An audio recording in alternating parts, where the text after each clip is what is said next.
it's... Most Warhammer games are underwhelming. 1 in 50 is good. Oh, this is, what, Darktide? Yeah, it looks like Darktide. It's like 1 in 50 is good. 1 in 50 is incredible. The rest are all just fine. And I'm tired of just fine games like that, you know? All right, so...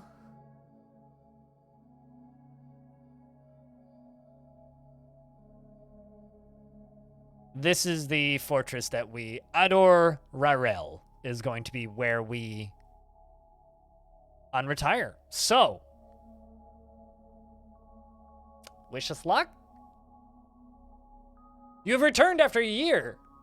Your, sorry. You have returned. How have your sturdy charges fared in your absence?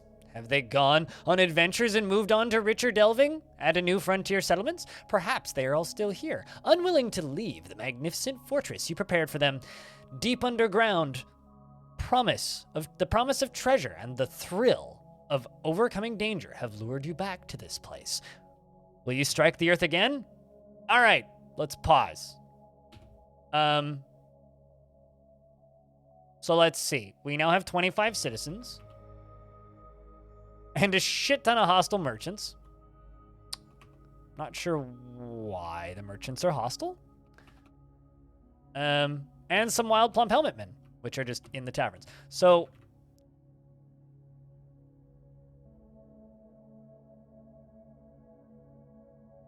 Giant Olm bites a merchant. The merchant punches the Giant Olm.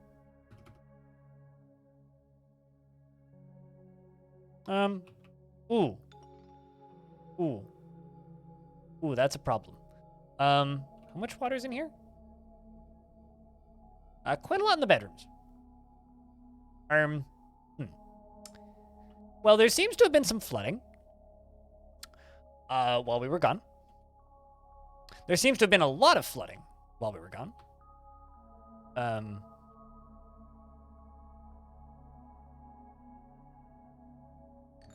Is there anybody dead?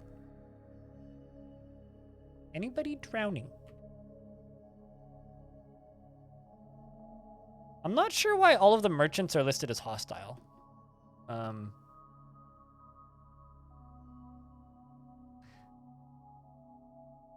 Pablo was found dead. What killed you? Oh, a cave crocodile. How did it flood? So the game has this nasty habit of going, oh, there's water up here. Naturally, there's going to be water below it. So if I go down, yeah, okay. So the game just like inserted water into here, basically. So I guess what we get to do is we get to drain this. I'm not sure what killed Pablo, but something killed Pablo. So that part's not good. I'm going to have to reassign a bunch of stuff. Fortunately, there's no water down here. There's also... Okay, well, all my turkeys died. That's fun. Llama, donkey, llama, llama, llama.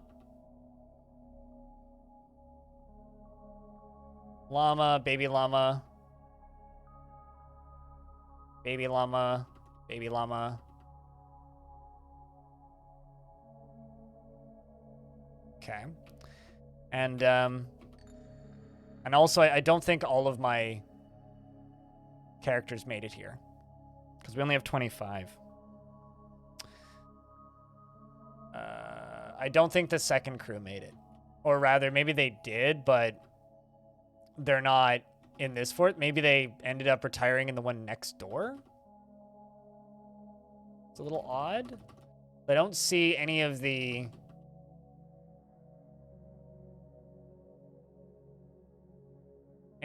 pets or characters from that second group. Oh, no. Okay, we got one of the elf traders. We also have a merchant who is from the groups. The milker and cook, yep. Yeah, you. But,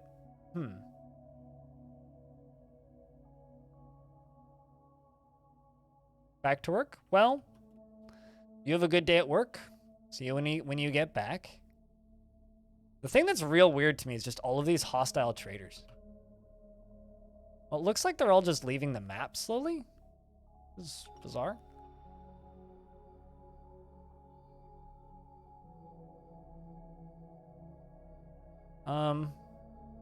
Oh shit, I do have a plump. Okay, never mind. I do have plump helmet men, but I'm not sure why or what they're fighting with. Oh, I see. They're fighting with a giant Olm. Well, let's beat the crap out of that giant Olm. I've sent my military down here. Well, it's a dead giant Olm now.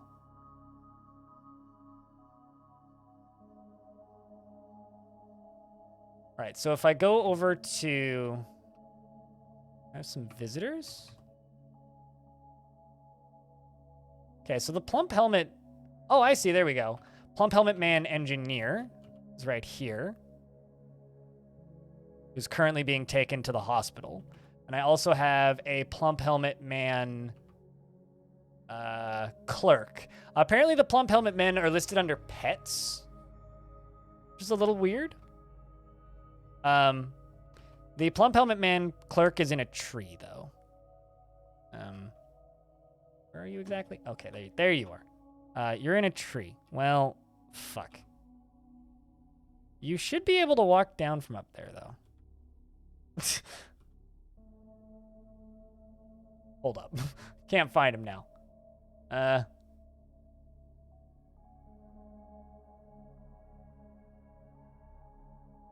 Okay, well, something I need to do because... Oh, no, never mind. It doesn't look like everything is forbidden. Well, that's good. So I still have my royalty here, which is good. You're still the sheriff, which means... just have to reassign you to all your stuff, even though you are currently assigned. Who's Dragon Man? Dragon Man is still our sheriff. I just have to unassign and reassign his bedroom and whatnot.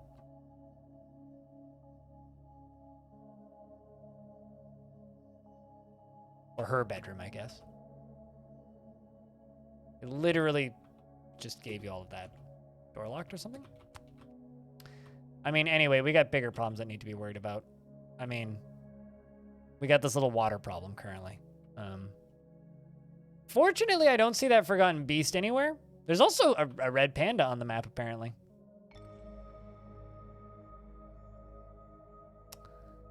Well, that's not good. I mean, at least it's draining.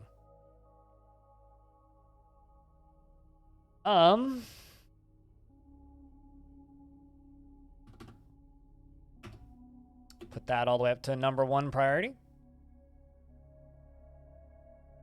Okay, so that's seeds. Let's just unforbid everything that's in here. That's not miasma, is it? That is miasma. What is it? The corpse of something?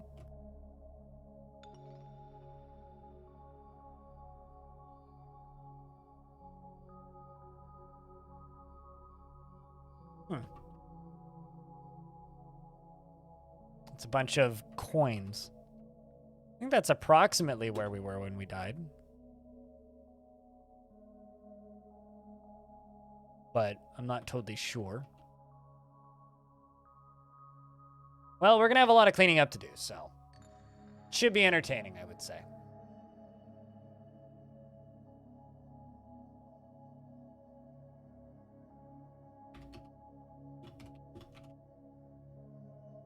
So I shall change the stream title appropriately.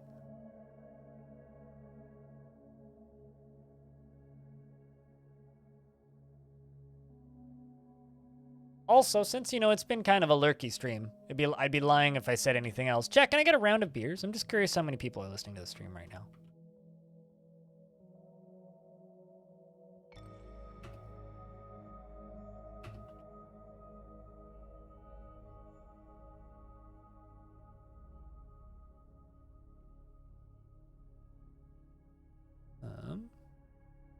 Heck is Dragon Man?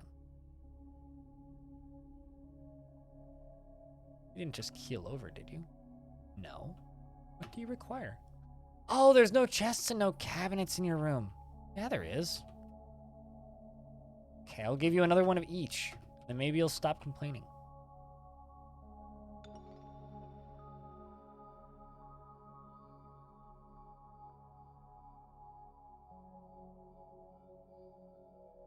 Okay. Oh, that's... Am I not carving fortifications? I'm detailing the walls. I mean, those work too. But let's instead of putting pretty pictures on the walls, let's put holes in the walls so that this water dribbles out, yeah? How about that?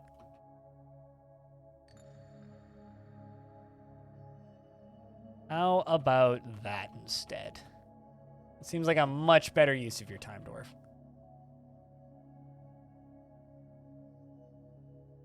We're also going to need to go through and deconstruct every single one of these doors.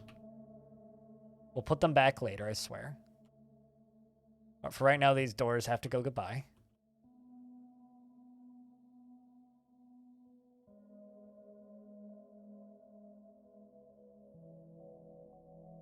Because shoutouts to these dwarves that are like dying of thirst inside of here.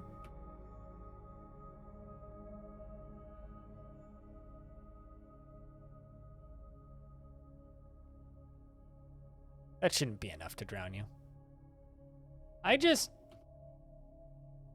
saw a dwarf and a human get whooshed through this wall. I mean, I guess we have to let them back in.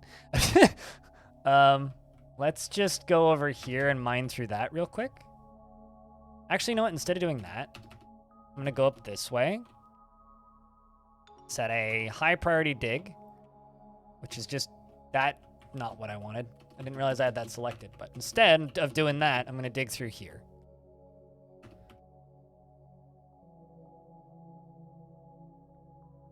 What did you just punch? Why are there so many giant olms everywhere? The whole fort's full of fucking giant olms. The hell? I'm also not sure why Pablo has died. Pablo might have died of old age or something. It's very strange.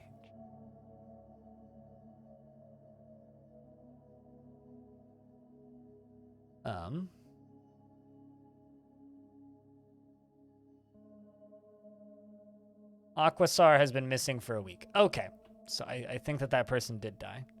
Someone probably beat him to death. You gotta catch some sleep. See you next week. Cheers, dude. Well, I mean, I'll be on Monday over on Hyperstrange's channel. But yeah, till Monday. Cheers. Unless I see you this in, like, whenever you head to bed. Whenever that ends up being. Actually, I need to check if my tavern is public. Well, I mean, this fortress is a lot more interesting now. The flooding is kind of annoying, but can be sorted out. Certainly exciting. You can't see an aqua in chat. What, an aquafunkalistic booty whap? No, I mean, there, of course you won't see an aqua in chat because Aquasar just drowned. An aquafunkalistic booty whap isn't here right now. Why would you see an aqua in chat? When did I say that there's an aqua in chat? I simply stated that the character named Aqua in this fortress died. But what does that have to do with seeing an aqua in chat, Cutest? I stated a fact. Now you're asking about things that I didn't state, so I'm confused.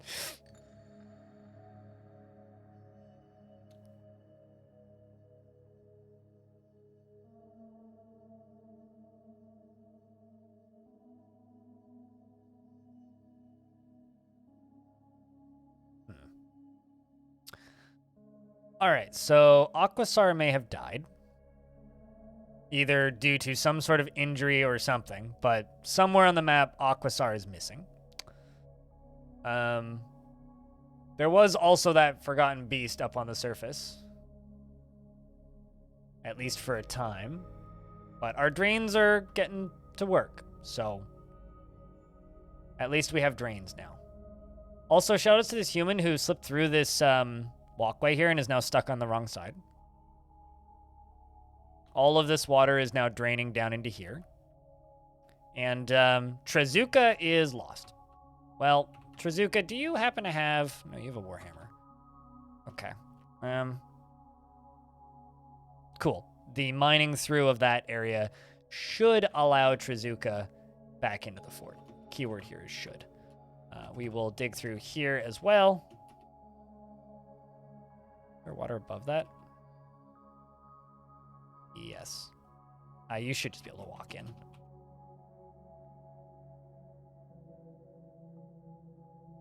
Also, Thanom fell as well.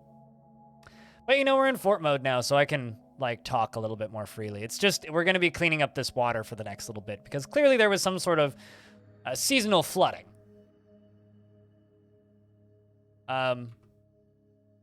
During the winter. I'm sorry, what just happened?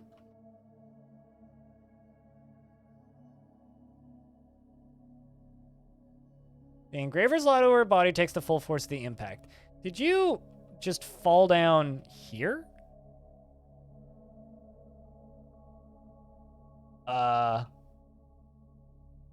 Vakos? Where are you exactly?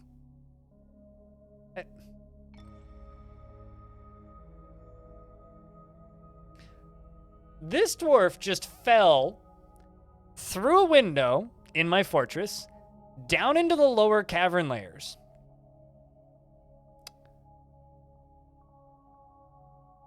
I'm impressed you're not dead. This dwarf has a really hard head. Clearly. Holy shit. At least he knows his way out. I mean, like, geez.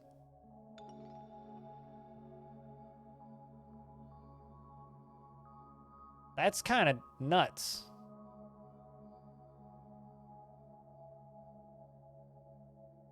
Okay, how deep is the water in here?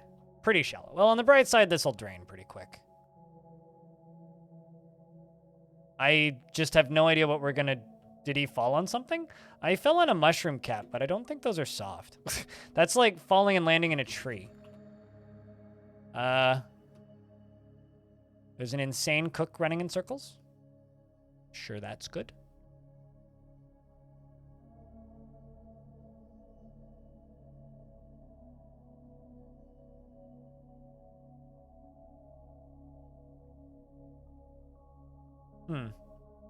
How are things going? A bit odd. I abandoned and re-embarked on a fort.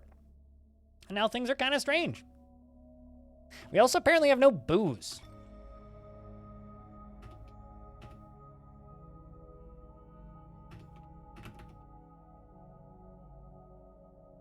Also, bookkeeper. All counts accurate, please.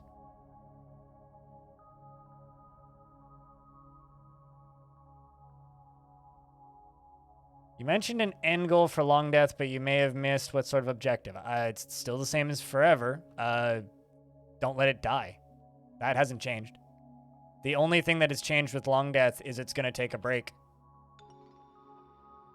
when Premium gets released proper. For what I would think would be obvious reasons. So, no, nothing's changed. I'm not sure where you got that from.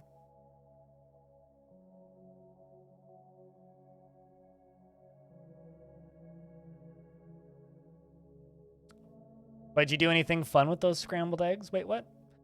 Recently, I've been making scrambled eggs with radishes because I have a shit ton of fresh radishes. Looks like our plump helmet man managed to make it out of the tree, so that's good.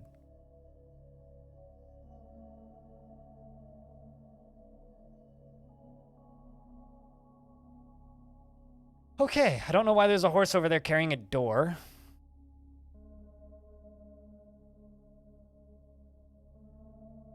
But, yeah, I have no idea where you mentioned or what you're thinking of. I mean, I want to turn it more into a talk show and make it less of a, just kind of samey thing of nothing, but, I don't really have any big plans or anything.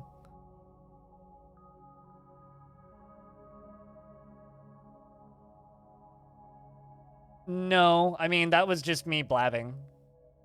No, I definitely don't. Nothing has changed. The only thing that's like going to change is it's going to take a break when premium comes out, and it is likely that for a time I will after a point I will try and bring guests on to talk to, and so talk with people about Dwarf Fortress instead of just Dwarf Fortress. That's it. Like, no, nothing's changed. Parsley, salt, and pepper. Gotcha. Keep it simple.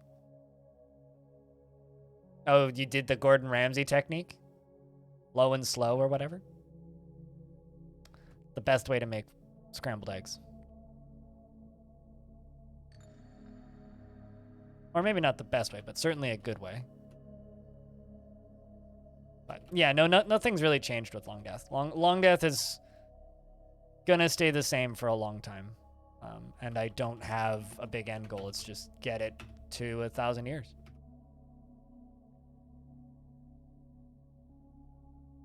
So we're knocking down doors left and right, putting stuff away. People are being given water. Do I have any brewers? You're a cook. Oh, right. Yeah, I can't give you jobs because you're not officially members of the fortress yet. How about you?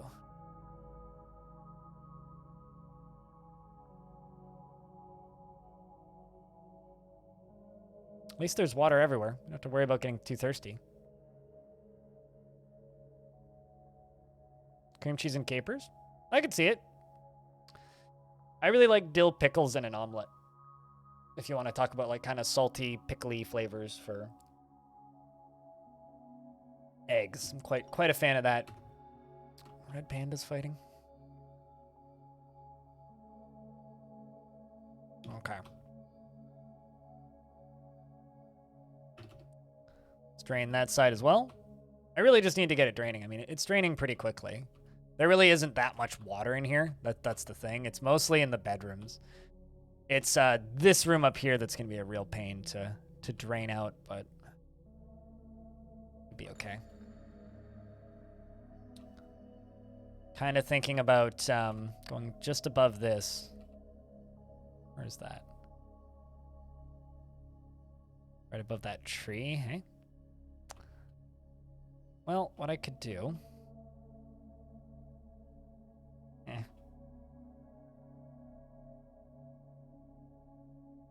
That's probably a terrible idea.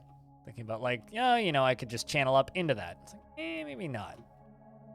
Maybe don't just channel up into that. Maybe channel down into here and then channel up.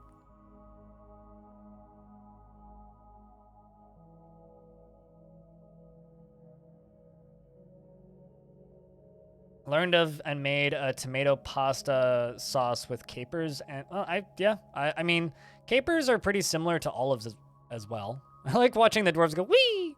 See them just getting whooshed out down into here. They're not dying or anything. They're just getting flushed out. There's one. That's just kind of funny. Also running around in the caverns a whole lot, doing stuff. Oh, man. Wait. Was that my plump helmet man? No, okay. My plump helmet men are fine. Somehow there's plump helmet men getting into the fort, but they're not my plump helmet men. They're just random animals. My plump helmet men are A-okay, it looks like. I keep seeing plump helmet man has been, like, attacked on various combat logs and getting worried and then realizing, oh, no, we're fine. We are more than fine. Okay, so there's now also water being dumped down that way.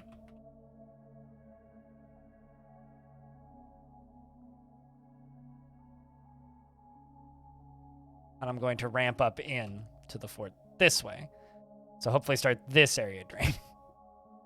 I'm going to need, well, I mean, actually this is going to be a really easy way to dispose of a lot of boulders when I'm done with this. We'll just have to build over top of all of this flooring because all of this flooring is going to need to be redone. Hey, Packers. Long time. What madness is going on here? I retired this fort because it was having tough times. and no migrants. So I was like, well, you know what? Let's make a let's just make an addition to the. Let's go grab a bunch of adventurers and basically bring in like a manual migrant wave, right? Which I did. Now we're up to 25 from 18. The issue is there was a forgotten beast on the surface which killed some of my adventurers on the way in. Not sure which ones, but some of them. And now we're trying to actually go about, adding onto the fort again, and it decided to spawn a bunch of water underground. So there's just a bunch of water underground now. But I was able to make it here with some of my adventurers, including the 2 plump helmet men, which I'm quite happy with, as well as several various crafts characters who will all get named in due time. But currently, I'm just kind of unmessing the mess. Avocado deviled eggs once. I really wish I was better at making deviled eggs. I've tried to get good at deviled eggs, but I'm bad at it. Like, really bad at it. But Packers, what brings you back after like a year? What brings you back? Why today? Hello, it's good to see you. Welcome back. Hope you've had a good year.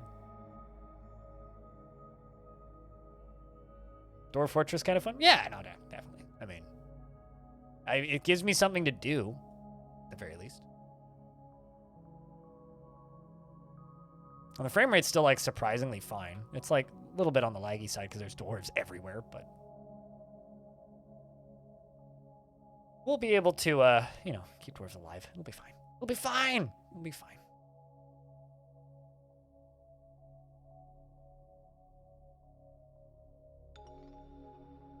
Yeah, you were last year 9, 15, 21. So yeah, getting close. It's about 9 months.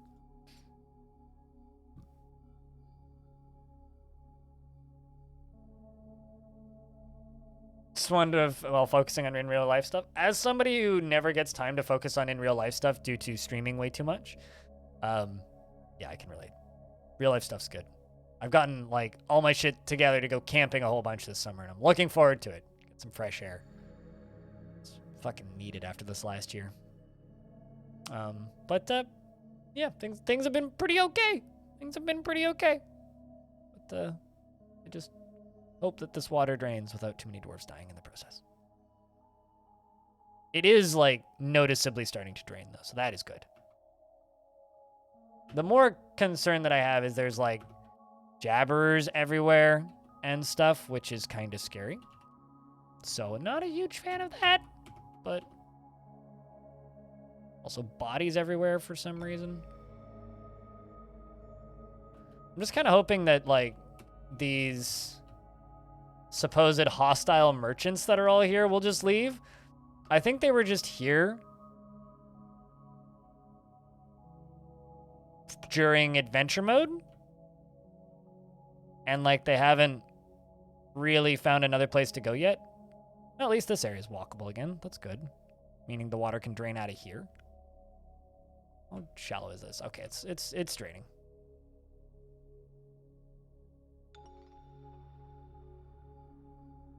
And then there's this dwarf that's nuts for some reason. I don't even know who that is. But once we get this water cleaned up, we're going to name all of these adventurers.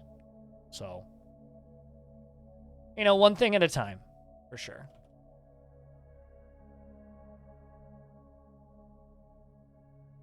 One thing at a time. Is that my grizzly bear? Hey, it's my grizzly war bear.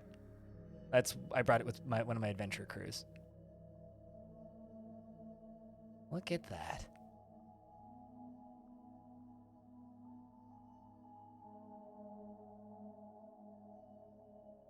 All right.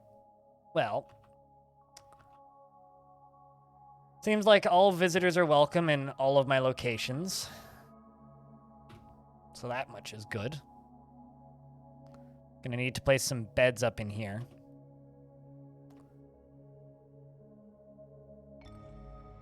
And also looks like we are beginning to brew drinks, which is good, meaning the fortress, aside from the part where half of it is flooded, is totally functional.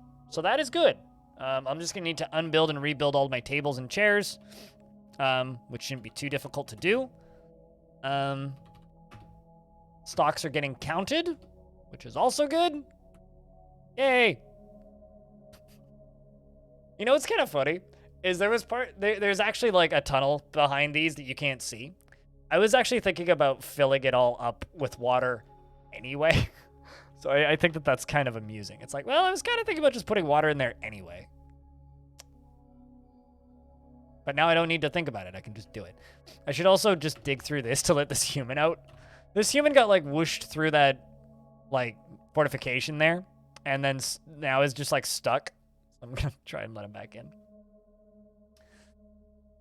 Packers, while you were gone, we acquired follower emotes, so I do actually have an emote where you can beer now. It's a little bit different though. You have to subtract 1B. It's Crypt Burr. It was drawn by community member Animal104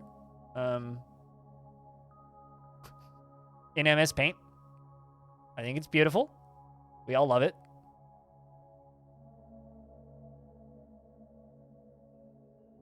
So if you require the ability to beer, you can now do that.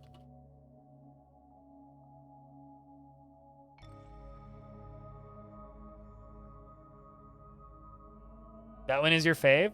I'm unfortunately for your fave, it gets significantly less use.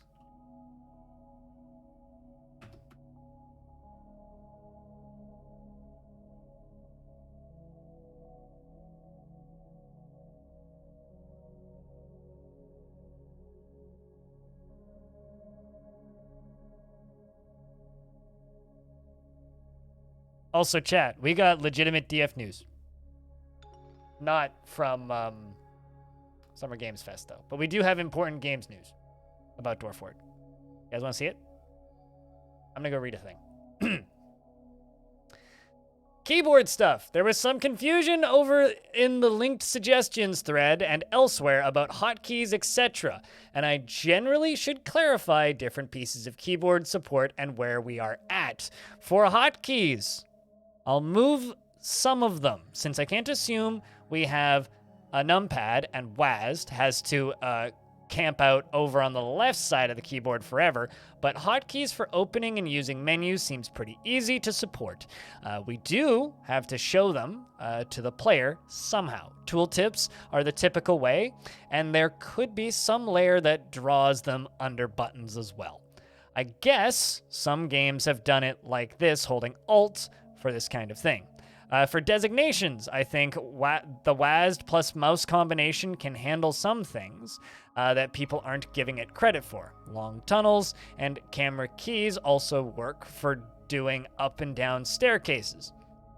But we've listened to the feedback here, and the cursor mode is easy to support, since most of the code is sitting around for it, and we already have cursor graphics. We just have to make sure new people don't get stuck in there. For menu navigation, missing the number pad and your old, sometimes inconsistent and annoying methods of scrolling put us in a bind in some cases. Focus and button use probably can't be the same between various menus because they are quite different from each other. I think, as with the classic display and adventure mode, the main issue here is time. I see the pathway for classic and adventure stuff, so it's easy to commit to doing these in a timely fashion as possible after launch, if that's the way we go. With a few of the menus, I'm not sure how much work it'd take. We read through all of the comments and take them seriously, even the negative ones, so there's no need to be rude or assume the worst. We're going to try and address issues, and we think things are going to turn out well. Everything just takes time. Waz lives on the left side of the keyboard. If your WASD is on the right side of your keyboard, you have a backwards keyboard, sir.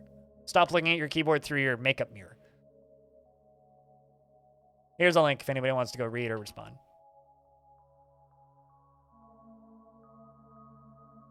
No, Waz lives on the left side of the keyboard. Numpad lives on the right side of the keyboard. He said Waz lives on the left side of the keyboard.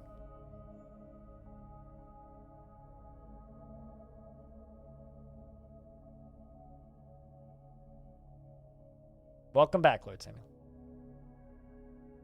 What if you switch the labels around? Then you're special. And I don't know how to tell. I mean, it's just like, what if I put a name tag on my head that says Steve? It's like, well, your legal name is still not Steve, so. Oh no. And another dwarf get whooshed. Red Knight Luxury. Anybody coming to recover the wound? Okay, we got lots of wounded recoveries coming. God, dwarves keep getting swooshed into places, which is bad.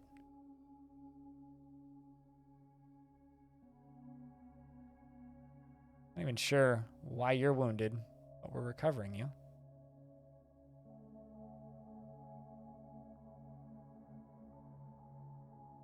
Half of the fort's flooded. Aside from that, totally fine.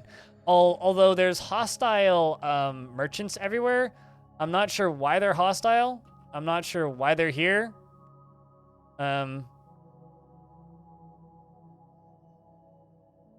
Wait.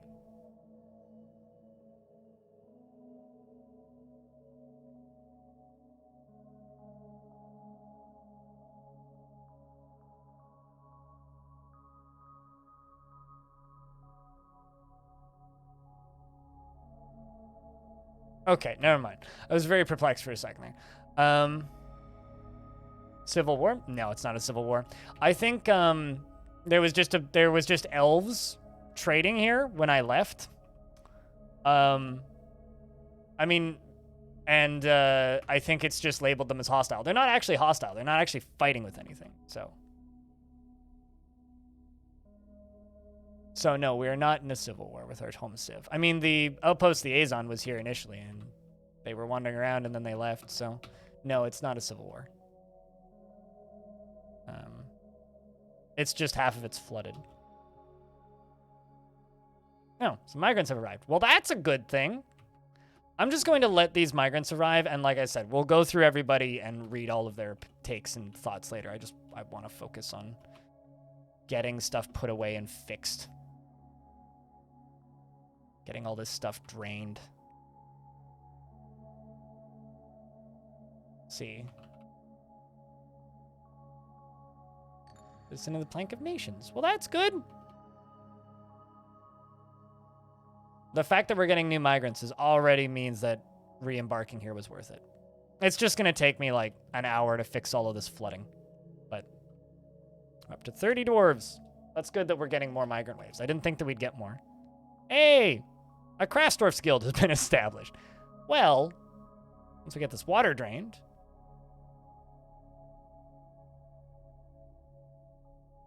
But no, we're not at war with anybody. We're also not in a civil war. So. I think it's worth noting that Cussy it left the fort while we were gone and is now the outpost liaison of the... Because Cussy was in this fort. Cussy is now the outpost liaison at the Crimson Pulley, which is cool. Looks like Wilmer's still the outpost liaison of our weird cult fort.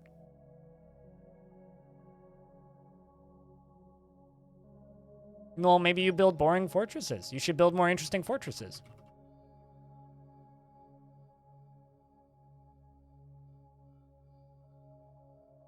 I don't build boring fortresses, so.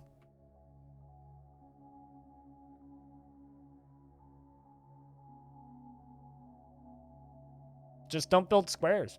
Problem solved. It's easy. I'm just removing all these tables and replacing them. Gonna move them up. Gonna get them out of this muddy mess.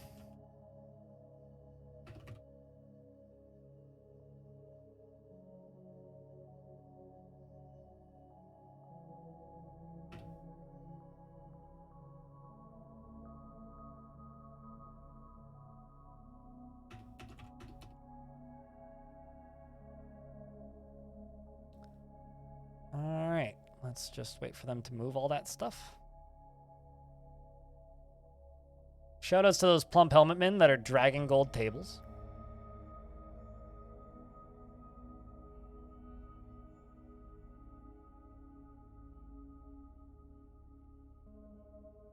Petitions available. The blockaded hall has many members at Drowned Waters. The name fits even more, and now requires a guild hall. We will approve it. It's a Craftsdwarf's Guild, which I should be able to do quite quickly once I get this room cleared.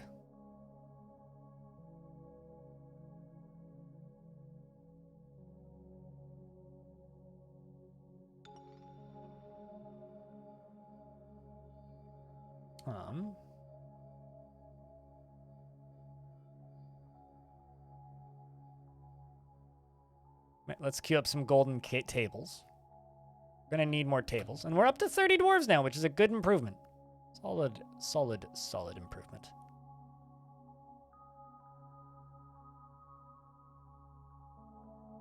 I want to cancel that.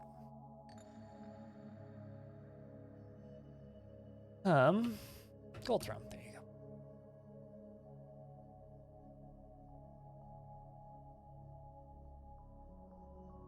And then tables, gold, gold, gold.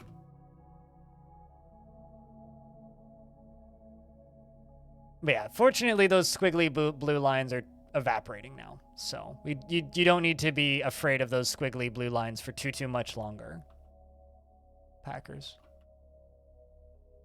All right, let's plug that hole with slate. Do the same down here.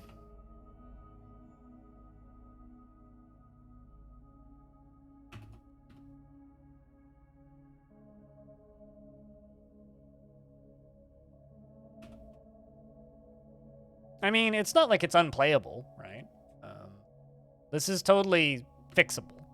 There was also some cavern creatures just in the fort itself, but nothing we couldn't handle. The Forgotten Beast that was on the map seems to have just left. Or was killed. Well, that's fine. Could just kill all of these merchants, but I think I'll just let them hang out.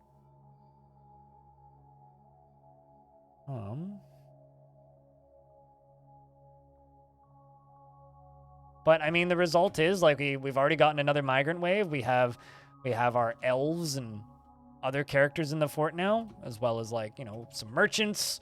We have a miner. Unfortunately, my chameleon person died on the way in, but it's fine. We've got a few more crafts dwarves. We've got like we've got a variety of different dwarves. It's a lot more interesting now.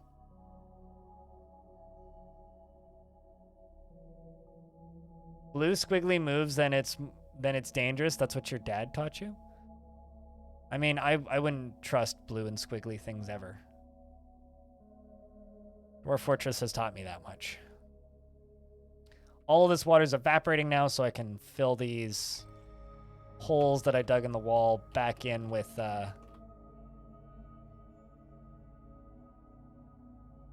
blocks. Ezem is fighting with a Crundle. We're also going to need to bring all of the dwarves back inside before pretty soon. And seal off everything. So once I have everything ready to be sealed, I'm going to lock them all indoors and then probably in the tavern actually up here. Good, this whole area up there is now walkable. That's good, good. This right here is going to be that guild hall. Meeting location, add guild hall, craftsworker guild, I think. There you go, Craftsdwarf's Guild. The Gloved Rag is the name. Craftsdwarfsing is the game. Sure, all visitors can be welcome. We will do some doodles on the walls. Back down here to where we're digging. Fill that up with gabbro. Also dig through this.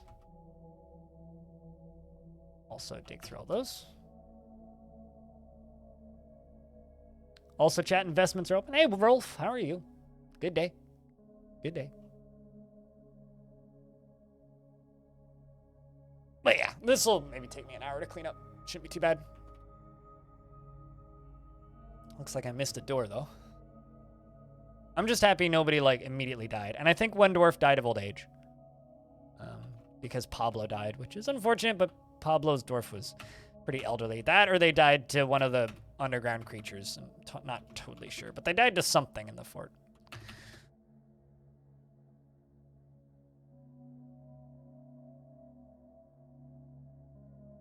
Not totally sure what it was, but something killed them.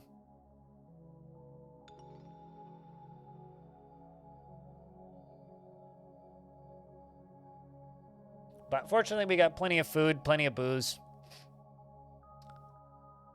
This should go way quicker than would have previously. Just played a bit too much Civ? No such thing. There's only the exact right amount of Civ.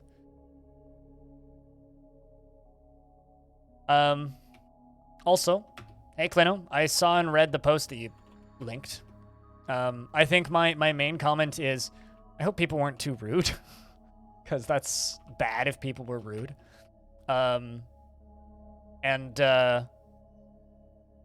Makes me happy though that they agree. We had to re-embark on a location because I wasn't getting migrants, so we ran some adventurers, and the game decided to put the lake down here. So we're working on removing the lake from down here, but it's going pretty quick. Not too big of a deal thus far. It's just everything's a little wet. Damn, good win, Peter, and good win, Woo Woo. But I'm doing all right, just chilling. Kind of halfway watching the, kind of halfway watching the Summer Games Fest, but not paying too much attention to it. I'm only halfway watching it because Kit Fox has insisted that there's nothing being announced for Dwarf Fortress there, but I'm kind of halfway paying attention just in case there is. You didn't see the rude so much? True. But he did state that there's no need to be rude. I think, like, what he needs to know is that almost every game that pretends to be an old game but isn't just gives the player the option to play in ASCII if they want. Or not in ASCII, rather. Just gives the player the option to play with only keyboard if they want. And if the code's still there, they should just keep it there. Like, if it ain't broke, don't break it. And, you know, I think some of us still want Dwarf Fortress to feel the same. But it seems like he's heard the feedback loud and clear, and to me that's very positive, so. I'm happy to see that. I'll put it that way. Happy to see it.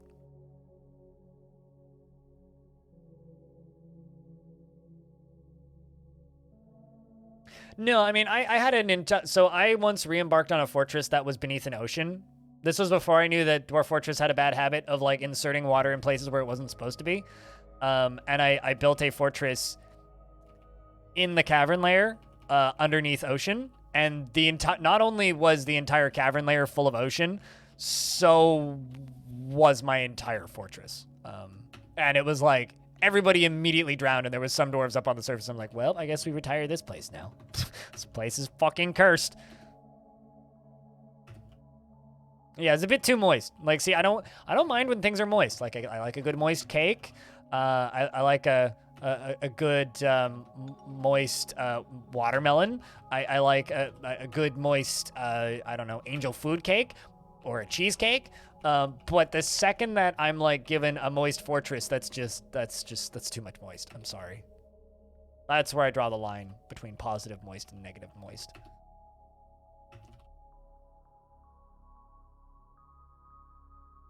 It's like somebody took the moist little slider and slid it all the way up to capital M-O-I-S-T.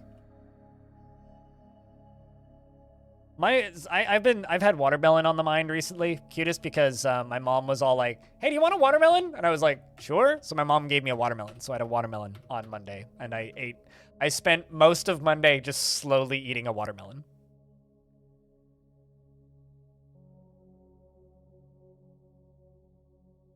It's one that I'm loosening up on and will probably unban soon, cutest. The reason I'm loosening up on it is because the memes have gotten not so bad as of late, which means I'll probably just allow it eventually.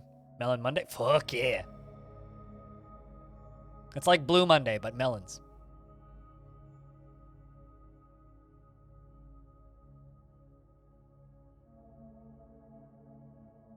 The cool thing about this world right now, Clino, is I've been in it long enough that the Plank of Nations has one of my dwarves in it, which is our faction. And also, the Crimson Pulley has one of my dwarves in its royalty now, too. Both outpost liaisons, but still really cool. So, happy about that. Why is there an X on the melon? Is it saying that you... I'm concerned about that. Why is there a tape X on the melon? Please explain, Rolf.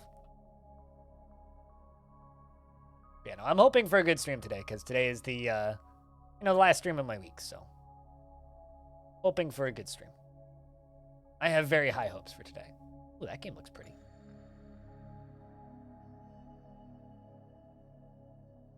Morbin Time hasn't been banned yet.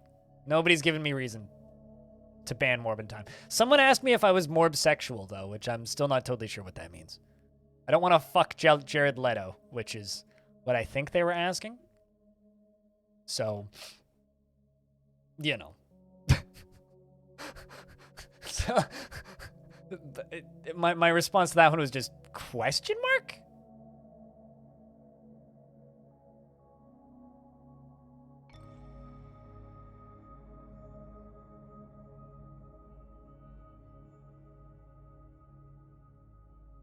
Hold on a second. Chat room, so I'm not paying that much attention to what's going on at the Summer Games Fest.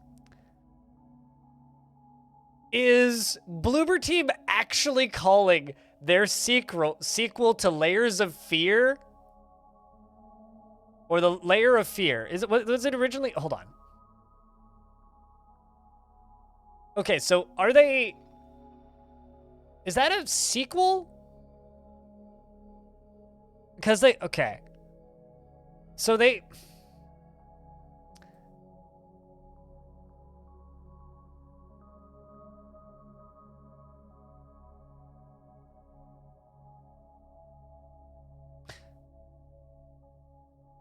Is that a remat? What is that? No, because they made a sequel to Layers of Fear. Layers of Fear 2, which came out in 2019. But, okay, so there's Layers of Fear, which is 2016. Layers of Fear 2, and now apparently they're making Layers of Fears.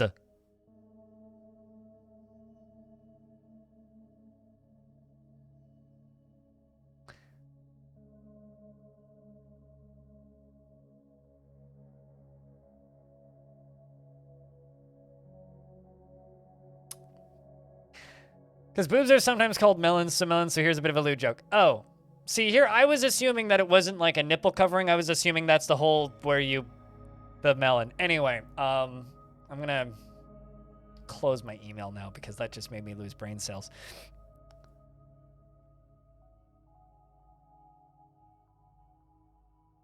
But yeah, I will also say I don't think I need to... Oh, okay, they did actually put out a news post about it.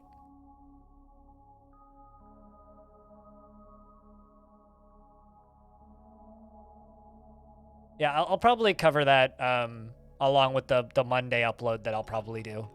Because I'm assuming there will be another round of blog posts this week. I'll probably talk about that on Monday. All right, let's mine through these last few bits that I completely destroyed.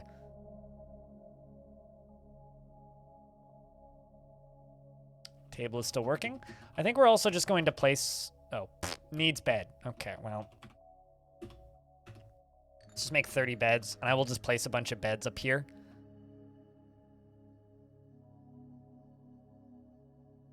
I think is what we will do.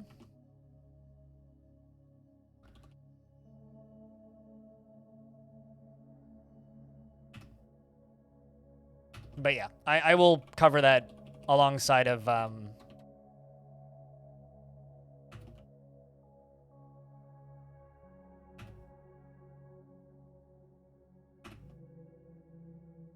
alongside of the Monday video. Melon sexual? Find more about this on Morbius 2. Wouldn't that be Melonbius 2 or something? Okay, let's just remove that door and it'll just flow out and drain. It's fine. Whoosh. There it goes. Just don't get hit by the door, okay? The water pressure is pretty tense.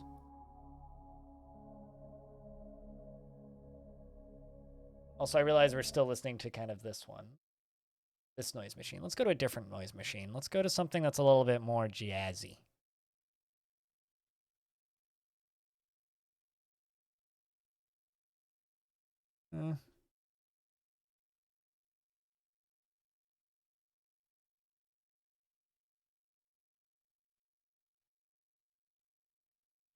What's this? This one's called Tuned Cave.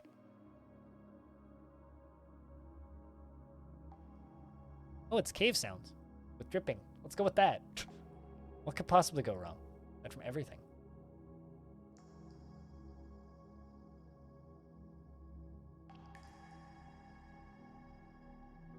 You want to know my favorite part about Morbius?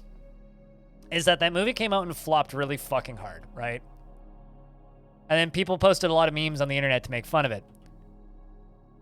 And now it's flopping harder than it did the first time because they put it back into theaters for some reason. They were like, hey, you know what would be a good idea?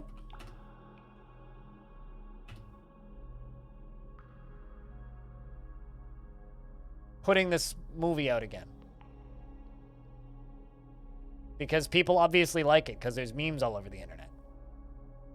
Definitely. That means that people definitely want to see it, right? Animal, you have a good night's sleep. Thanks for hanging out. Thanks for gifting the subs today. Cheers, man. I really appreciate the financial assistance currently because, like I said, I will be going to Quebec at the end of the month for a week, so I will be missing 3 streams. So I will be doing some bonus streams next week, though. I don't know what days exactly. Probably a Saturday stream, probably not a Friday stream, but probably a Saturday stream. Not this Saturday, but the Saturday. Anyway, there will be some bonus stuff on the channel next week. Are you technically part of my fortress? I'm just going to expel you. Hopefully you leave the map. Because you're just nuts. Till next time, animal. Take care of yourself.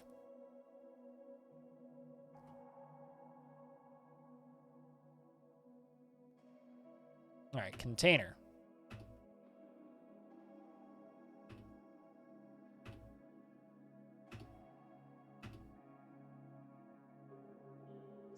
For some reason, there's like way more seeds in this fortress than there should be. Sounds weird when I say it like that, but it's true. There's way more seeds in this fortress than there should be. Make a big seed stockpile down here.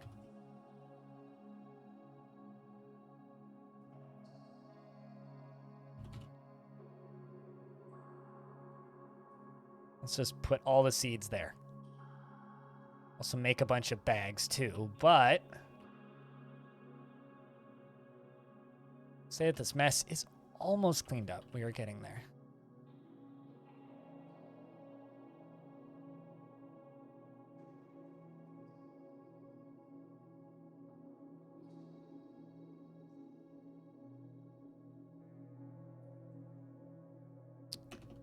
But you know what? I think we're going to name 2 characters. So if you would like a character in this fortress, because I can't say dwarves because they're not all dwarves, raise your hand. I will be taking the first person to raise their hand who isn't currently in this fortress. Unfortunately, Pablo is dead.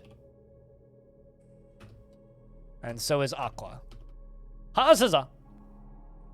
Hazaza, congratulations. You are now... Actually, can I...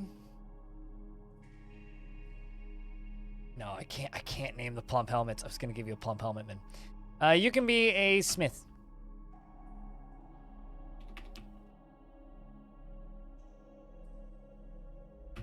Hazaza! Within the last season, she didn't feel anything after seeing the giant Olm Lone Bridle's dead body, and was satisfied at work, and was uneasy upon seeing Aerith Pablo's dead body. Well, I guess we should fix that.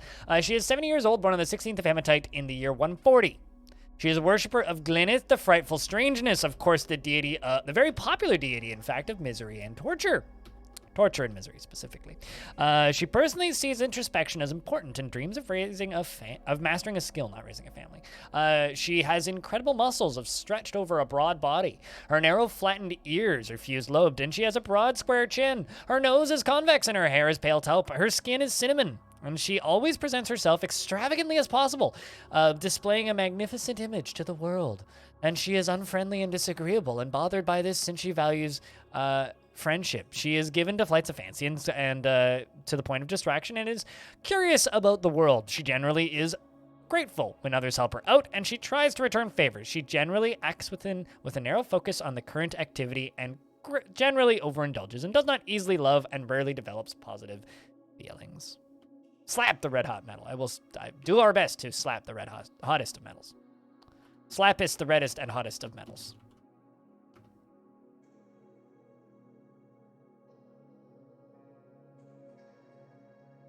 No, all that's construction, so we can fix that later. Grundle is fighting with Bembul. All right, well, actually, I'm just going to do a thing real quick. I'm going to lock everybody into Burrow 1. This is kind of cheating. Yeah, we're going to lock everybody in the tavern real quick. I'm just going to look to see. Okay, some things are coming in. I'm basically summoning everybody out of the caverns. Okay. Just making sure everybody's inside. And then I'm going to lock a door, and then we're going to seal that door. Okay, sweet. Everybody's inside. So this door right here gets locked now. And we lock that. Seal it off.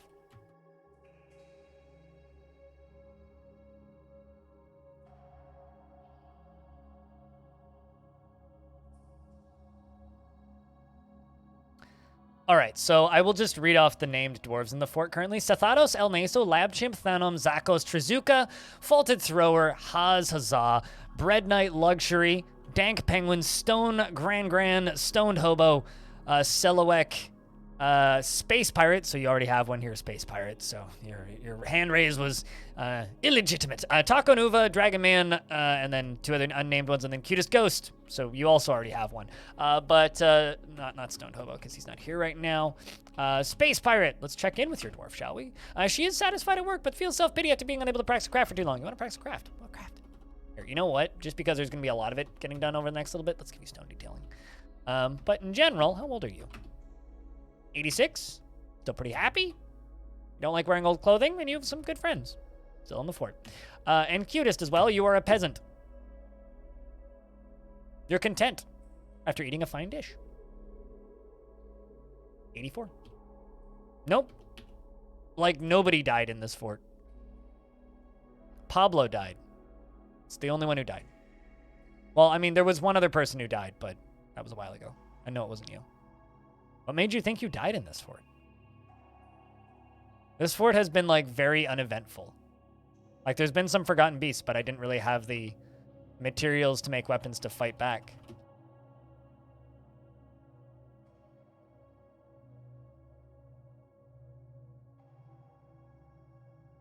Did I make that valuable enough?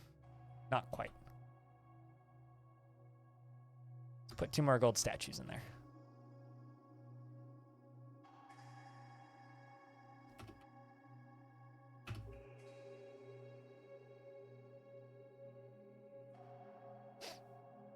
Got these out of order and you got confused. Yeah, this is the Plank of Nations stuff. This stuff is, like, brand new. So, no, you have not died in this particular fort. Fortunately, I can confirm that. Glad that this whole area up here is draining. Can I designate to remove constructions I can't see? No, I can't. Okay.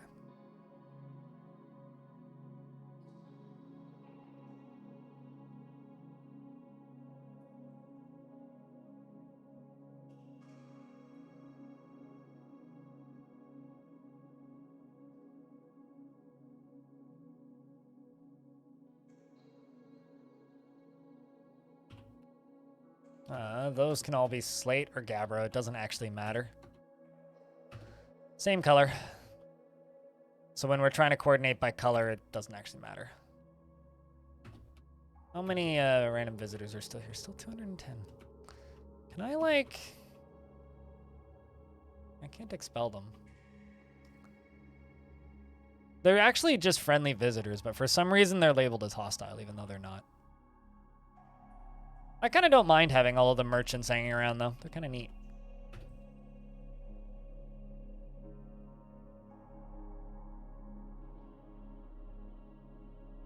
You know, now I'm wondering, it's like, if I had to reclaim Long Death for some reason, I wonder if all of the water from that creek would be down in the cavern. I wonder. Ugh. There'd probably be water where it wasn't supposed to be, at the very least. There we go.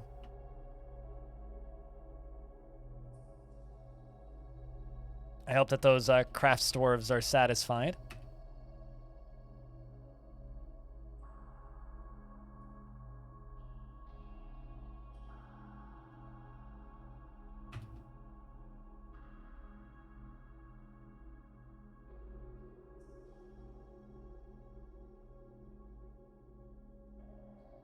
What's easy to test?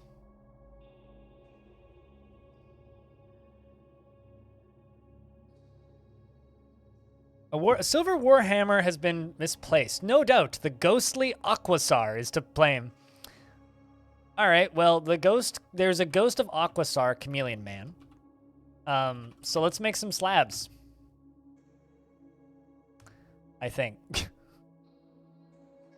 Apparently, a Chameleon Man is stealing some stuff from us. We also need some coffins.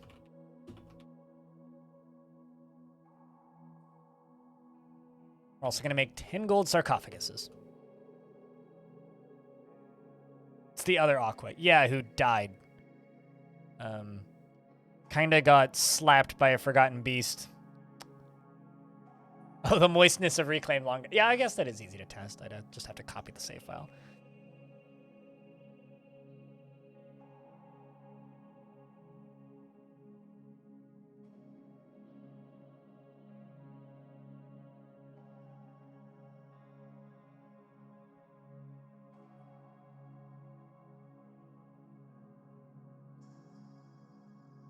But yes, potentially easy to test. I don't think I will. Not anytime soon, anyway. Although I will be releasing the save file in 2 years in-game time, and this time I'll put it up on the DF database.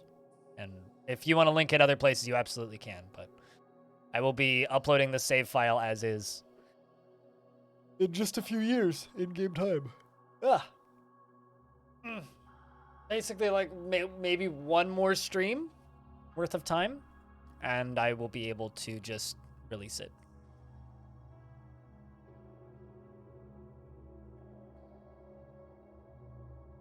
Which I think is going to be kind of exciting, hopefully. I'm hoping some people are as enthused about it as me.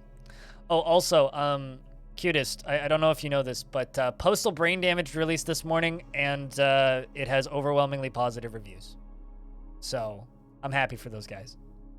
Or rather, it has 100% positive reviews and almost 100 of them. So, the people who like it really like it.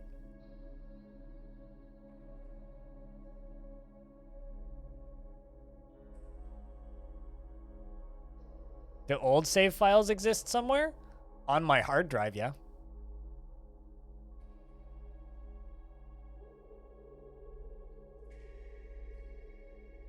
People are referring to it as finally a sequel to Postal 2, which I think is kind of neat.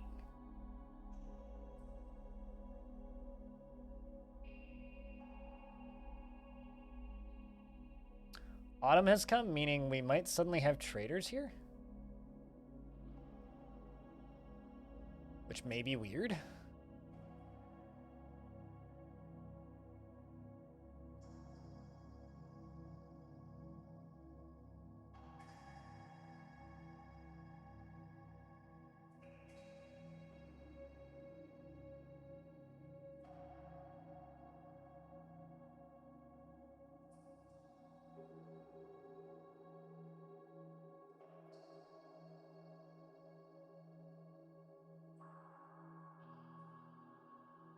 But what form of archaeology do you want to do exactly?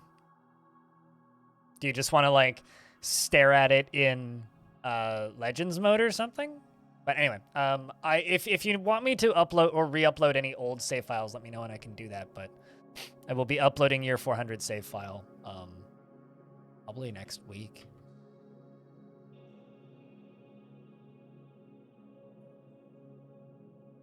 Yeah, I'm happy for those dudes as well. I mean, releasing a game like that is difficult, you know? Especially with such a ingrown old fan base that tends to always be mad at things, ever since Postal 3 anyway. Not that I've played any of those games or can really speak to them, but all I know is that people hated Postal 3 because Postal 3 was bad, and not everybody likes Postal 4. So, I don't know. It's just nice seeing people happy about a game. I do actually have a copy of Postal, though. I received a key for it as a thank you for streaming on their Twitch channel, so I do actually have it. Oh yeah, absolutely. All of the classic versions of Dwarf Fortress are readily available and downloadable in public, which is how we're going to do a Dwarf Fortress birthday stream on Dwarf Fortress's birthday this year, and I'm going to play the original release. Maybe not the original release. Actually, Clino, I have a question. If I were to go back to 2D Dwarf Fortress, do you know who I should ask about what version I should play? Because I want to go back to 2D Dwarf Fortress for Dwarf Fortress's birthday every year and make kind of a little event out of it. I just think it would be fun. To just go back in time and play 2D Dwarf Fort. Actually, you know what I would pay money to see? I would pay money to see Tarn Adams stream 2D Dwarf Fort and talk about 2D Dwarf Fort while streaming 2D Dwarf Fort. I doubt we'd ever get to see that, but I would pay money to see that. Just thought I'd throw that out there. Is that a cow? Not my cow? No, it's a camel.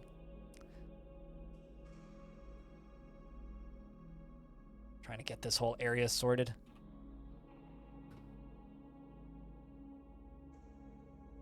Also, I just have to say thank you everybody for tuning in, by the way. It was kind of a slow start to the stream today, so aside from like the big hype train. It was like kind of a quiet start, but also hype train, so it was a weird start to the stream. So thanks everybody for tuning in. Good to have you all around.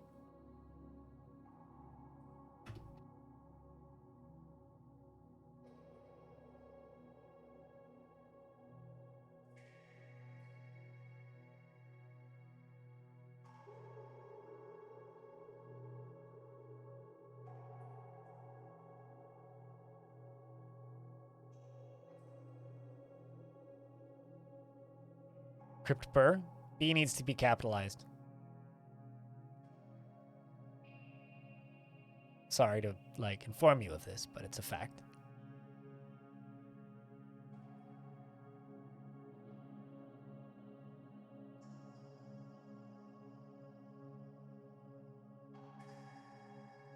You DM'd me a name for 2DDF? Hell yeah. Thank you.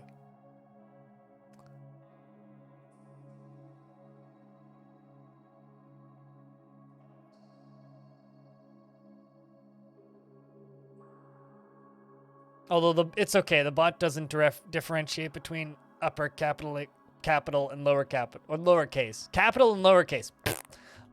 So you don't have to worry too much. Oh no! Our Reacher is beating the crap out of a poor, helpless merchant. I wonder who's winning. Merchant punches the Reacher in the head. The merchant punches the Reacher in the head. The merchant punches the Reacher in the head. The merchant punches the I think the merchant's winning. But it's okay. My dwarves are here to help. Get over there. Smack him, lab chimp. You got this. I have the faith. There you go.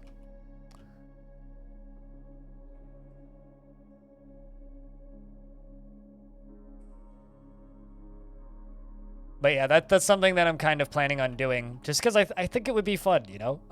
Just going back and playing 2D Dwarf Fortress as kind of like it's Dwarf Fortress's birthday event thing. So that's something that I want to do because I think it would be fun. So we're gonna, on Dwarf Fortress's birthday, we're gonna like make it an annual event thing. Just like I play the Star Wars mod on May the 4th every year, you know? It's like, I did forget about Mario Day this year, so I missed that one, but the Star Wars May the 4th and all that jazz, you know, it's a bit of fun. All right, let's just go through here and get rid of all of this furniture. Because I'm going to have to refloor all of this shit.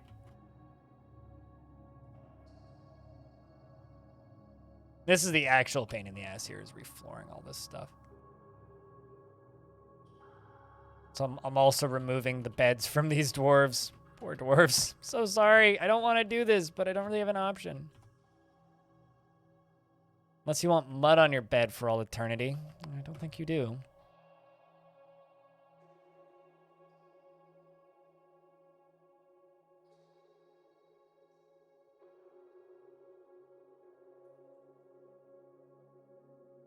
Interesting paint job. It's very muddy colors, you know?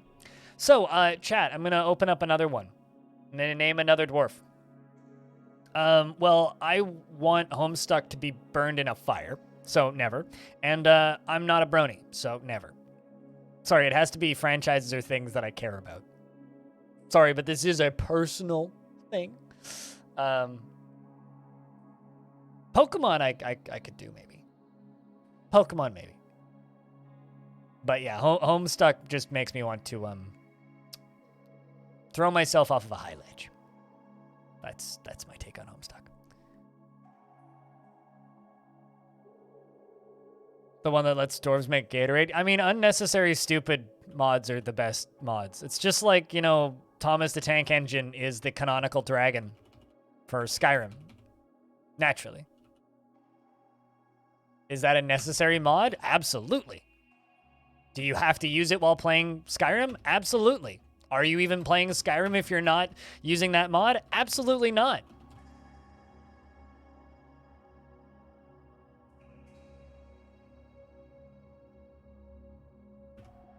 But yeah, I want to work that Pokemon mod into a run or into a day at some point, but...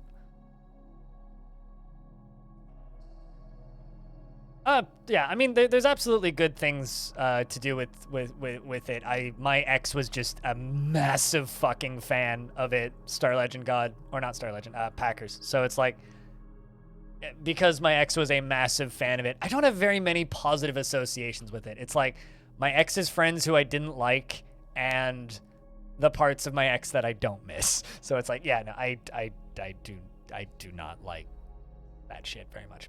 But hi, yeah. So what happened was, well, we ran two groups of adventurers into this fortress. Most of them made it. It was pretty good. The problem is, the game decided to put the lake down here. So we are fixing that. So yeah, no, the result is I have a irrational and severe dislike of Homestuck, and also by extension Toby Fox's work.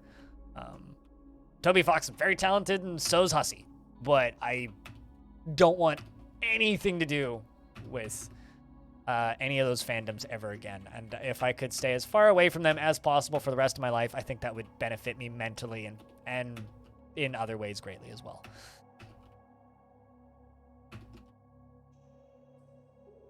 I never want to have to paint somebody gray again.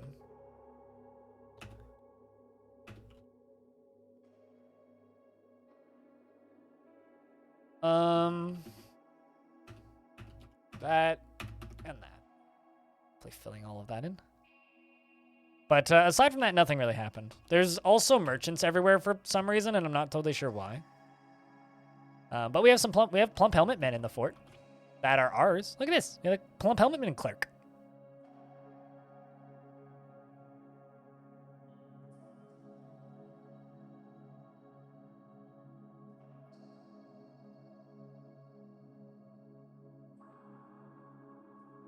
But let me, I'll put it this way without being too mean directly. You haven't experienced the worst of human immaturity until you've hung around a group of adolescent humans who don't have much concept of human decency cosplaying Homestuck. You haven't experienced true awful immaturity until you've experienced that. Been there, done that, and was forced to buy a t-shirt and never again.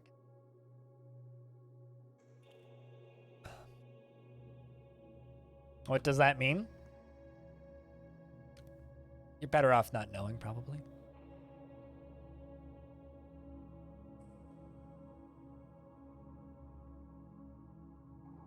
But I hope that your day's been good, Star Legend. Did you watch any of the Summer Game Fest stuff, or are you just tuning in?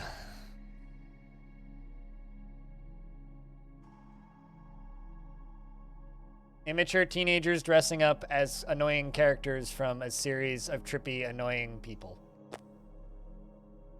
Is what it means. And Caravan. And the Outpost Liaison. Hey! So the faction is functioning again.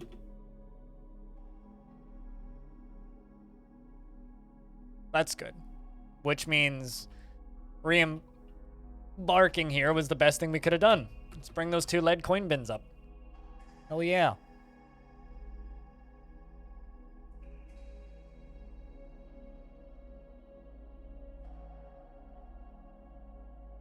I'm really hoping I can make that plump helmet man my trader.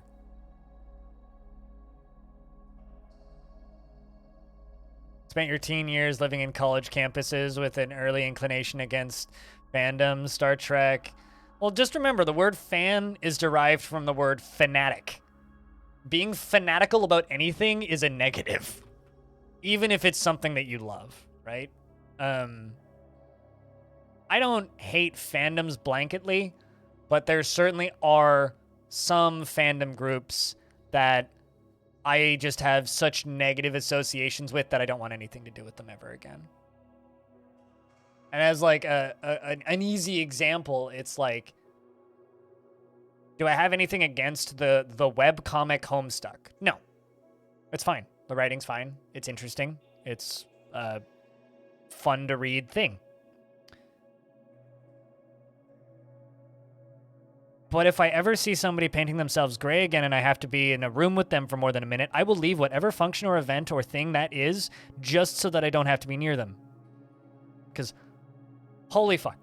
And now King is here to tell us the good word of why everybody should get their own persona and be a furry, right? Please, take the floor. King, it's all yours. I'm waiting for the speech. I hope you've been well, man. What's up, dude? Besson Wilmer says, I am your liaison from the Mountain Homes. Let's discuss your situation. It's a bit extreme? Yep.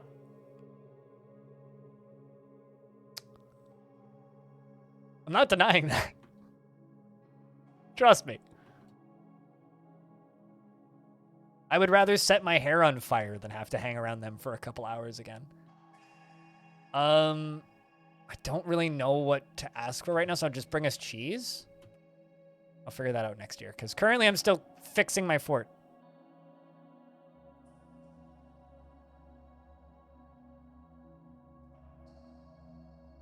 Well, then we finalized the import agreement. Feel free. Let's discuss what we're willing to offer you for your craft store ship.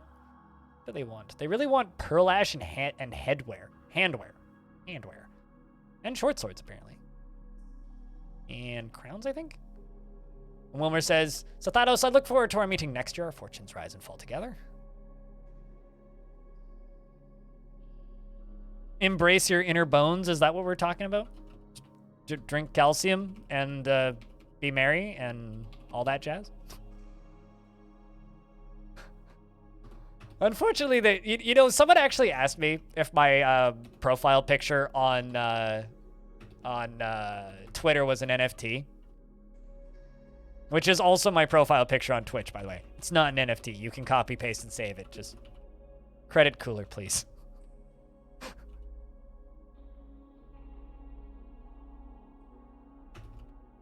Although there is part of me that's tempted to get my stupid skull tattooed on me. But I think that having, like, a tattoo of your own, like, channel mascot is maybe a little bit shallow.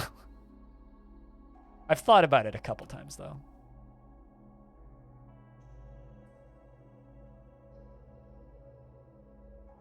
No, that's not true. That is absolutely false. You cannot copy paste and save an NFT.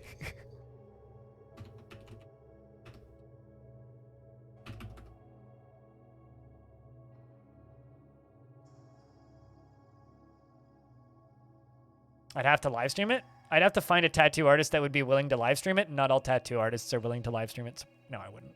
Pablo, I'm sorry, but I had to like leave and come back to this fortress, and somehow during that process, your dwarf died in the stairwell, and we haven't done anything with your corpse yet, but we do need to get you memorialized. So I'm sorry, but you're dead. Is what I'm trying to say. Workshop. We need a crafts dwarf shop. Do I have one? Apparently not. Let it run. Well, as long as I'm not letting it snow, because then all the children would start singing.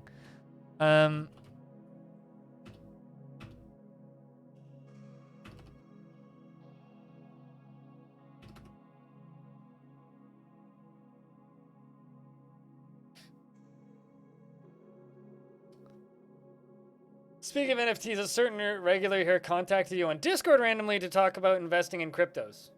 Can you DM me who that was, please?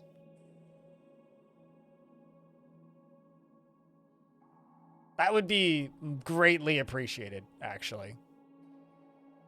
Speaking of, I found your body, I think. Yeah, there you are, actually.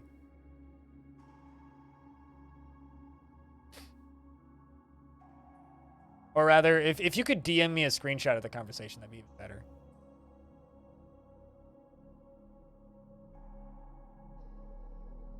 Okay. Still in my Discord? I don't care who the fuck you are. Although, most likely if it's someone who's actually a regular. Yeah, no, they're not in my... Or rather, no, that's the... Oh, wow, they actually got like a crypto arc, like, or what was it fucking called? An ape as their icon. Well, let's get rid of that. Ban. Goodbye. Don't care who you are. It's not somebody I know, so no harsh feels there.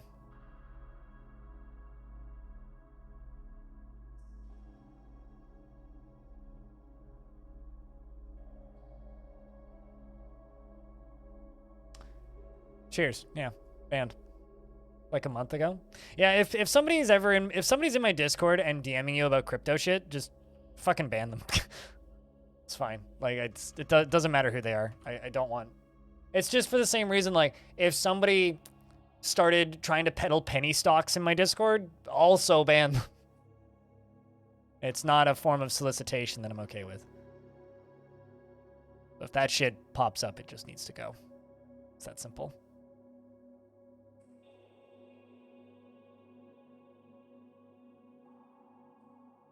You've seen him in chat before? Gotcha. Well, I mean, like, there are crypto enthusiasts who frequent this stream, right? I like cryptocurrency and have, like, maybe 300 bucks in current value worth of crypto. But I'm not going to go fucking down the list and tell people that I'm into investing in crypto. That's just weird. Like, don't give a fuck who you are. If you go about doing that, yeah, you're not welcome here.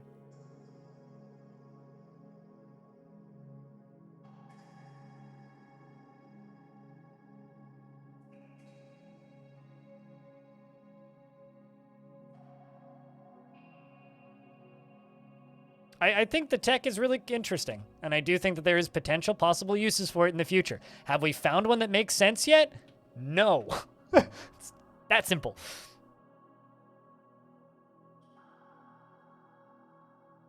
Yeah, like if you know, I might even need to just add no solicitation for sales as a rule to my Discord, but I think that that just kind of goes without saying. It's like, be cool and ketchup is illegal. Be cool means don't try to sell people shit. Sorry, but the only person who's allowed to try and sell people shit on my Discord is me. That's it. Period. I don't care if it's in DMs or otherwise. God. Also, by the way, have you heard about this great website called Patreon? Well, I have a page on there, and for $2 a month, you can get your name in my the credits of the YouTube videos that I make. I mean, what? Thanks, Mika. How the fuck did you dodge that gift sub bomb earlier? Great. But yeah, no, it's it's is what it is.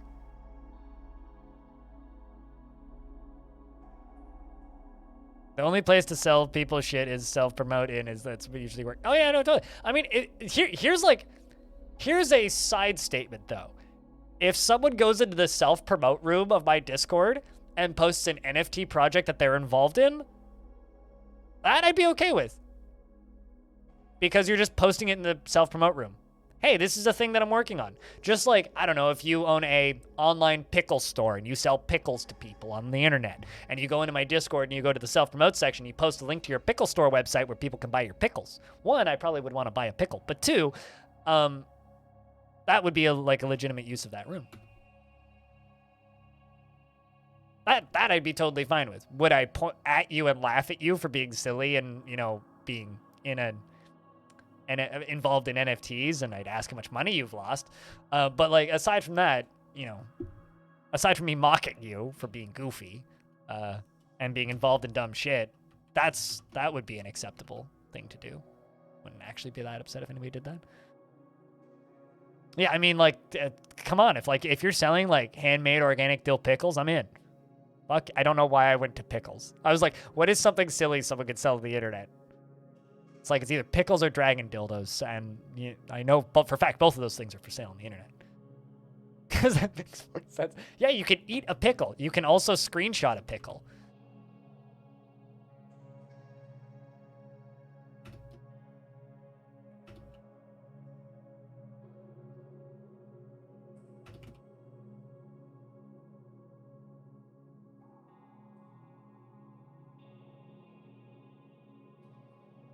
You had a question about self-promote, actually. Can you post YouTube updates on your game? Absolutely. Totally. I can't guarantee you'll get traffic. But, yeah. No, I mean, it's for promoting shit you do. That's what it's for, right? It's so that people don't go into the general chat room and say, hey, guys, follow my Twitch. It's like, no. Go there and say, hey, guys, follow my Twitch, right? Absolutely. How much money have you lost on pickle sales? Yeah, so go ahead. Like, they're basically, you can post anything there as long as it's not, hey guys, I made a porno with my girlfriend, have a look-see. As long as you don't do that, I really don't care what you do. That's like maybe the only like real limit there. Oh, actually, if you post a link promoting Heinz ketchup, I'll have to ban you because ketchup is illegal. I do have to stick to that rule though. Ketchup is in fact illegal, so there's no posting of self-promotion in ketchup in self-promotion. Then you'll have to be removed.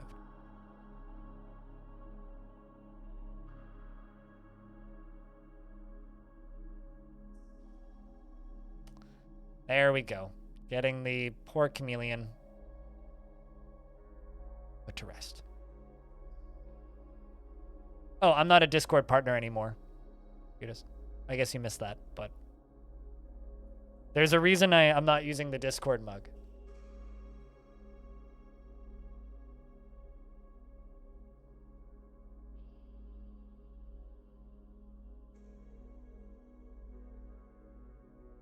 It's very unfortunate.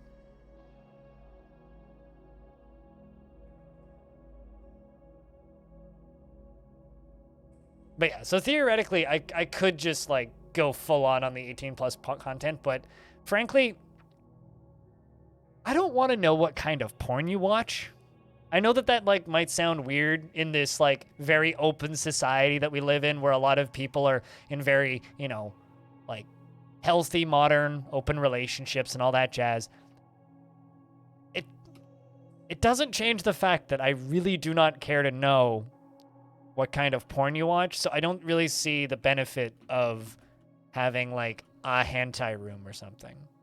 Okay, so both the chameleon people died. That's really sad. They both got caught by that forgotten beast that was on the surface. Ah, man. Yeah, ask King anything about their dragon dildo collection. Actually, I don't know. I don't know. King, do you have a dragon dildo collection, or do you just meme about dragon dildos? I also don't want to know the answer to that question, so don't actually ask that question. That was a hypothetical question. But, I don't know. Ask King anything about their dragon dildo collection. Investments are open, chat. You can invest your tickets if you like. Or don't. I mean...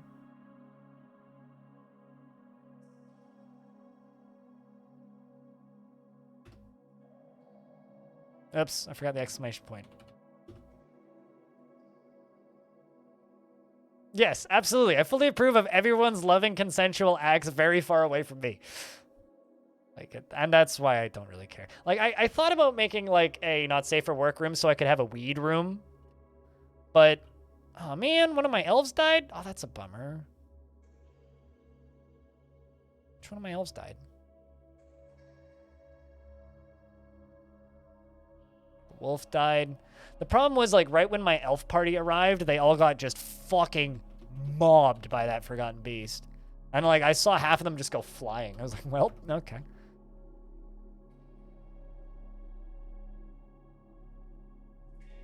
Just don't wave it in my face and we good, okay?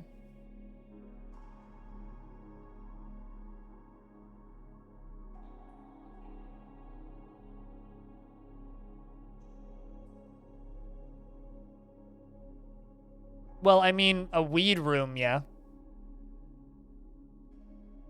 That's, like, the only thing that I would really add. Like, if I were to add something to my channel that was not safe for work, it would be a trees channel. Like, post weed here. That's about the only thing I could see that would benefit my channel. Apparently that wolf is unable to be put in there. But, like, the kind of reason why I haven't done it is because having a not safe for work room makes it hard to view the whole Discord server. So I've thought about making like a subscriber only weed room, but even that, I don't know. Frankly, I don't know. Yeah, I think one of my dwarf adventurers from that first squad actually died killing that forgotten beast. I don't know who killed it, but...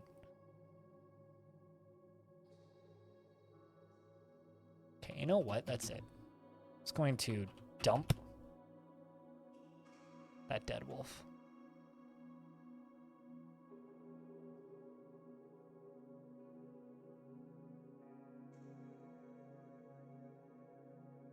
A tasteful calendar channel could really boost the views. Yeah, no thanks. I have enough trouble moderating the anime room. I don't need to also moderate a porn room. Years ago I used to mod on B on 4chan, and that was a very brief stint. I did it for about 6 weeks, and I never want to do anything like that again. So, I don't want to know what people are into. Coffin, not a bed. I don't need a permanent bed. I only need a temporary bed.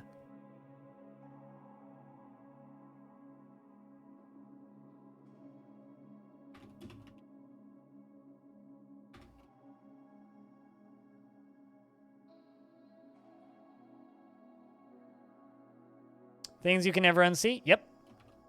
Most of what is posted on B.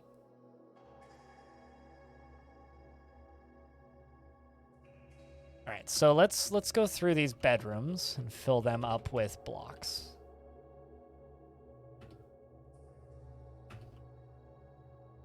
Or just straight Gabbro. It doesn't actually matter all that much.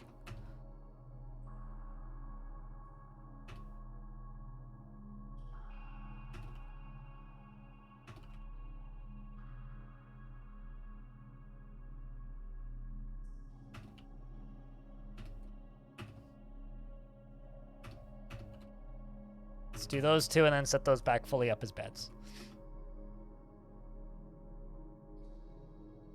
I mean, totally, but I don't want to, like, stumble upon legal ramifications if somebody posts something illegal on my Discord. So I don't think that really needs an explainer. Like, I'm actually, like, a little bit shocked that we're still talking about this. Like, I kind of figured that you guys would be like, yep, nope, I get it. Instead of, like, asking and then being like, why? It's like, clearly you haven't thought about what happens if somebody posts illegal pornography on your Discord. I don't need that, thanks. Did you know that Discord saves a local copy, a very low resolution, but a local copy of every single image that's posted on a Discord server on your computer? Yeah, no thanks. I'm good. I don't want to have to manage that.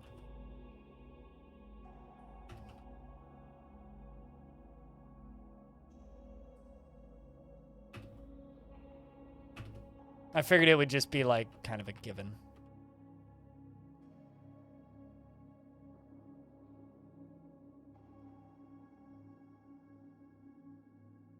It's not a matter of eye bleach. It's a matter of I don't want to moderate it.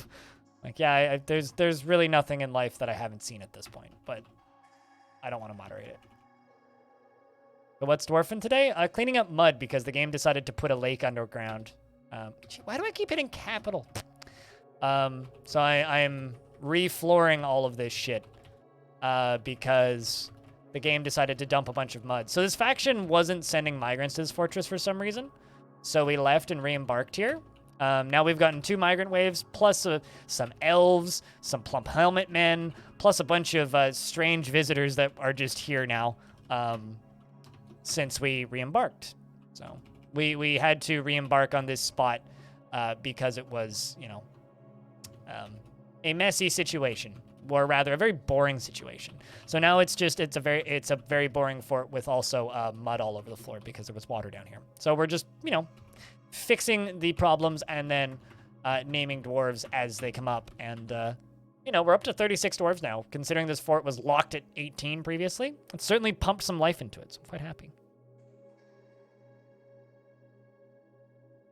I don't think that's where the whole conversation came from, was it?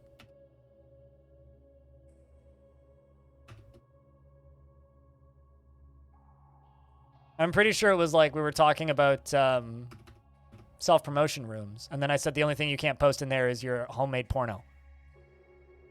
Which I think is a, you know, kind of a legitimate rule. Because it's a safe for work Discord room.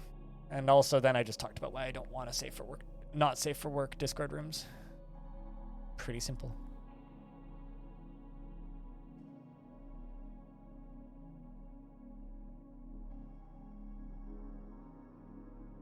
We were thinking about borrowing a car and taking a road trip for some legal weed this weekend.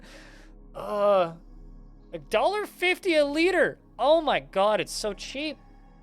So if you're at, without Googling it, what do you think our gas prices are here?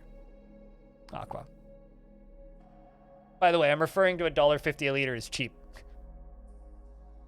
So what do you think our gas prices are here? I don't drive, so this is just Schadenfreude for me.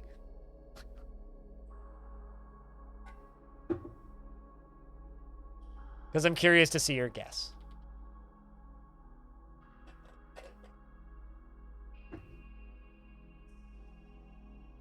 Vancouver, Canada. So don't Google it. How much do you think gas prices are here?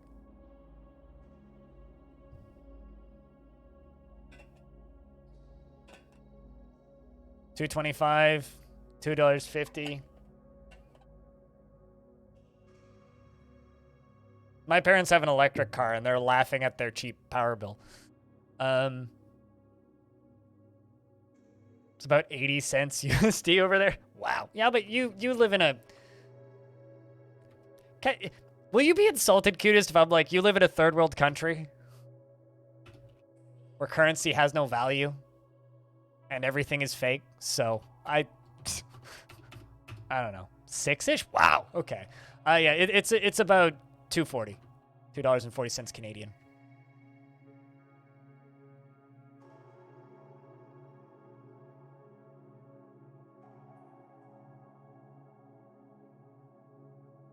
So, you know, I guess like all of those years of me being sad that I can't drive are finally being paid off with, well, now I wouldn't be able to afford to drive. So, glad I'm not car brain. Looking forward to F1 this weekend, though. I would love a lover salary, but lower salaries? Yeah, I mean, I don't know where you're at, but Vancouver's minimum wage just went up,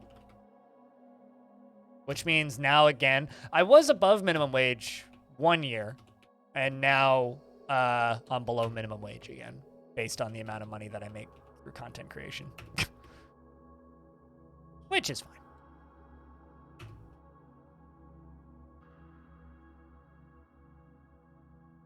I am receiving a phone call from Ontario, Canada. Probably scam caller, I would guess.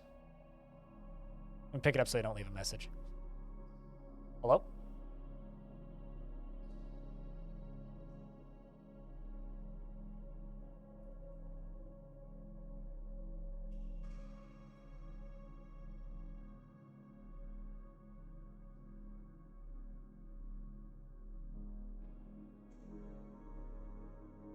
Never mind, it was actually a human being. I have an Amazon delivery, which means I have to put pants on. Fuck. Okay. So I'm gonna go get probably camping gear. So I actually have to go get this. Give me like 3 minutes. It won't take me too long. But I have to put on pants. I'm currently wearing, okay, so clarity's sake, I am wearing pants. It's just weed pajamas. So I think walking out in a Twitch shirt and weed pajamas would just be a bad look. So just give me a minute. We'll be back. I will leave the game on pause though. You guys can follow this plump helmet min. Hopefully nothing bad happens.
What are we clipping?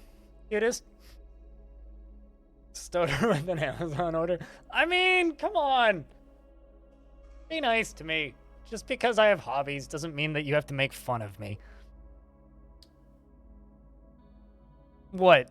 A guy in weed pajamas? I mean, come on.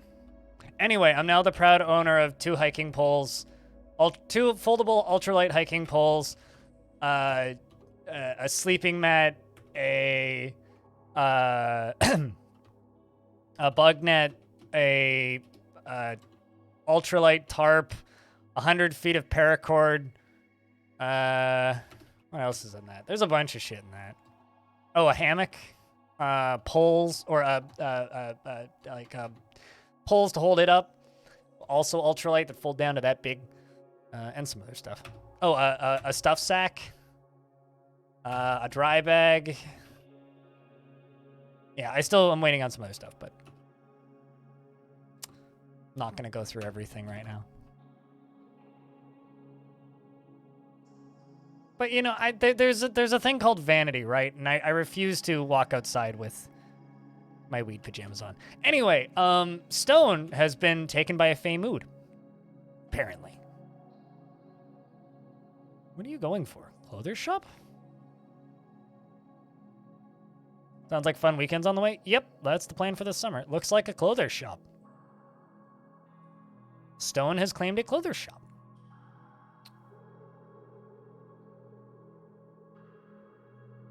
I mean, that is my work attire. Also my pajamas. Don't judge me. I stream 10 to 14 hours a day. I don't change my pants for 3 days, and it's just weed pajamas. One of my favorite photos on the internet is a photo of this late. I remember seeing it on 4chan back in the day, and it just said, "This is a photo of my girlfriend doing an interview remotely for a position at a law office," and you can't see her face, but she's wearing like a suit, like top half of the suit, like suit and tie, like very, very formal suit. And then her lower half, she's in slippers, which have bunny ears on them, with socks that go like halfway up that don't match. One of them is hot pink with fluffs on it, and the other one like is only an ankle sock that's also really fluffy. And she's wearing a SpongeBob boxers. And it's just like, that's working from home. That's just how it works. You're gonna make a toga? Fuck, I hope you make a toga. You're carrying a boulder though, so it's gonna be a heavy toga. Jealousy, if anything. Yeah, it's just like that's working from home. It's like being able to, you know, work in weed. Although now I'm working in shorts, but I guess I could go. I'm gonna put the weed pajamas back on. Give me a sec.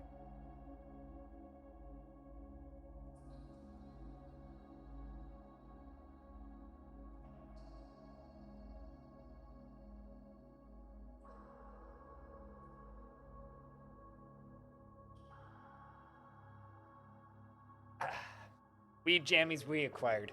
Perfect. Back to work. Now that I'm back in the proper uniform. Pigtail cloth and slate. Not super fancy, but everybody's in a bone carving demonstration. Would you look at that? All right. Well, at least things are getting back to normal in the fort.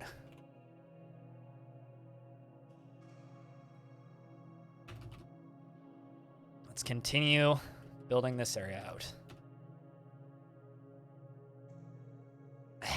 I just really, really, really wish I would stop accidentally hitting shift. It's kind of a pain in the ass to have to redo stuff.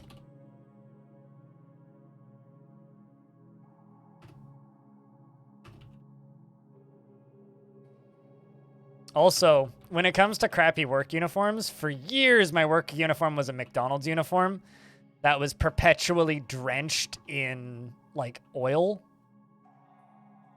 from cooking fryers and fry vats, so Frankly, if I can have a little bit of comfort in my day-to-day now, damn it, I'm gonna do it, because those aren't pleasant days. Not at all. Hey, Darren. How's things?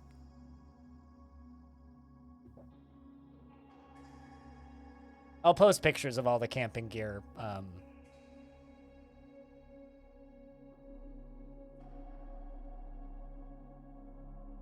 After stream.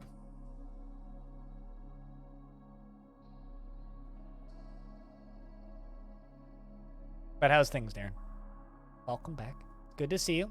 Hope you've been well. Hope your day's been good.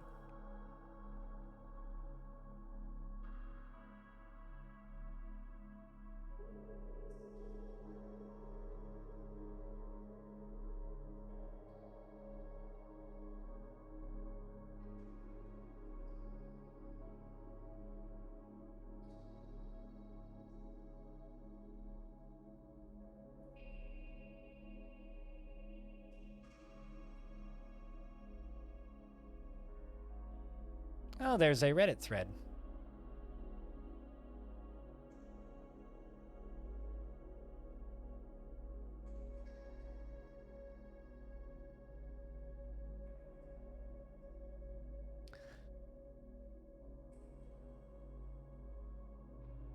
Also, Clino, out of curiosity, are you concerned about them actually managing to get to the finish line currently? Because it seems like parts of the community are like kind of starting to voice concerns about, oh god, what if this doesn't actually come out?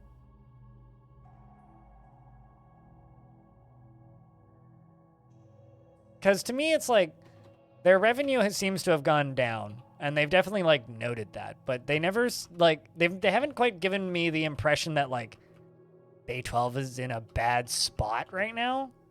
I don't know if that's fair to say, but like their revenue is still certainly better than it was before Premium was even announced in the first place. Granted, I think money was kind of bad before Premium was announced, but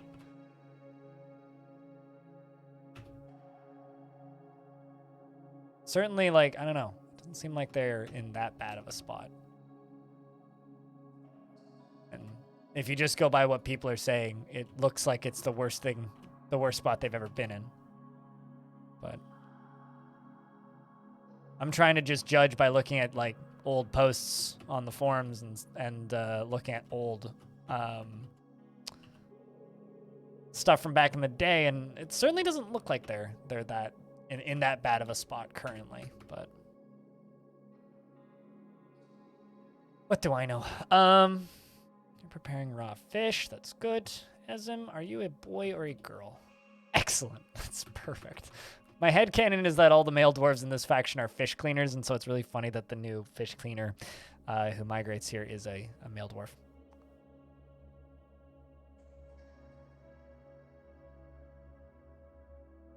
Like hot springs or cold springs? But sounds lovely regardless. So not a toga stone, but close. Ezim Stone, the chief medical dwarf, has created Ruth Shusastris, a pigtail sandal, and claims it as a family heirloom. Ooh, that sounds lovely, actually. The Distant Plays. It's worth 71,000 or 7,160. The wrong half of the outfit, but I mean, it's part of the outfit. This is a pigtail sandal. All craftsmanship is of the highest quality. It is decorated with pigtail and it is made from pigtail cloth. The thread is midnight blue with dimpled dye. The object menaces with spikes of slate. Well, you even have fancy thread. Nice little artifact. Hells yeah. We did some adventure moding today, Darren. And when we re-embarked on this fort, the game decided it would be a great idea to put half of the lake underground, or down here with us, which I'm not thrilled about, but, you know.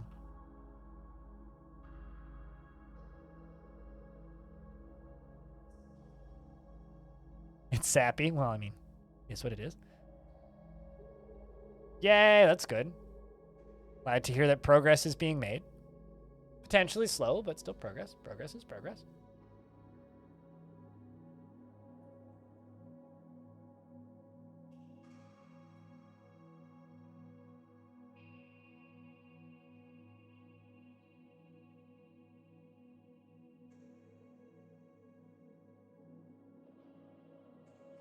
So yeah, we're currently just fixing the water issue.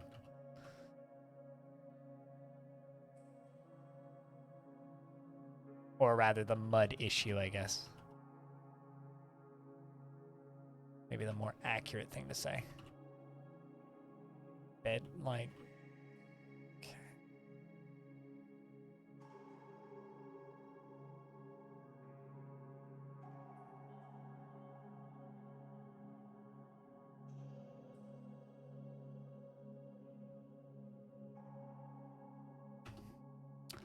Put all that stuff back in that bedroom and a doorway onto that.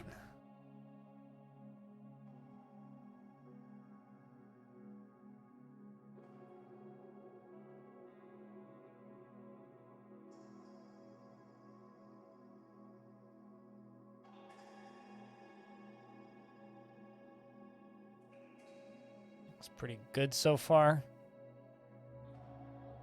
Okay. Coffer. Cabinet.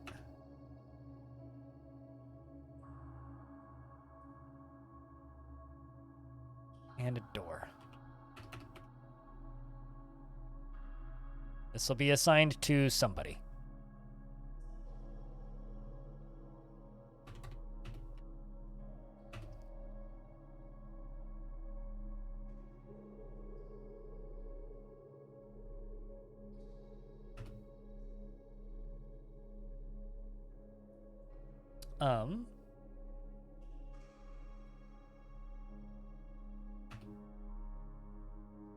And winter's upon us.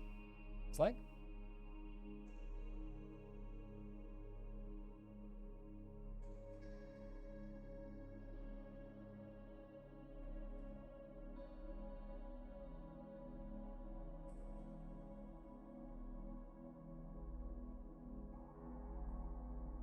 Game is saving, so there ain't much I can do. Hoppity boppity boppity.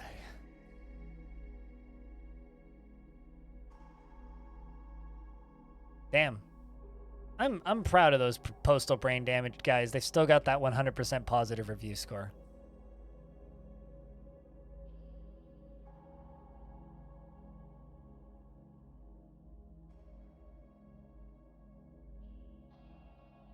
Also, I'm looking at the Summer Games Fest announcements now because it's easier.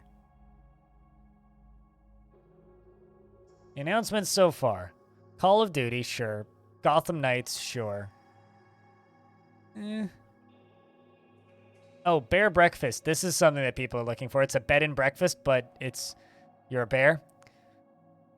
This looks like something I'd like. I don't know what this is, but yep, this looks like something. This looks like my kind of artsy bullshit. I like artsy bullshit. This looks like artsy bullshit.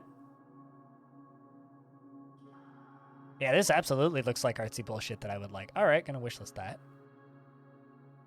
What else has been announced? Metroidvania, no thank you. What about you? Escape room, nah. Rival horror, nah. Baron, this Cuphead DLC has been coming soon for like a decade, though. What else is going on? Ooh, cat game.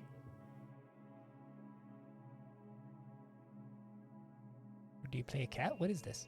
This has a cool look to it. This looks like coloring books I used to read when I was little. Eh. Extra Nice is the name of the publisher for that one. Yep. This looks like a Rusty Lake game. This looks like Rusty Lake. It's not Rusty Lake, but looks like Rusty Lake.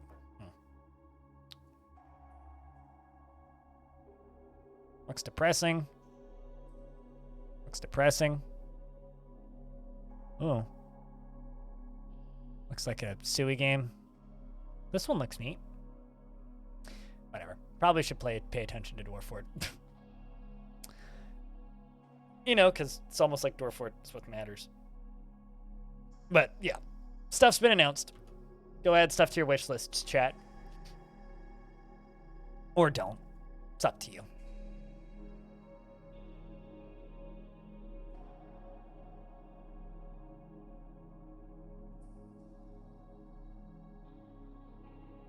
Almost what? Cleno?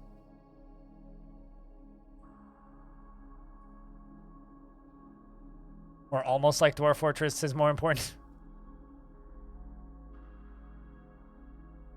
Extra Nice was the publisher I was reading that the current reviews thought they had added more categories. I was reading that as the current reviews and thought they had added... Oh! I get you. It's like reviews, Extra Nice. No, that's all. That's you only get that review if there's a 69 in the numbers somewhere. That's the only time you get the Extra Nice rating.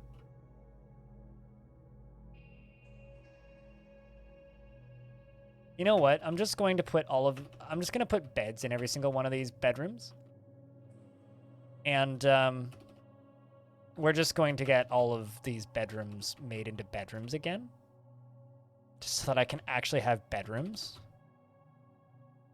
And then I will fix the mud issue after.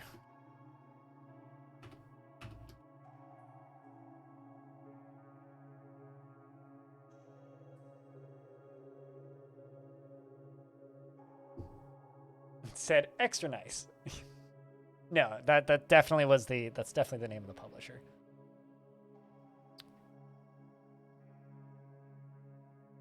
I am down for some more artsy bullshit, though. Artsy bullshit's good.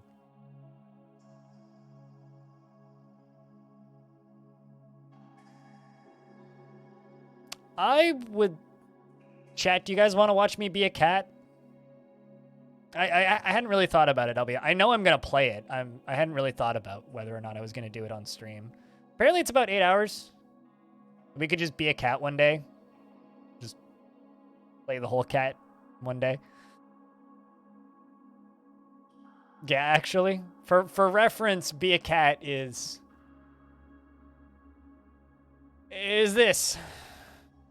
It's out July 19th. It's the game where you be a cat. It's a cyberpunk cat stealth game. You're a cat. And you be a cat. Very well animated cat at that. No. No, I'm not. That's not what I was talking about. I meant actually being a cat on stream. See? It's being a cat. I like how this game's called Stray, and like its marketing has been very good, except everybody still just calls it Cat Game. It's like, oh my god, it's Cat Game! It's the game where you be a cat! But yes, no, it's Cyberpunk Kitty Game. Doesn't this look fantastic though, Zach? Like, to anybody who likes cats, like, this is fucking phenomenal. Best game ever made. It's definitely a cat that's getting shot at by lasers. My question is, do I get a rocket launcher? That's my first question. My second question, uh-oh.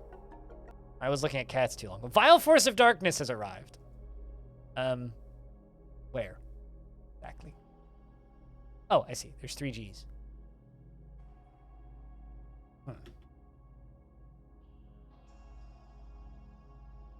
Is it just like 3 or 4 of them?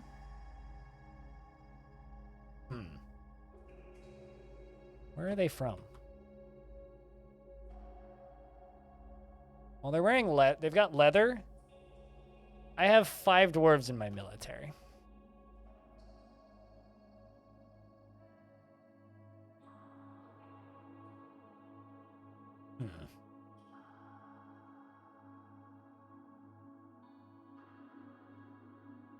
Trying to remember where I put the front door lever.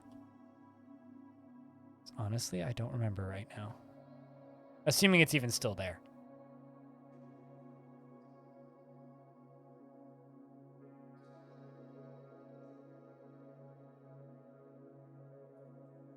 Because those both have mechanisms in them. Okay, you know what? Fuck it. I'm gonna lock... Well, actually, you know what? I'm not gonna do that. And you want to know why I'm not gonna do that? I don't really want to lose my elephants. How many of them are sieging us? 1, 2, 3, 4, 5, 6. Oh no. I'm so fucking scared. Ah. Okay. So I need my war elephants to follow me.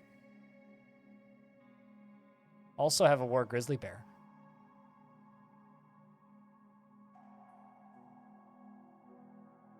I'm also gonna have to double check to make sure that the war elephants are still assigned as war elephants.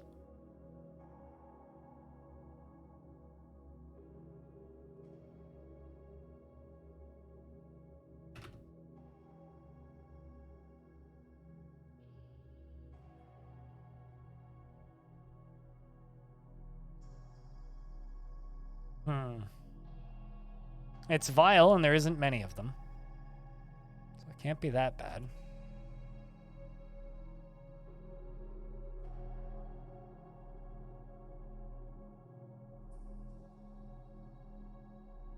Well, these goblins are fighting with a lot of these visiting... Are they fighting with the visiting merchants, or are they just... Okay, they are fighting with the visiting merchants. Well, I mean, it's dealing with that annoyance.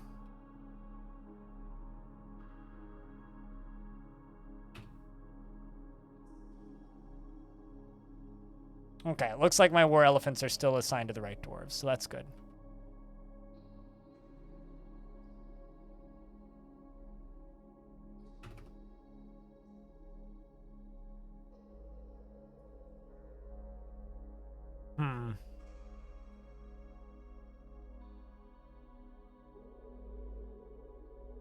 Wait, berries?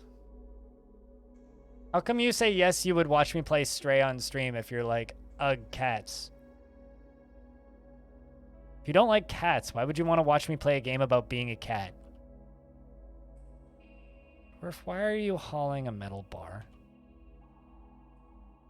Alright. Let's go kill this goblin. Very slowly. Like, my entire military has this awful fever. I really hope that they cure themselves quickly.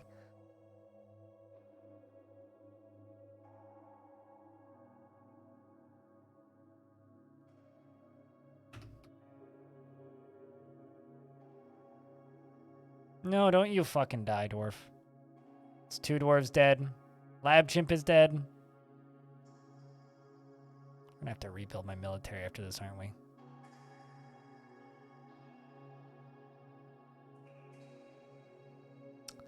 Well, it's 1/3 of my military is dead.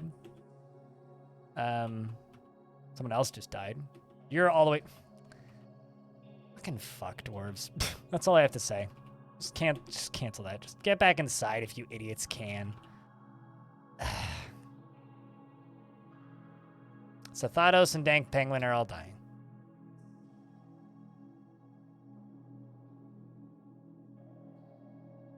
I'm super disappointed.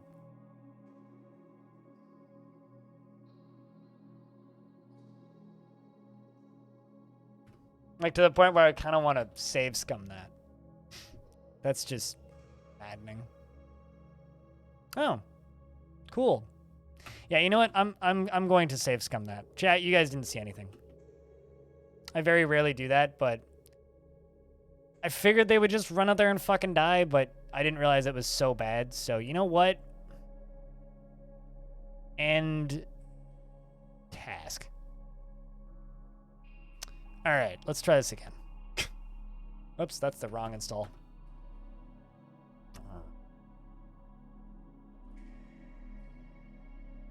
This is why you turn seasonal saving on.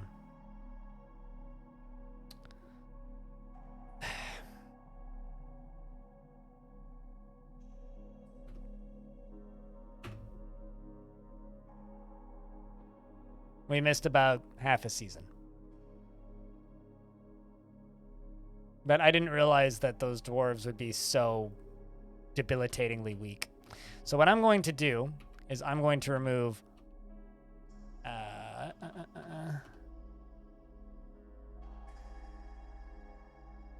you, and you from the military. So now we're going to go get a new set of military dwarves. First rule is they can't have a fever.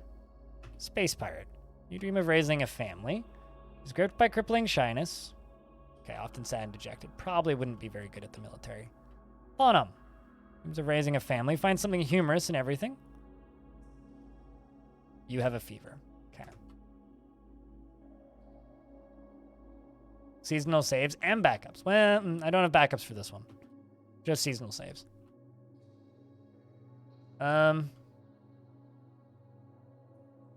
Let's go to you.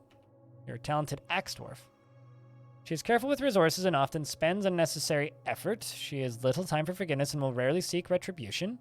She occasionally overindulges and tends to assume the worst of two outcomes will be the one that comes to pass. You do fine, Unib, but I want somebody who's a little bit better. Truzuka, you're a dabbling mace dwarf. Are you one of the ones? Okay, so Truzuka was in the military before. I'm going to put you back in the military and get them active in training. I'm going to put this engraver in there with them. So I do have some rules for this faction. Because we're this weird cult thing, only lady dwarves are allowed to be in the military. So, moved by curiosity and is rarely happy or enthusiastic. Is conflicted by this as she values parties merrymaking in the abstract. She likes a little excitement now and again. All right. You can join the military. I'm going to need like 5 or 6 dwarves, basically. And I can only take dwarves that are not currently running around with a fever. So many of them are. Gran, you dream of mastering a skill. Sees humor in most instances. Oh, he sees. Sorry, Gran, can't bring you. Red Knight, what about you? Unbelievably stubborn. Right.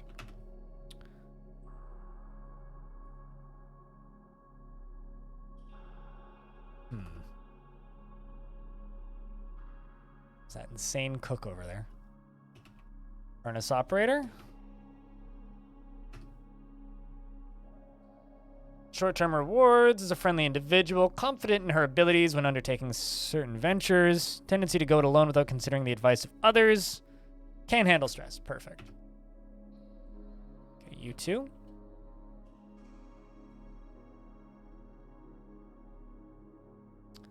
Need about 3, maybe 4 more, I would think. Cast. Ashton. Dodic. Prone to hatreds and often develops negative feelings. A little wasteful with her projects. Sure, you can join. What about Kib? Currently shameless. Dreams of crafting a masterwork some days. Bashful! Has to get things done correctly each time. Not easily developed or negative feelings. Gonna go join the military as well. And they're all gonna go down here and train. The problem is that bloody crap that keeps raining from the sky. Her dreams of mastering a skill is extremely incompetent in situations requiring her skills. But can't because you have the fever. The lake fever. The lake gives you a fever, TLDR. It's kind of annoying to deal with, but we're working our way through it.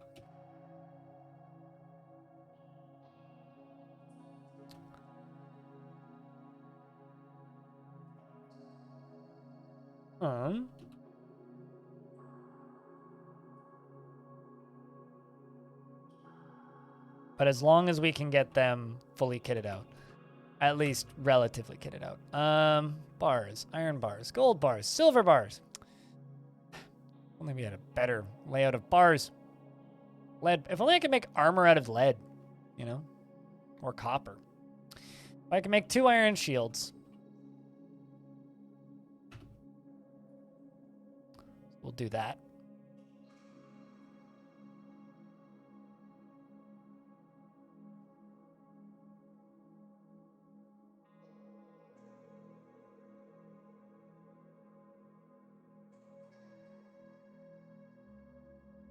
Silver warhammer, gold earring, bismuth bronze cap. How many anvils do I have? I did buy a bunch of anvils. Melt all those. That's 14, 15, 16, 17. Melt metal object 17. I have 1 piece of copper. How can I make copper armor? What?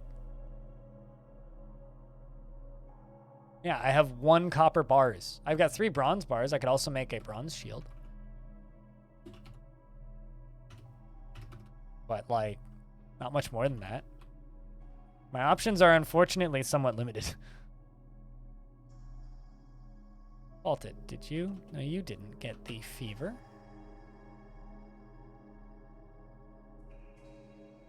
We can't let you in.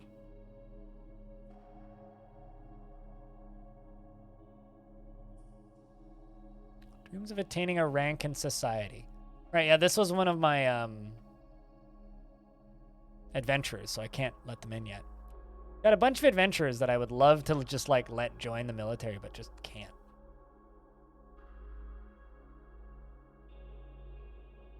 Actually gonna slaughter a bunch of elephant calves.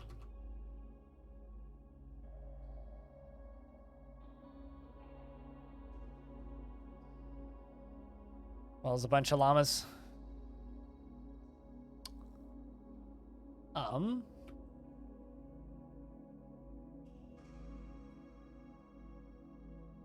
Also still making gold sarcophaguses. Was this before or after I placed those sarcophaguses?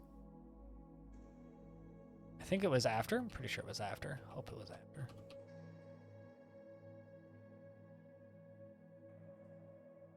Yeah, it was after. Okay.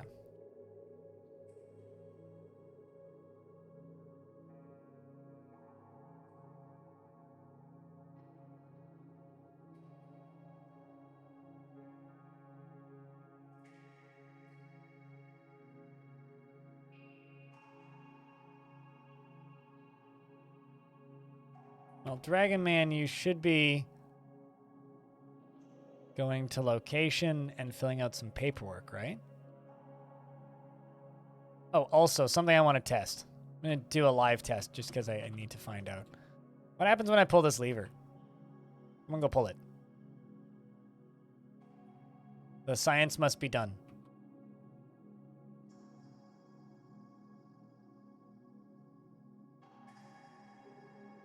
Does it lock these? Yes, it does. Okay, so that is the lever that we need to pull to lock the door. Noted. Okay, well, at least that still works. There we go. There's the vial dank of darkness. The dial force of darkness? The vial force of darkness. Well, the door is already locked. So,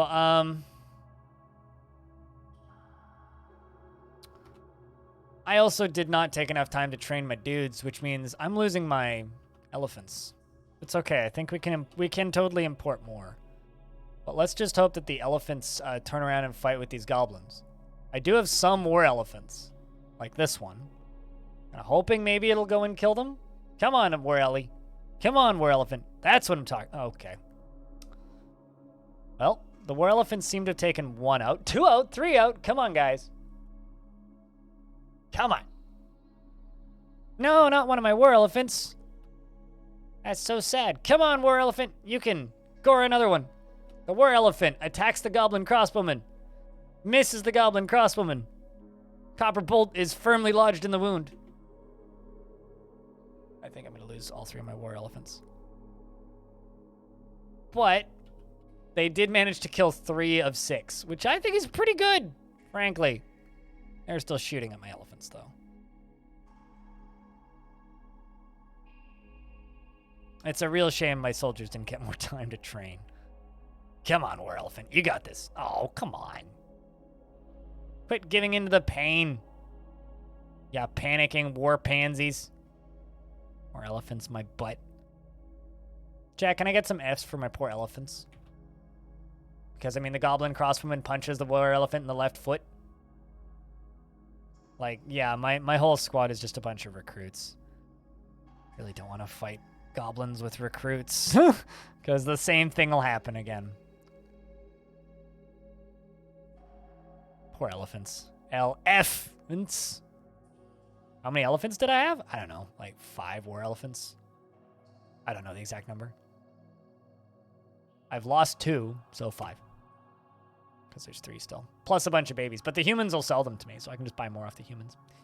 We'll see you when we see you, cutest. You snooze well. You need to remember, I'm not tech-it. I just hit buttons and forget immediately. Or even better, assume it didn't happen. Well, 2 of the goblins that are remaining are lying on the ground, hopefully due to injury. Looks like it's just exhaustion for that one. How about you? This one's knee is mangled. Took an elephant to the knee. Used to be an adventurer like you. All right. Those 2 seem... Okay. I'm going to try and do something sneaky. I'm going to attempt to run out there and make the most of this. I still have a bunch of baby elephants, by the way. They're just up on the roof now. So I'm hoping because they're lying on the ground in melee with goblins that I'll be able to just get out there and kill them.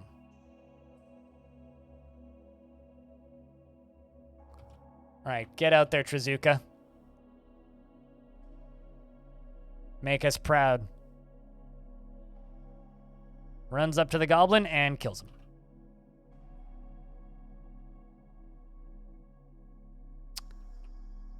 He was fighting, and the militia commander bashes the goblin in the upper arm with a silver warhammer, fracturing it through their pigtail cloak. The final hit was in the head, jamming the skull through the brain and tearing the brain.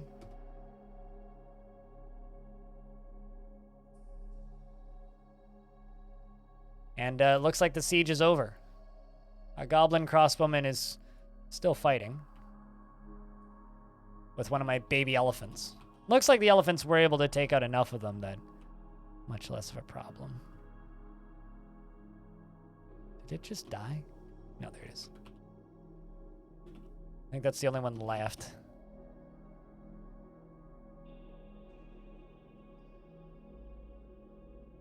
I think that is all of them. Yes, that is in fact all of them. But all of these E's are elephants, so I still have tons. They're all just babies.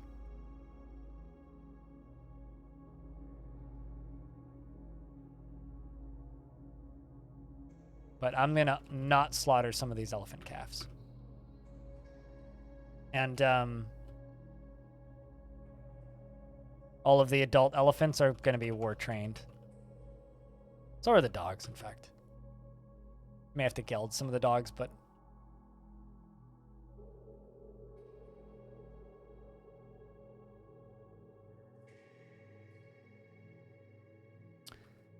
and did I not?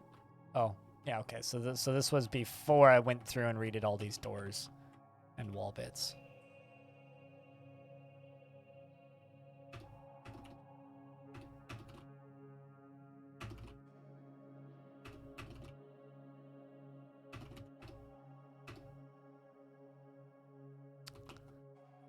Need to stop hitting.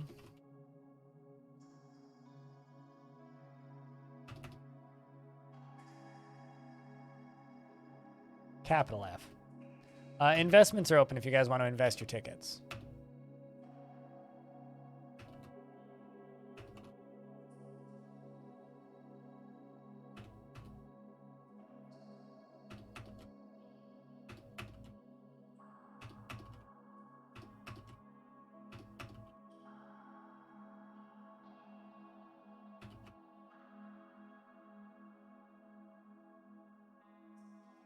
All that, all that.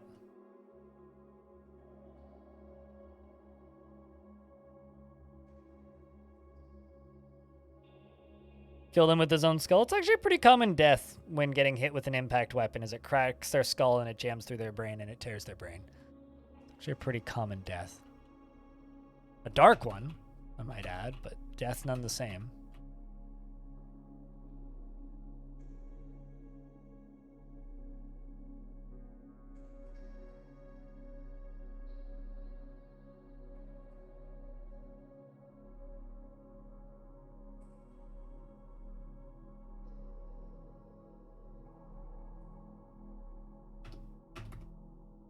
All right.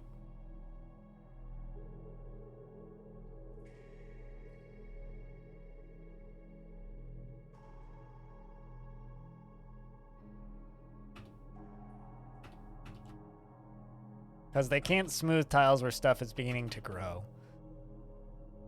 Only ones where stuff isn't yet beginning to grow.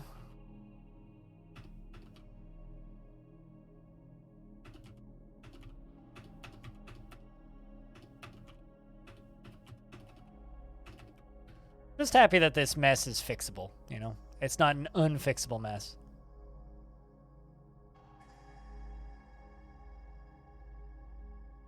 I've had, like, unfixable messes from bad re-embarks before. Generally, I do think that they're fixable.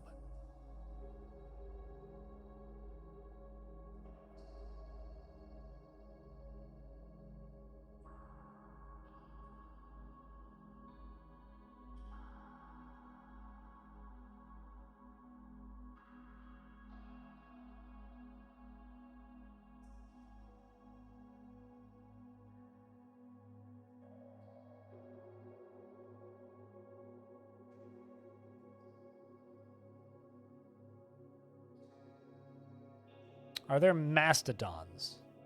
As in the animal mastodon?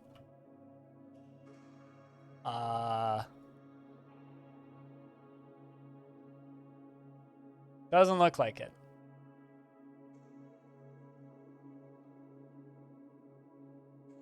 Yeah, I just did a search of the wiki.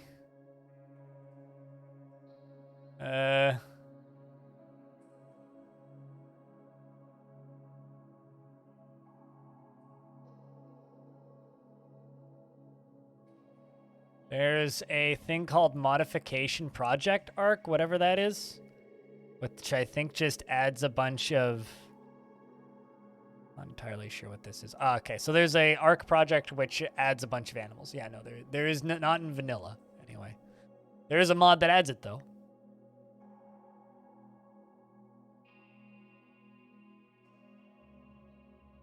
So that's all I got for you. Just a mod that adds it. It could be one of those, like, oh, it exists as a forgotten beast, but there's no, like, animal. Because there's a few of those, like, woolly mammoths can be were creatures, but they don't exist in the game anywhere. So stuff like that exists in Dwarf.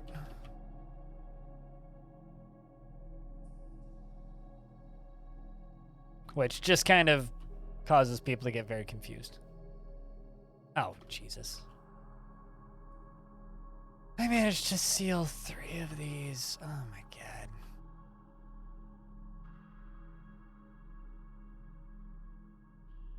I'm a big dumb.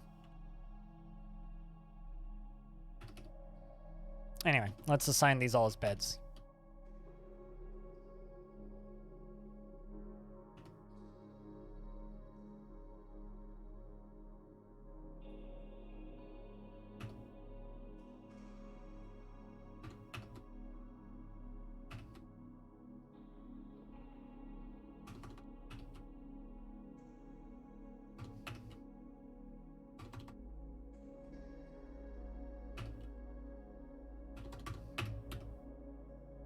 All right.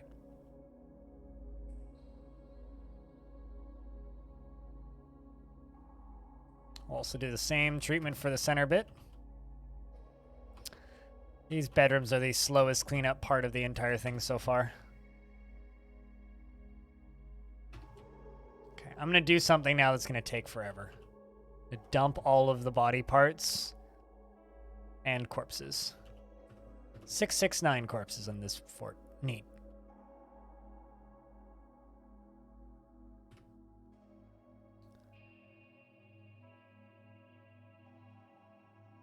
You know, there's a lot of it would be cools, but you know what would actually be really cool? Like truly, you know what would be cool? If Steam Dwarf Fortress was finished. That'd be cool. That regular animals can't be extinct on Earth since clarified he won't remove animals from DF if they become extinct. Oh. Well, I mean, that's good. So that means that there's no chance he'll ever remove humans from Dwarf Fortress then.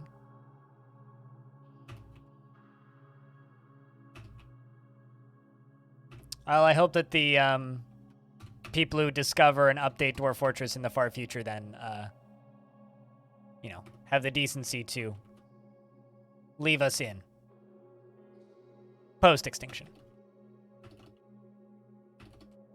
Whenever the Q Consortium finds Dwarf Fortress, you know?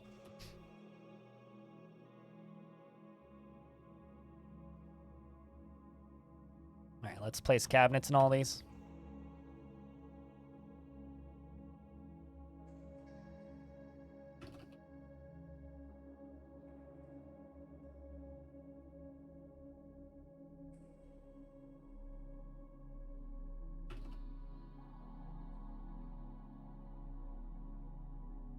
Where humans? I mean, I would be super down for where human, I'm not gonna lie. But don't think it's quite within Tarn's lore.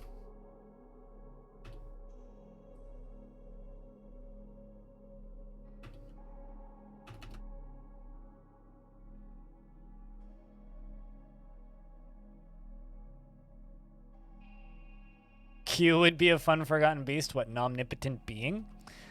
I want us to be able to fight with gods, which is pretty much the same as Q at this point. You know, like, yeah, Q is a god. Like, come on. Q's probably, or various Qs are probably several gods within various species histories within the Star Trek universe. That just makes perfectly logical sense to think about.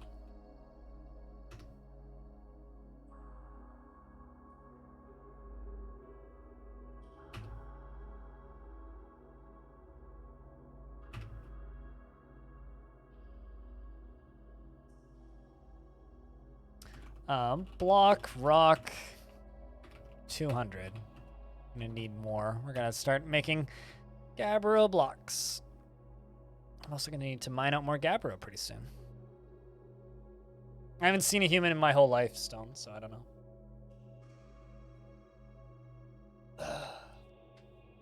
Jeez, I need a stretch.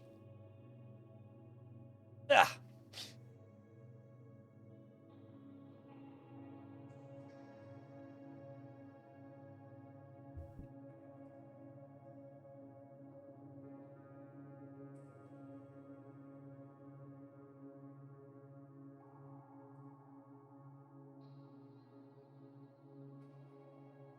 You know, I haven't talked about this, but I do think it's kind of amusing. So I just received an email about it, so I wanted to mention it. I use a YouTube plugin called TubeBuddy, and it's pretty good. It's a plugin for YouTube.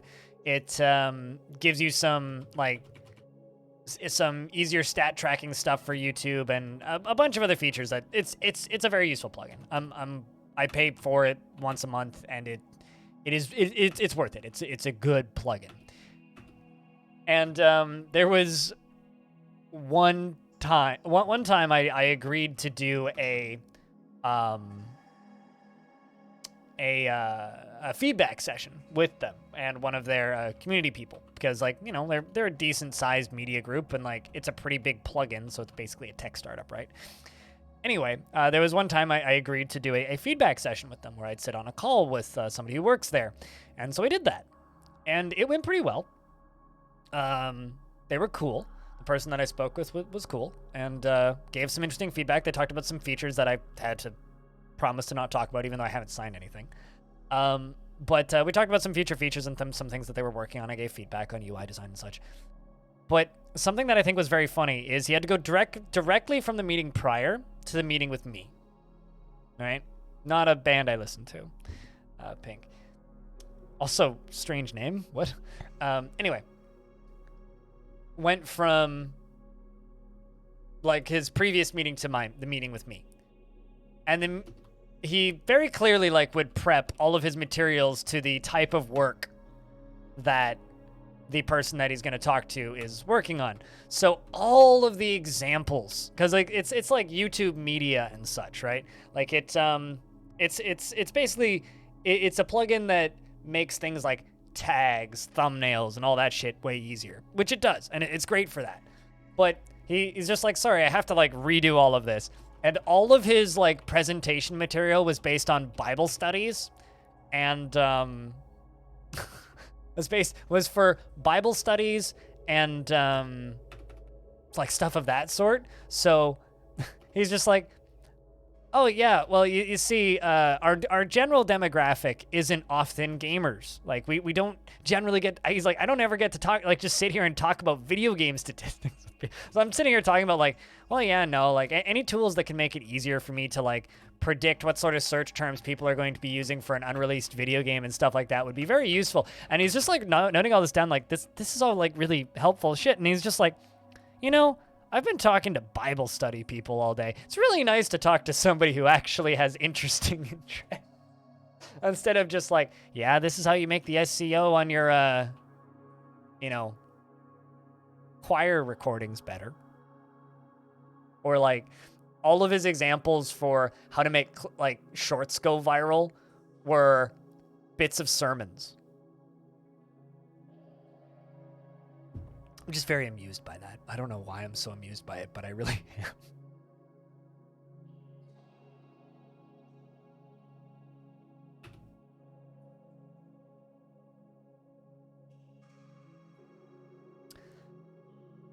All right.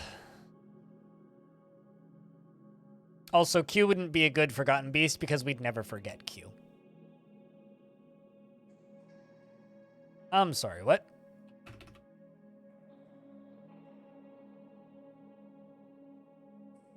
There's like just this undiscoverable corner of the map.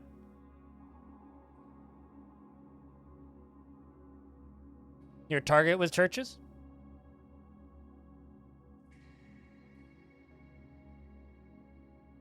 Neat clickbait sermon shorts. I mean, here's how you get everybody to view your sermon short, right? You put a lady in a bikini in the thumbnail, and then you put the caption on it. You'll never guess what she did in church today. There you go. Clickbait sermon shorts. I got this. They should hire me, frankly.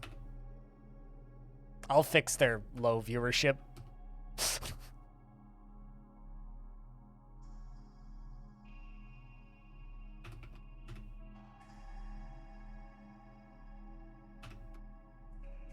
Genuinely hilarious. Just like, I don't know, she's just in the choir and singing real well. I mean, what do you want from me? The fact that it was hot out that day, so she wore the bikini to church. Forgotten... Like, E's over there. Forgotten Beast! Russian has come. I guess he's Russian? A gigantic one-eyed cricket. It has lacy wings, and it squirms and fidgets. Its gray exoskeleton is waxy, beware its webs. That is scary, aside from the fact that it's a cricket, so it doesn't have any poison, but it does jump. Jumping and webs. Pretty scary.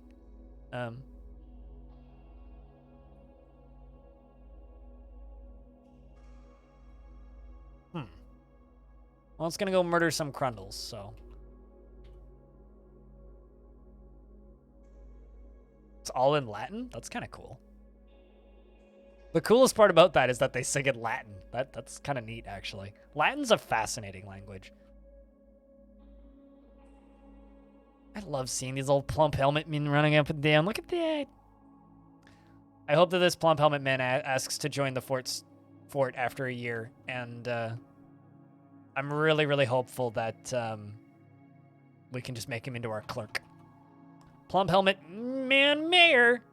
Hopefully, maybe.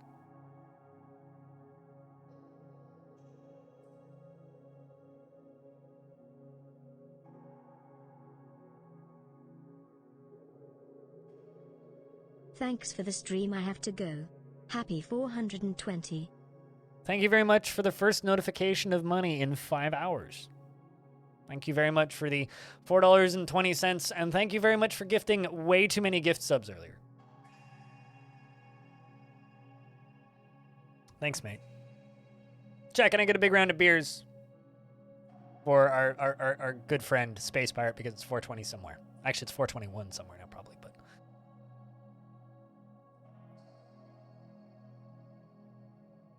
She's going to be taking a Latin module at uni.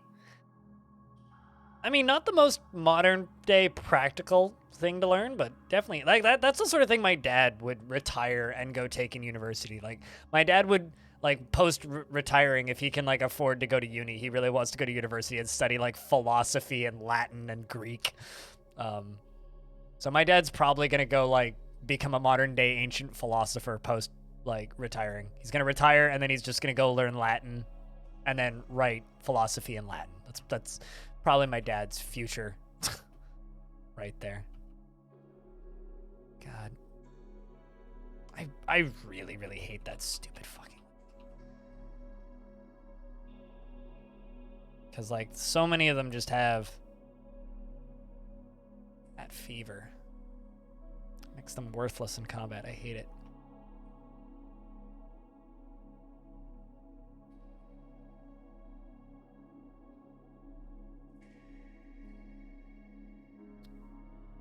But thank you much for the $4.20. Thanks for helping keep the stream funded.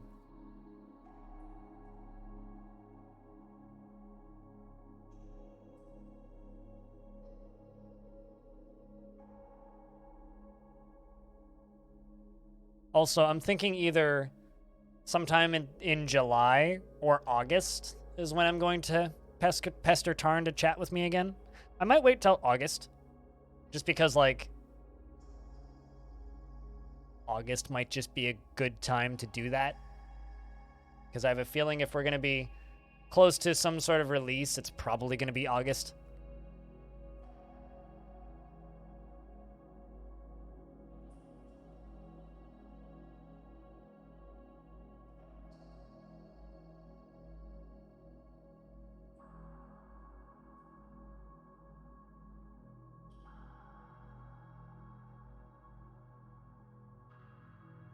I kind of want to be close to something, close to an announcement by the time we actually, you know,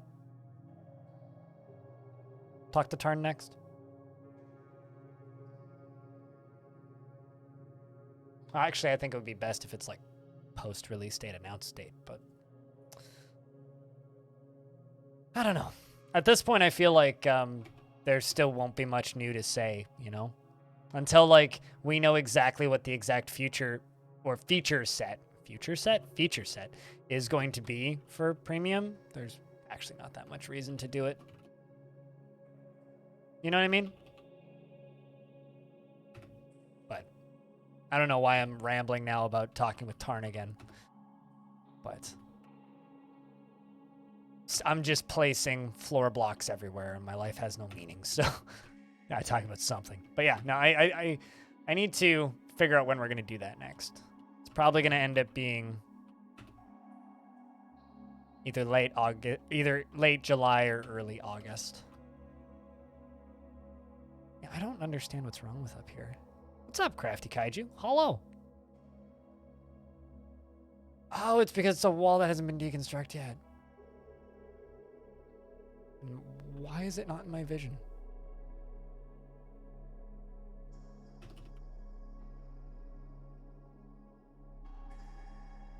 That is so bizarre.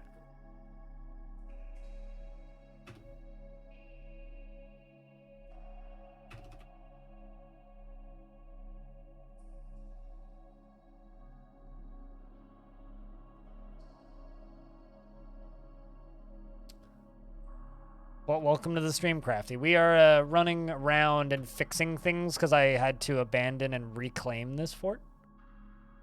So we're basically just kind of fixing the messes of reclaiming it, but the benefit of that is it seems to have fixed this fortress's future prospects at life. So once we're done unmessing this mess, We can go back to reading everybody's descriptions and learning about the dwarves again and actually rebuilding this faction, which will be really nice. Let's place that statue there. We've also been invaded by goblins, which is good. Meaning that the dread of scrapes is actually a threat. Which is just going to add to the fun, frankly.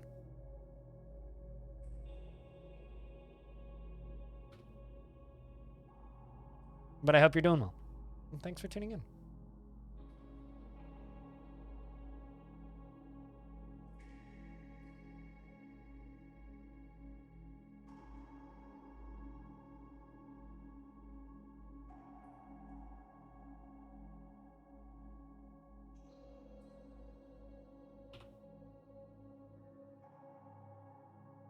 But yeah, we'll probably be playing dwarves for another 3 hours or so, if I had to guess. That's probably the plan for the day. Then I think we'll finish that Jupiter Hell run. So that's kind of the plan for the evening. We'll play dwarves for another few hours, and then we'll finish that Jupiter Hell run and then figure out what we're going to do from there. Either start more, depending on how we're feeling, or maybe I'll even just go play more of that cheap-ass shooty thing.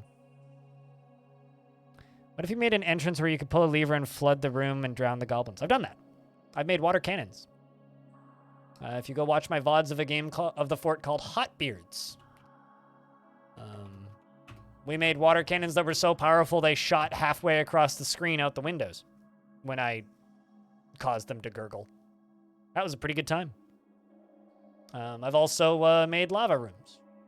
But this particular fort, not really focused on combat currently. Although we might have to be. We do have elephants. Not quite the same thing, though.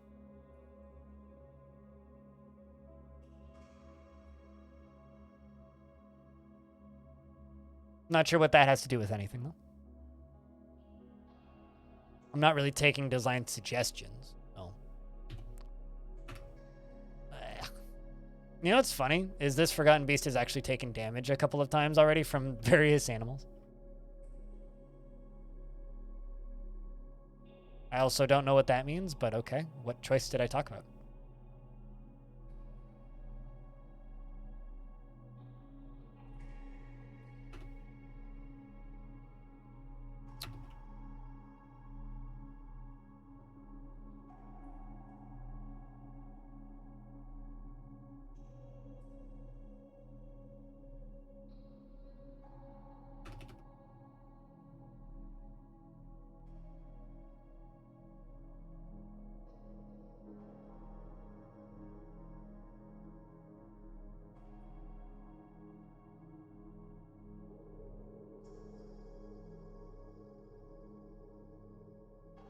Well, I mean, I'm not like not surviving.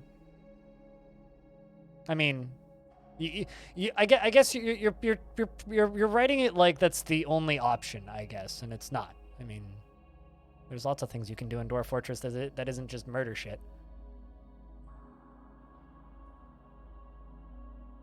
If you set up your fortresses correctly, there's never really a point where it's not a choice unless you intentionally left holes, which I don't.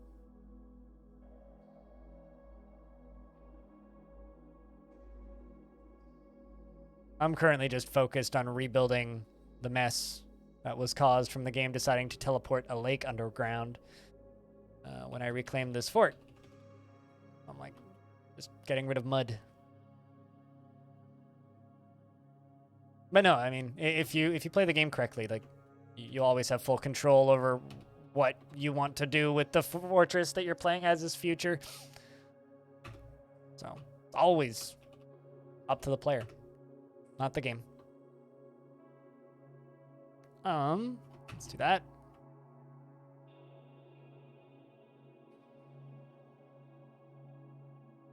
I mean, I would like to make this into the mountain halls, because I want to overthrow the queen of this faction. That is actually my goal, but I need to make this fortress alive first before I can actually do that.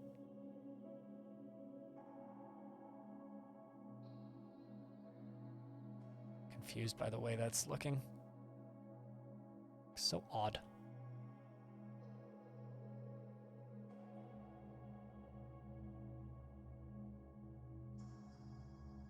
Fair enough. Yeah. I mean, there's multiple ways of sealing off a fort permanently, so you don't need to worry. You can just ignore that stuff if you want to. So, I mean, I always have a few stopgaps where I can just ignore the goings-on outside if I don't feel like tolerating them, which is often the case.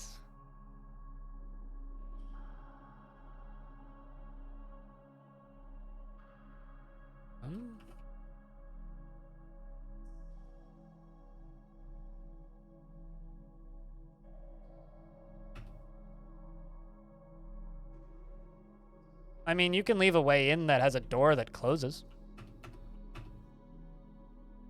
which is what I do.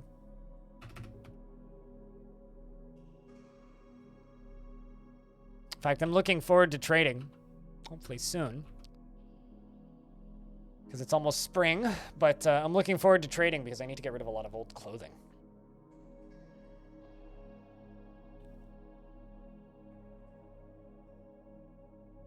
I don't know, you're talking to somebody who has a fortress that is getting close to 500 years old. So yeah, I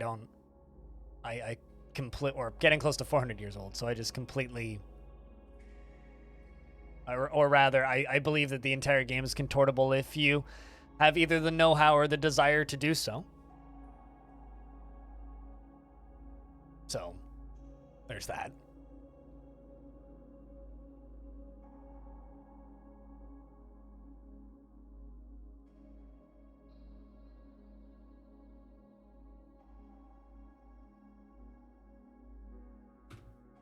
But regardless, you're new here. Did you pop over from the YouTube channel or just in through YouTube? Good fortress lasts 60 years in your head? That's old. Like 60 years is on the long end. This fortress is still pretty young, although we reclaimed it today. The faction that this fortress is a part of is kind of not the most active. They're pretty small, and I wasn't getting any migrants due to the faction being kind of quiet, and we also weren't getting traders. So I retired the fort, and we've reclaimed it now, and we're going to try again. Hopefully we can actually get more. 60 years is longer than average, that's for sure. That's like really good, I would say. I mean, I think like based on just asking people and based on like general statements I hear from people, most forts seem to last like less than 10. So experiment, yeah, that's a better word for it. Long death is an odd thing.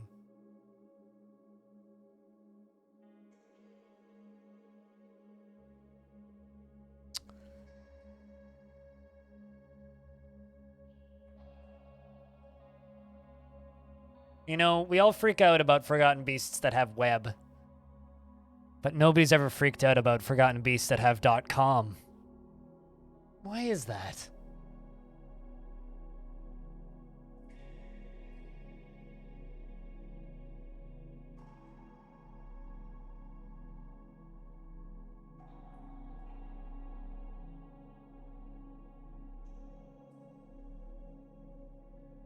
Do you get bored of fortresses pretty quickly? Eh. No, I understand that. I mean, so do I. I think I hide it too. I think I just hide it pretty well. But I usually get obsessed with some sort of weird big project that I end up working towards eventually.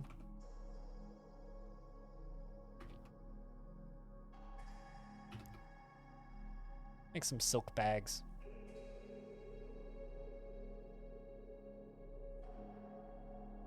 You're gonna make some dinner?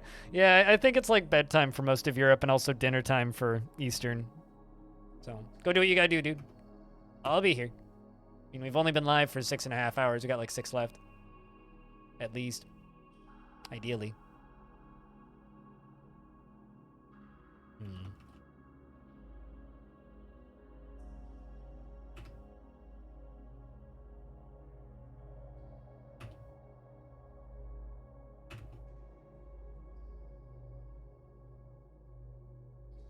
Hovering over lava or water and you eventually get most of your dwarves killed?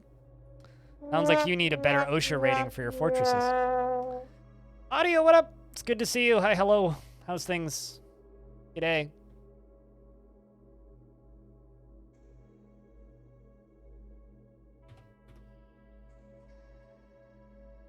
I don't want to just constantly be pestering you for deck updates, so things have been interesting. How so? Your fortresses are death traps for your own dwarves or for the enemies? Because mine are generally really safe for my dwarves. Although in Long Death, I did build a pillar of lava from the surface all the way down to the center of the earth. And that took a very long time. And we lost 2 dwarves in the construction of it. But only 2. I think it's pretty good. First half of the week was frustrating today, but today was super fucking cool. How so? I wasn't expecting super fucking cool from interesting. Usually interesting is a bad thing, but I'm listening.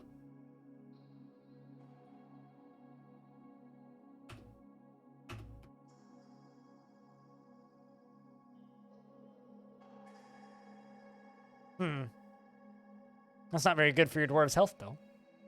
I get attached to my dwarves, and I like to keep them alive. R&D project has started moving, literally. Did you build a robot? Please tell me you built a robot.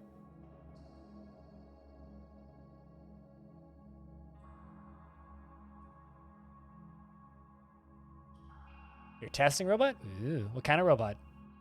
Just like a robotic arm type thing? You have videos of said robot?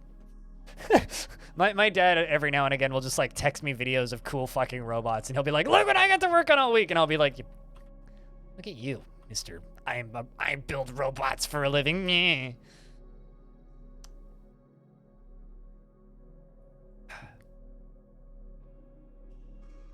My dad wanted me to get into internet security, and now I just do families IT and play video games on the internet.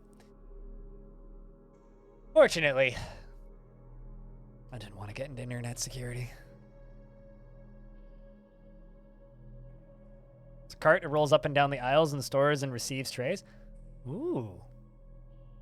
I know exactly what you're talking about. Interesting.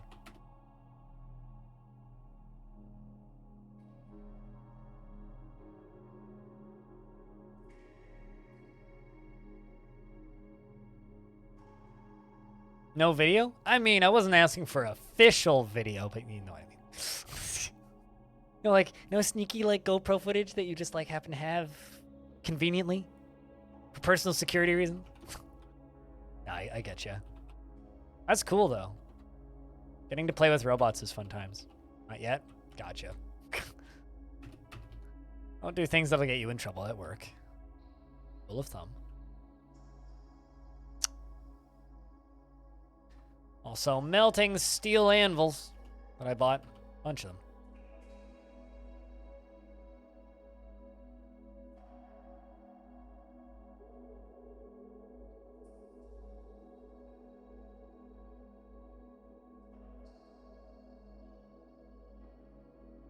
There's somebody in my hallway talking.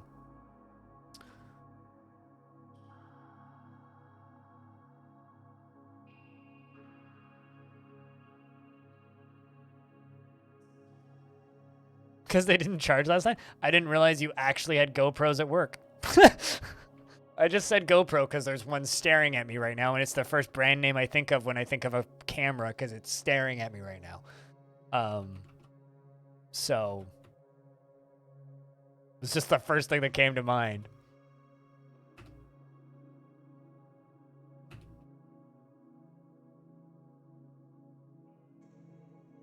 Although I feel like your industry is probably pretty secretive when it comes to like what you're actually doing. Because you don't really want people, I don't know, trying to sneak back there. Seems like being super public about what you guys are, or about how the back end of an airport works is maybe not a great idea.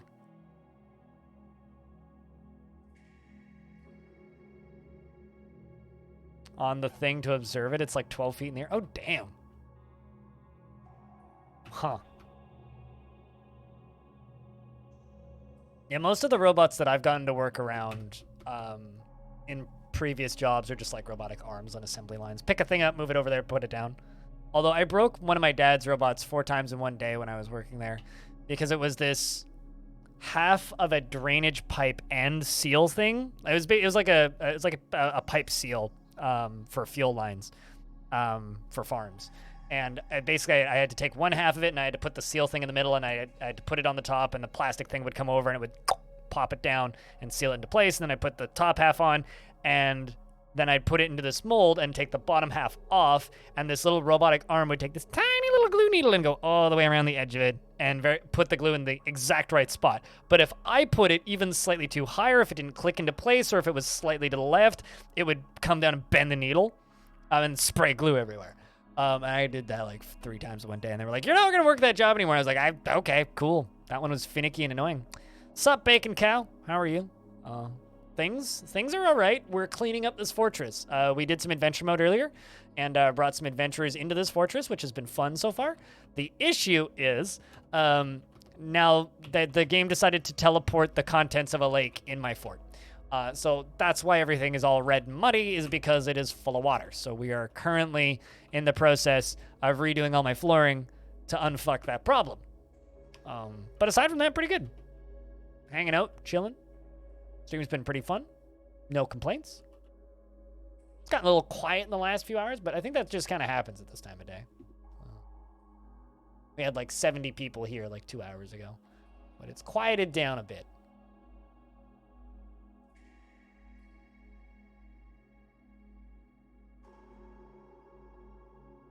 Hoping the next update about the release? Oh, you keep hoping that the next update is about the release. Well, I mean, I realistically give it a little bit.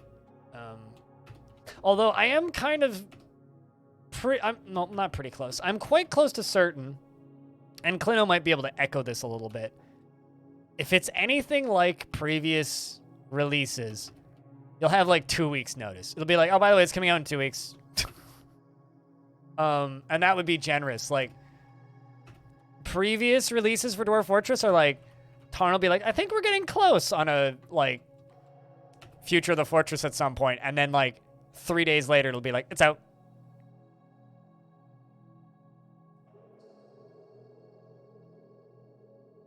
February 23rd?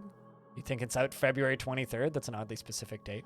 Or is that the date that it's slotted on right now on Steam?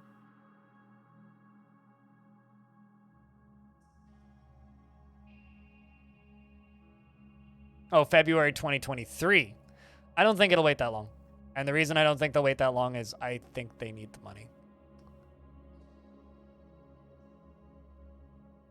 But my current feeling is October.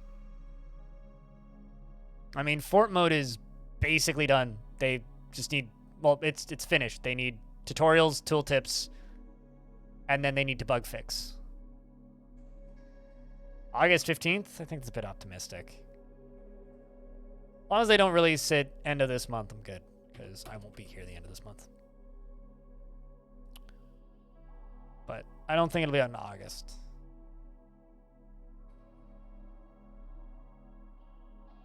It's also a Monday. Why would they release it on a Monday? Games released on Tuesdays and Thursdays. Not on Mondays.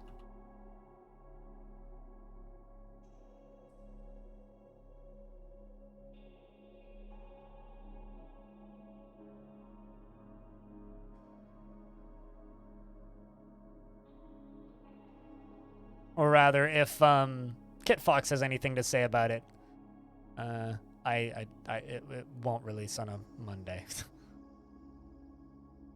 Because they know what they're doing.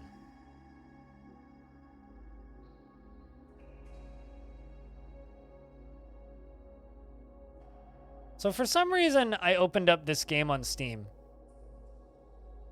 And it's like a Fire Emblem type thing. I'm pretty sure this is almost exactly a map from Fire Emblem and the Sacred Stones. Whatever Symphony of War is, but straight up just looks like Fire Emblem to me.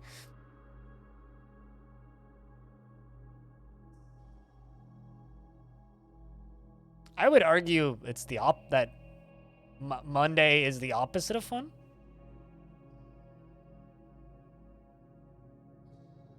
But Touche.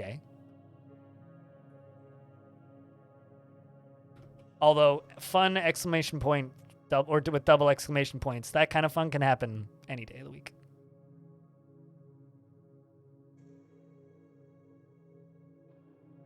Any day of the week. But yeah, audio, I hope to hear more about that project, because that does sound kind of exciting.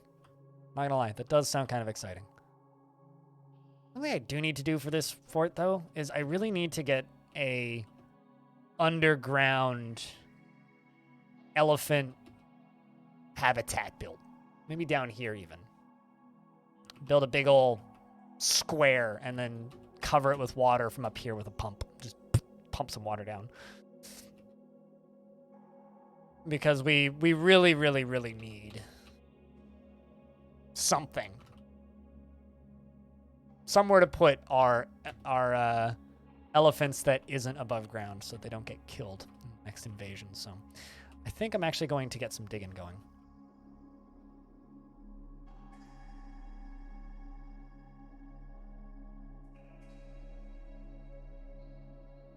Why? Just because it's cool as hell?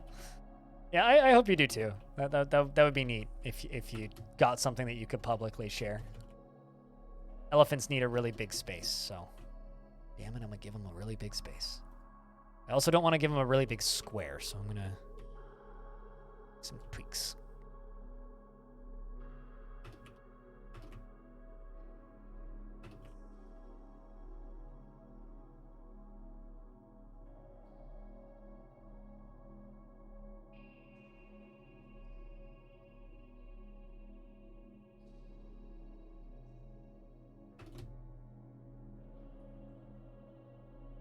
This is going to be my elephant enclosure. Underground elephant enclosure.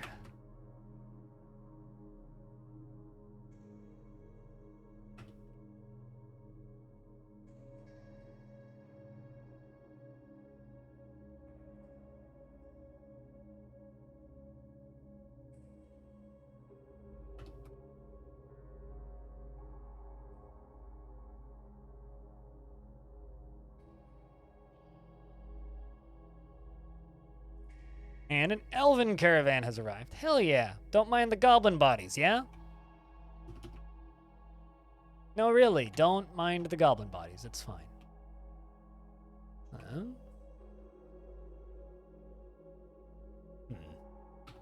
a lot of prepared dog bits. Ooh. Prepared food barrel. There you go. And it's in lead.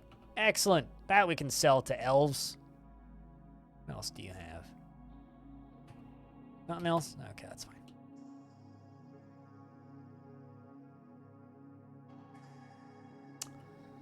Both of my dwarves that are running down to the basement are about to vomit. Well, that's great.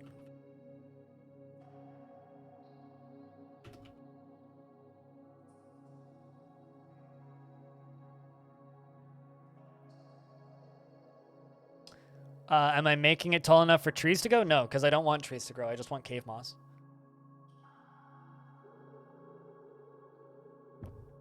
I just want cave moss. And the reason I just want cave moss is I just want the elephants to be able to eat.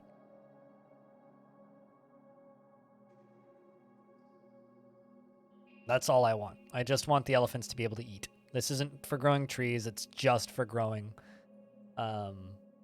caves. Or actually, have you never seen like an underground like growing area before, I guess? We could also move our farming down here too.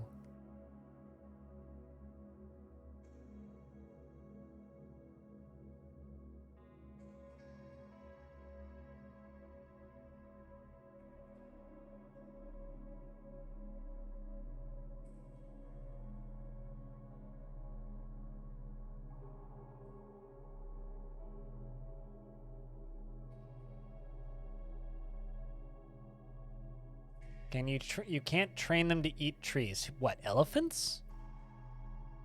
Are you actually asking that as a question? I can't tell if that's a rhetorical, ironic question or not, but no, you can't. Elves eat, well, they graze. They eat ground fruit, ground food, stuff like that.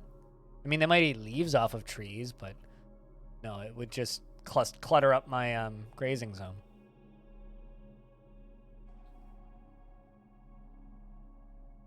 So no logical reason to clutter up my grazing zone. Although something I could do is I could do a thing around the edge. Could go down one around the edge here and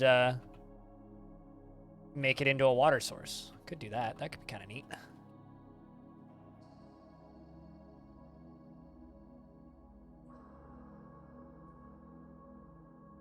So have like a little artificial river around the edge. That's something that could be kind of fun that we could do.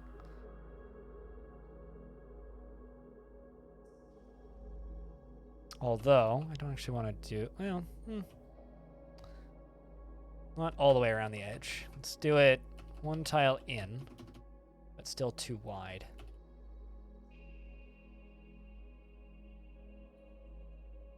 So we'll have like a little artificial pond around the edge. Maybe we could use it as a fishing zone too, because water or fish will probably spawn in it.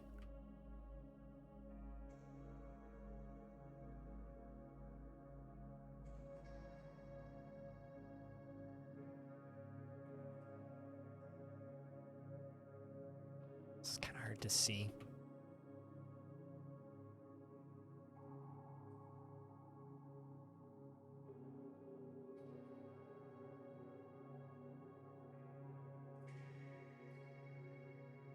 There we go. Perfect. That'll do.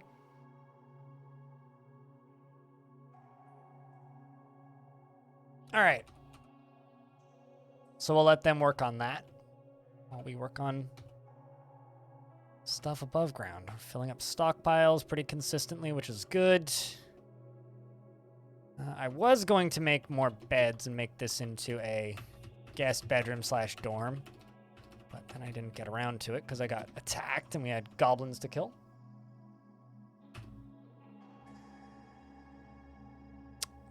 Dormitory. There we go.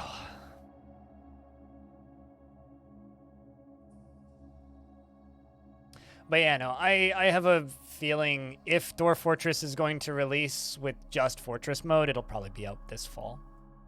Remember, like, we're not even into, like, midsummer yet. We've got plenty of time until October. Although it really depends on how many bugs creep up. The thing is, like, Dwarf Fortress is in a pretty good state right now currently for bugs. And there isn't a ton of things that are too glaring that they really need to fix right now. Like, if Dwarf Fortress had a lot of, like, glaring bugs that was like, oh, these make the game very unpleasant to play, but it's like, even off the top of my head, like, I can't really think of that many right now that are, like, there's no real bad crash bugs in the game currently. There's no horrific, like, aside from, like, a few adventure mode related bugs, which isn't going to be in the initial release anyway. Like, aside from new things that they introduce, there really isn't much that needs to be fixed. Apparently I made a real Gar floor. That's whoopsies. So there isn't really a ton that needs to be fixed for the premium release. It's just kind of they just need to get it out for Fortress mode.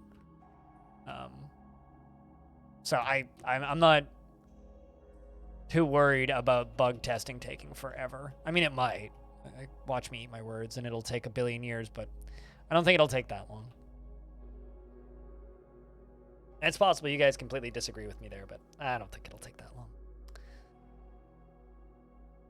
I think that we're kind of in the home stretch at this point. Especially with Tarn working on tutorials, because tutorials are like the last thing you do.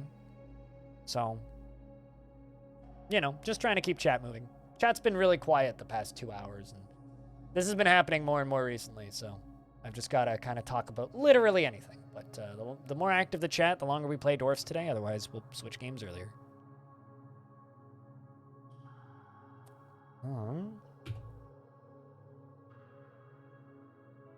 Right, Cave Toad is fighting with a Forgotten Beast. It's a very active Forgotten Beast. I hope it dies quickly.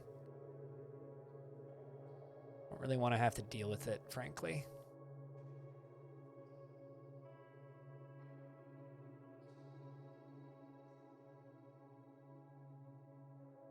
Has their telly a bit loud? Oh, that sucks. At least it's just the telly, though. Better telly than, like, bumping loud music, you know? There's certainly more annoying things they could play really loudly. Pray to Gemesh. God is that?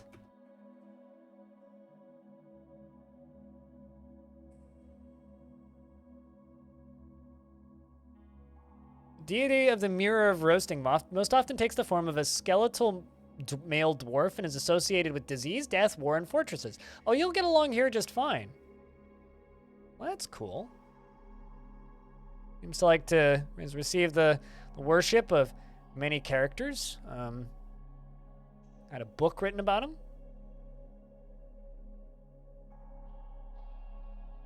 Chaos Cleanse, the Stormy God, was created by Jamesh. Well, that's neat.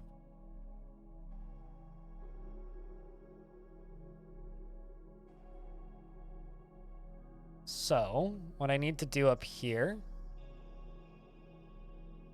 is pretty simple.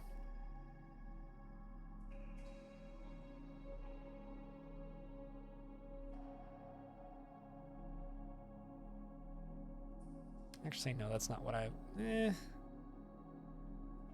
Yeah, I could do it this way and then just seal this off.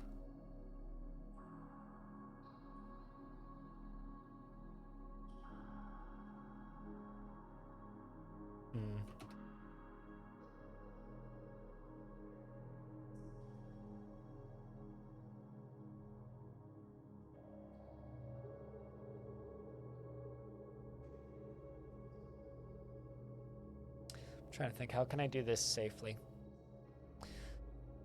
I'll figure that out once we're done digging and smoothing. Famous YouTuber convinced you to buy Lost Flame. Oh, huh. I see. Is it actually on sale? That's good to know. Thanks. I wonder when that game last updated. That game gets an update maybe once or twice a year. That's like the big issue with it. Is like, I'm kind of waiting on an update. Oh, damn. That's actually a pretty deep sale. 30% off. Man. That's a good price for that game.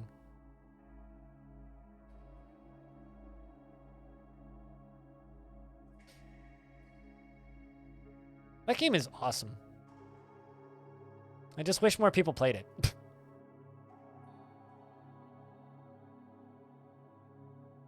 And I also wish that basic myth was less annoying. The best player in the world at that game, allegedly, who's always at the top of the leaderboard, spent like a week where every day popped into my channel and was just like, hey, when are you going to play more of this game? It's just like, can you stop? When it updates, it's like, but it's not going to get an update for like a year.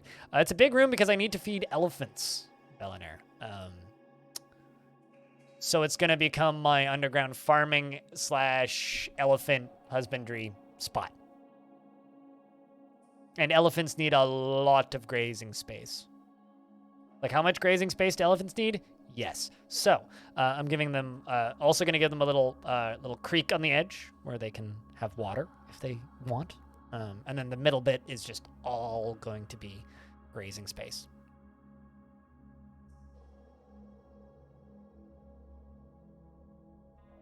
So, yes, it is a big room. How was your stream today, Bill? How was surviving the vampires? Did you watch any of the summer game stuff?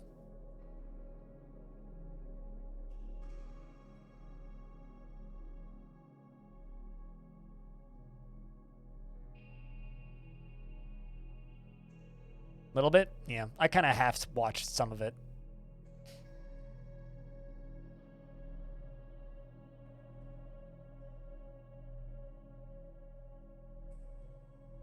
Devolver was unhinged as usual. Oh, did they do another thing? I don't know. I've gotten like less keen on Devolver. Like, Devolver publishes great games, but they don't feel like the kind of household name I need to play everything they put out anymore. Like, I'm past that. Also, Bellinair, I would like to ask you a question. You at one point in your life had a a career in archaeology, right? How accurate do you think this life sim is? I'm just curious. Like, did you in fact fight hyenas and wild boars and zombies? Or is that person trading with a zombie? What? Hold up. I think he's trading with a zombie.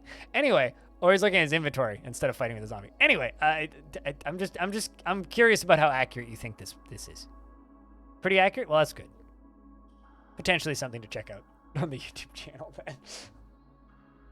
I should play. I mean, it's only $5, so I saw that yesterday. I was like, huh. Show that to Bell at FG. I'll post it on the Discord too.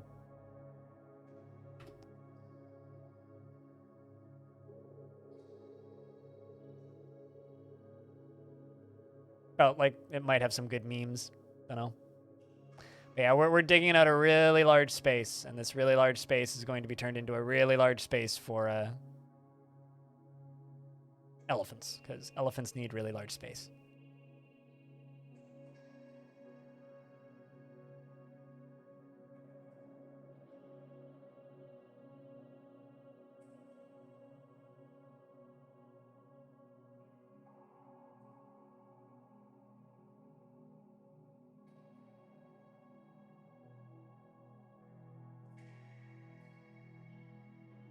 I also have to rebuild a chunk of this fort, and I'm in the process of it, Bellinair. And this is also giving me the stone that I need to do it.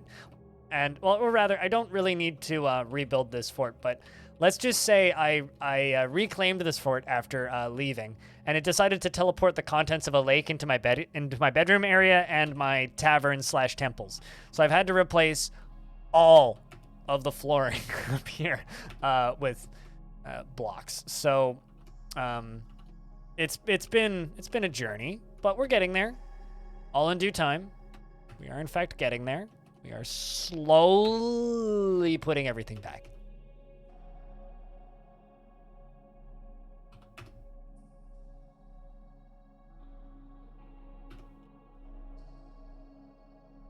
Unless it's a lot of elephants. It's not a lot of elephants yet. But these are all elephants, and those are all elephants. I've slaughtered a bunch of them, and they're breeding pretty quickly, so it's going to be a lot of elephants.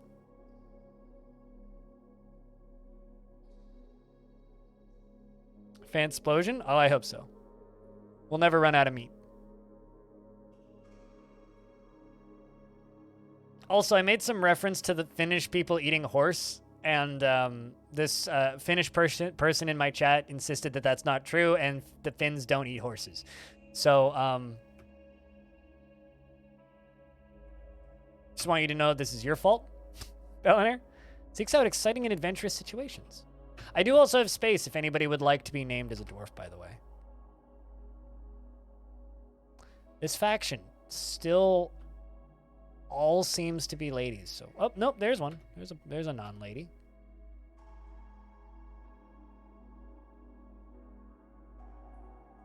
You ate horse yesterday, so you don't know. No correction for today. You Finnish might not eat horses today. Well, that's good to know.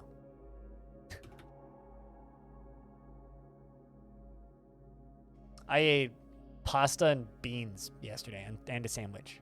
It was a good sandwich, though.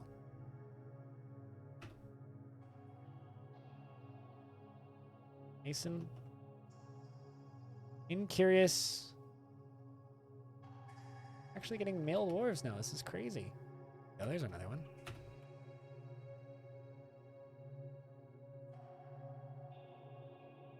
It's a piglet. Baby bacon. It's nice. We're post abandoning and re-embarking on this fort. Now we actually have migrant waves again, which is actually really good. So we literally achieved everything we needed to by re-embarking on this fort. So that's good. It's real good. Although there's still like the strange merchants everywhere, which I don't fully understand.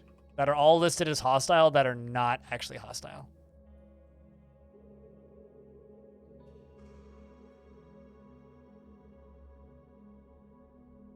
You know, I'll wait until the next season rolls over, and I'm just going to try attacking one of the merchants and see what happens.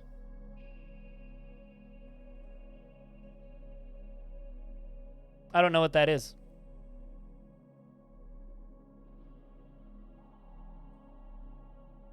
I don't know what a kofta is. Never heard of that before. 52 dwarves! Damn! Population going up. Hells to the yeah. Yeah to the hills.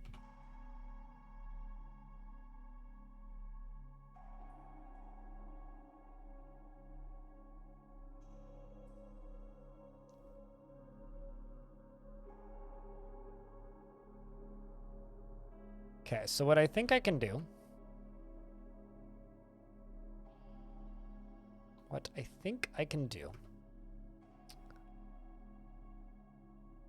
is what's right beneath here. That'll be perfect. So the way I'm going to do this is this. I'm going to put this up a couple priorities. Dig over to here. Dig up one. That's not actually what I want to do. Dig down one there.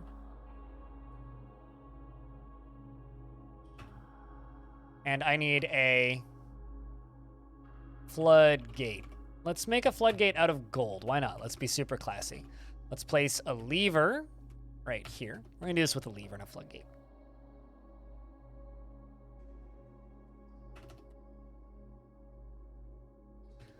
So this is going to channel. This is going to channel. This is going to channel down to there.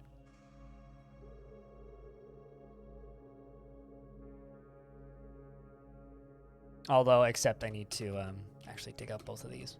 Like that. And dig this one out up here. And then we can walk over there and channel that out. Time for food? Alrighty. You go get your food.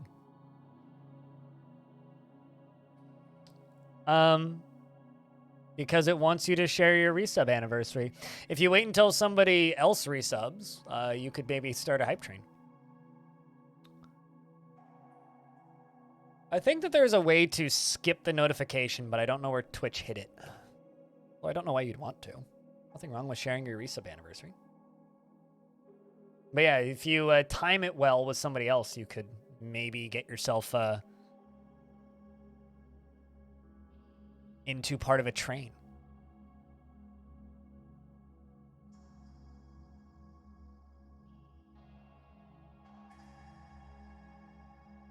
Also, thanks, Belle, for the host, by the way. I only just saw that.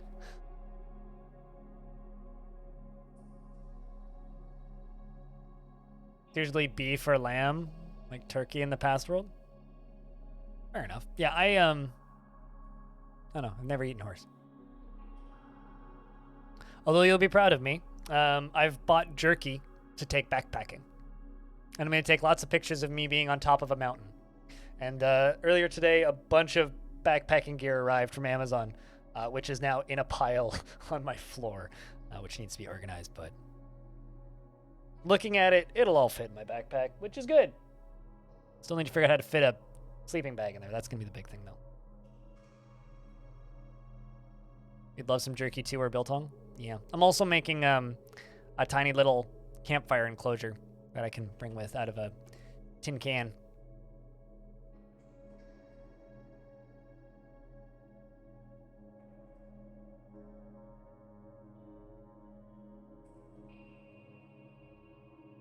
So, Melanair, did you get the chance to play any of Diablo? I'm trying to think of like a gambling / money pun, and I can't. Immortal. Little hobo stuff? Oh, fuck yeah, dude. Well, the thing is, like, we're not allowed to have open flame on provincial property in Canada. Like, you're not allowed to, like, just go and have a bonfire in the middle of nowhere. So, so because fire regulations are really strict, especially as of the last few years after the forest fires, after forest fires, after forest fires. So, because people kept having gender reveal parties, we need to, like, have some pretty strict rules. So the result is, well,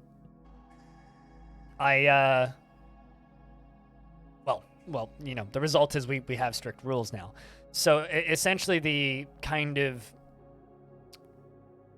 result is I can only use very specific amounts of like stuff to burn, and I can only do controlled burns. So it has to be inside of an enclosure or a fire pit, or fireplace. So I've taken a coffee tin about that big, and I punched holes in the sides of it, and I'm gonna put fire starter in it, and then a little bit of twigs and stuff. Just I want to make a big enough fire to have a little bit of light, and a big enough fire to be able to roast a sausage. If I can roast a sausage, it's a big enough fire. So that is my whole goal, is to just be able to roast a sausage. So I think I can achieve that. So you're going to go down to there, and there you are. Perfect. Perfect. I think I fucked that up, but that's fine. We can fix this.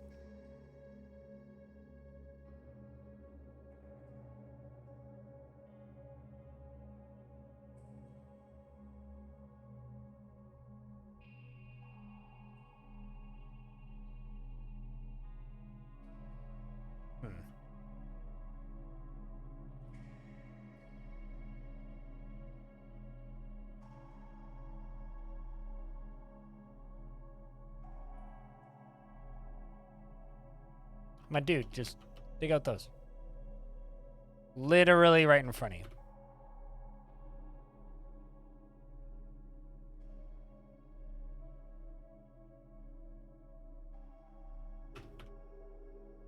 Or don't. That's also fine.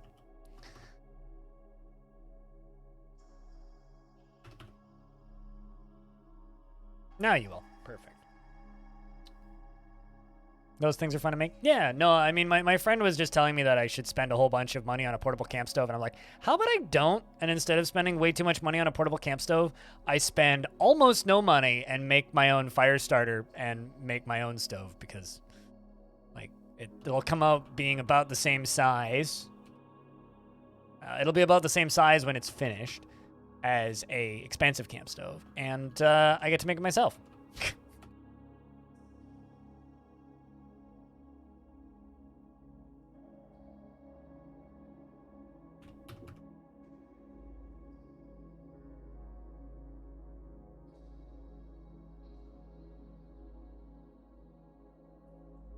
One-time use grills? One-time use. That sounds sustainable. Not. They make one-use grills? That seems like a shitty business model.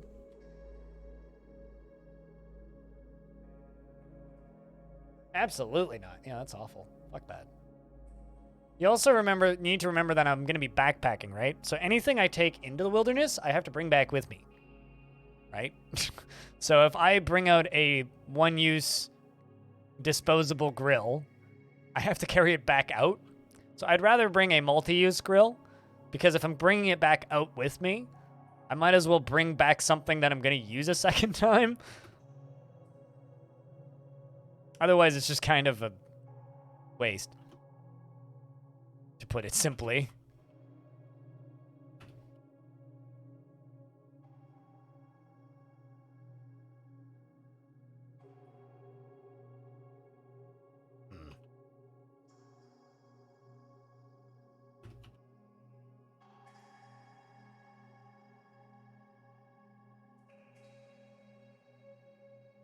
Well, at the very least, I got a lot of engineers.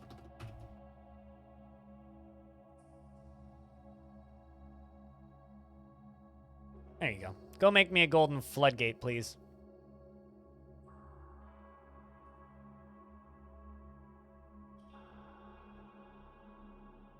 Yeah, no, I mean, I want to use it more than once during the trip, for one thing.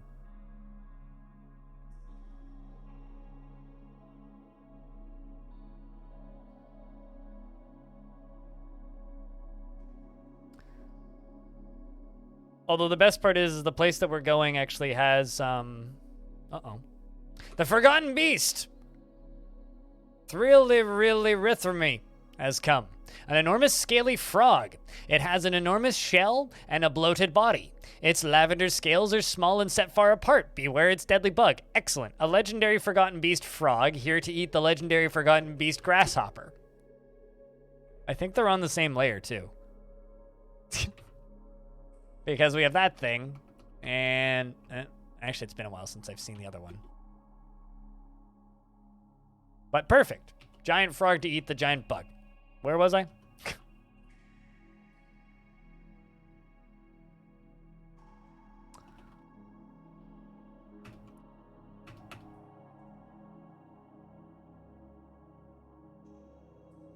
So much for Toady one. Now we're all into Froggy one. That's a downstair, not a door. I wanted a door, not a downstair.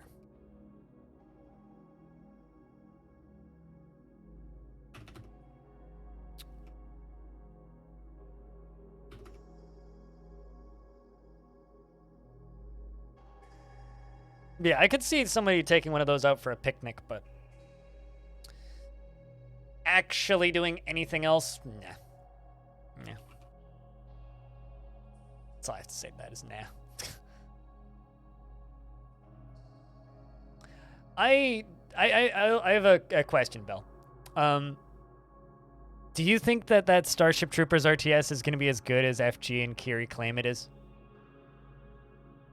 I haven't seen any footage of it. I haven't had a chance to watch either of their streams. Do you believe them? Because sometimes I don't agree with FG and Kiri on whether or not games are good. No. You think it's going to be bad?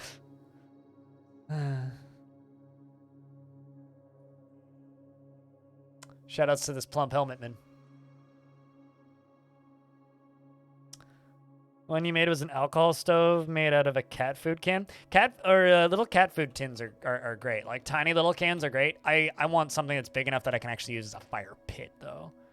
So mine's gonna be more akin to an actual like tin. Mine's gonna be about yay big. I'm gonna cut it in half though. It feels very slow.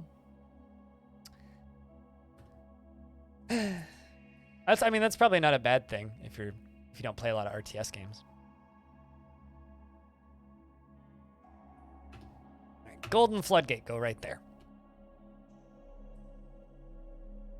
Now we just need to wait until that floodgate's installed, and when the floodgate's installed, I can cut out that bit at the back there, and then hook it up to a mechanism to that lever on the right, and from there. So there's a neutral yak running around in this fortress that is carrying a cage. And it throws me off because I think it's a yak in a cage, and then it moves. Yak, you're carrying the cage, not in the cage.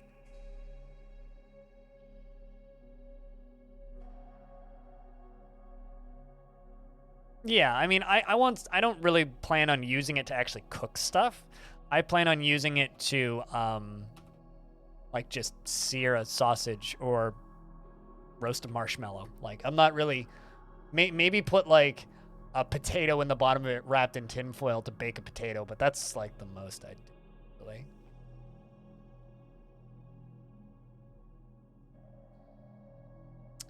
That is, like, the most I would do.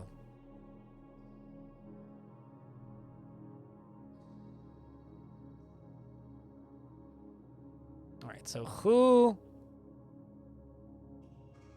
Well, let's watch Gran very slowly. Carry this up to the surface. Oh, no. Oh. So there's other plump helmet men in the fortress, and every now and again I think, oh no, my plump helmet men are dying. No, it's not my plump helmet men. It's the plump helmet men that live in the basement. They're the wild animal plump helmet men. Hello, El Naso, how are you? We are cleaning up this mess because this fortress got, well, we retired this fortress to go bring some adventurer migrants over and hopefully reinvigorate the faction a little bit. It did. We're getting migrant waves consistently now, which is good.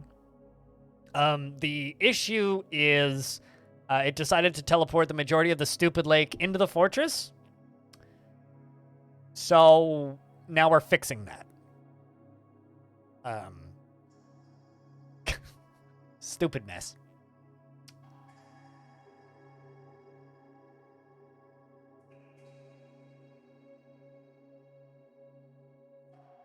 You finally completed the skin that you were making. Now you don't know what to do. You know what you should do? This is a terrible idea and you shouldn't do it, but you know what you should do? When Steam releases, you should make a custom tile set. It's only going to be like 12 bajillion sprites.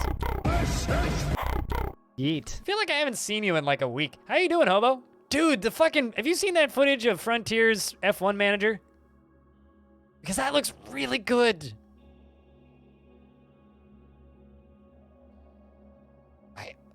That looks really good. You should stream, you just don't know what you should do. I also have no idea what you should do. This week's been busy, hectic. I gotcha. Why is there me at? Oh. Right.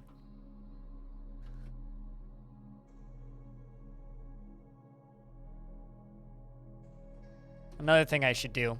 I should dig this out a little bit more and make this into a refuse pile.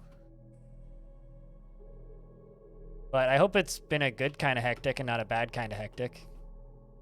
But Monday sucked. Tuesday sucked even more. Yesterday, you died with the booster. Oh, God. Okay. Yeah, no, I get you. Booster, like, took me out for a weekend, so I can completely understand.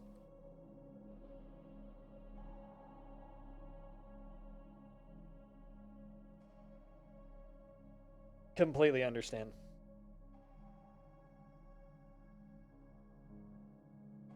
Frontier is really good at making a game when they are given time, budget, and I don't know how good of a management game it's gonna be, but holy fuck, it looked pretty. Like, are they good? They're good at what they try to be. I mean, the Jurassic World Evolution games are shitty movie tie-in games because that's what they are. Planet Zoo is really good for what it's trying to be. Planet Coaster is good for what it's trying to be. And F1 Manager just looks beautiful because it's a Frontier game. I mean, look at this shit. Like, it in motion, this thing looks I'm scared about license music. But in motion, like, the cars look close to as good as, if not better than, the other F1 game. And I was expecting it to look worse. But, like, it looks fantastic visually. So I'm curious to see how it turns out. And, you know, it's got enough menus and weird stats and things, which is what you need for a proper, like, sports management game, so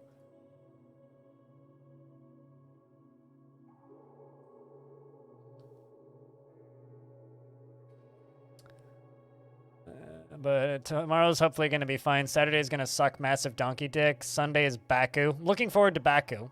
Baku's going to be fun. And Monday you get on multiple planes and you fall off the face of the earth for 2 weeks as if you fell into a volcano. Sure, feel free to DM me. I won't.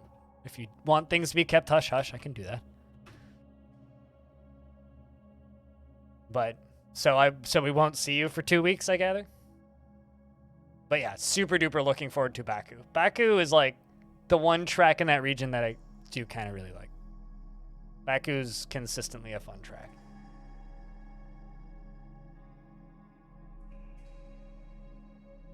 No, absolutely. I mean, I have a feeling that F1 Manager is going to be popular too. The thing is, like, I kind of really want to play F1 Manager, but I also kind of want to stream F1 Manager.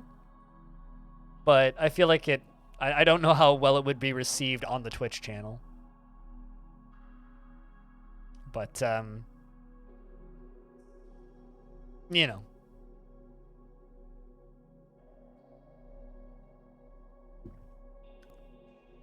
I feel like if I streamed F1 Manager, there'd be like a very specific crowd of people who frequent a very specific room on my Discord watching that stream. That's about it.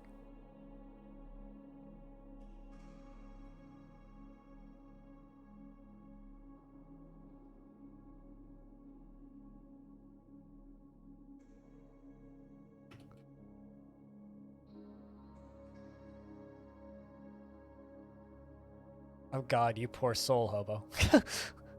Chat, yeah, keep it quiet. But like Hobo said, his Saturday is gonna suck. Pour him a round of beers for me, because he's gonna need it.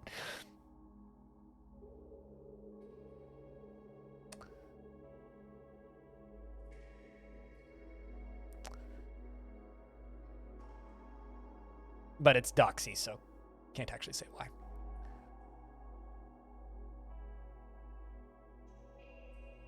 Cars is the boring part?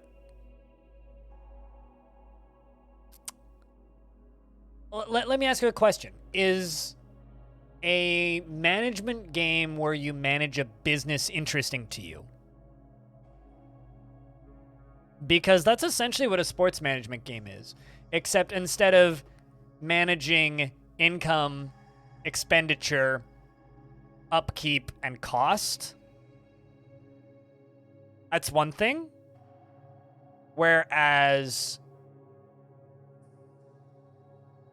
a sports management game, you're managing cost and expenditure of athletes versus output stats.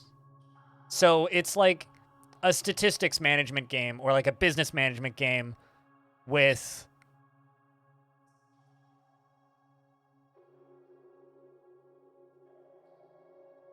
it's a statistics management game that wants or that where the goal, the outcome of the game is being profitable, but also at the same time having good results. So it's actually a very compelling formula for a management game. So if like the cars is the boring part for you, that's fine. But you're also managing the cost and performance of athletes. You're also managing the cost and performance of parts. You'd be managing the cost and performance of the other portions of the racing team outside of just the car, right? So satisfactory, but only one thing is speeding across a conveyor belt? I mean, I wouldn't consider Satisfactory a business management game, but not really. More like, I'm trying to think of a. It's more like SimCity, but instead of like trying to keep a city out of debt, you're trying to keep a team out of debt with a person that go fast. That's why F1 is fun, by the way, is because it's all rivalries and politics and bullshit. Like 90% of the intrigue and it's almost impossible to be a fan of F1 if you're not into that part. Like it's all about the violence. Okay, there's our refuse pile.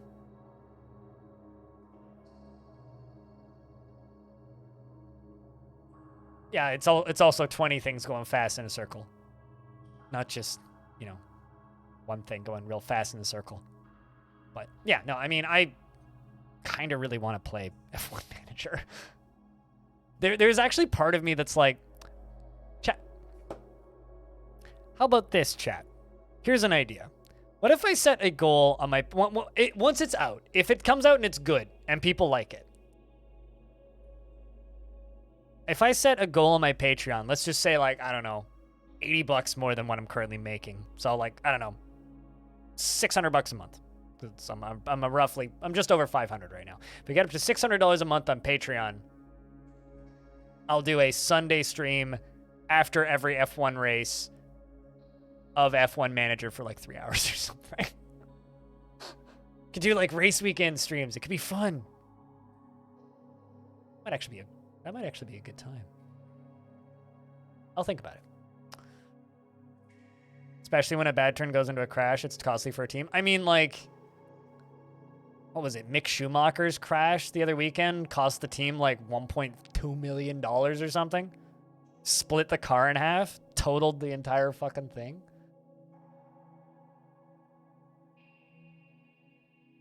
To the point where Mick Schumacher's actually getting like warnings now. I know some people were worried about this, but all I gotta say is Mick's making himself look real bad right now. But I don't know. I think for me, it kind of depends on how that game is structured and how they plan on doing DLC. If it's like F1 Manager 2022, F1 Manager 2023, F1 Manager 2024 as separate games, that's one thing. Or if it's seasons or it depends on how they end up structuring those games. It's kind of the big thing for me. If it seems fair, I'm much more likely to play it and stick to it.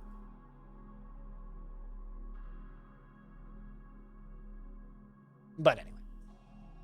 Or play it in general. All right. Is that... Yeah, it is. Perfect. Let's go up here and channel this out. Except I need to do that on a higher priority. Otherwise, it's never going to get done because they're also doing all that other digging. And you... hook up to that floodgate.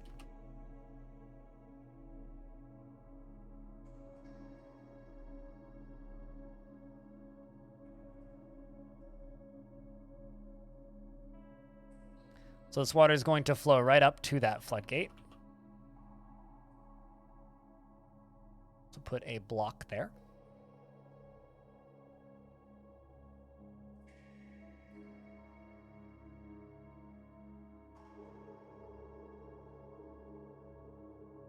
You know, honestly, I kind of credit some of my interest in Formula One specifically on the movie Rush. I don't know if you ever watched that movie, but a lot of my interest in Formula One, I think, actually came from that movie.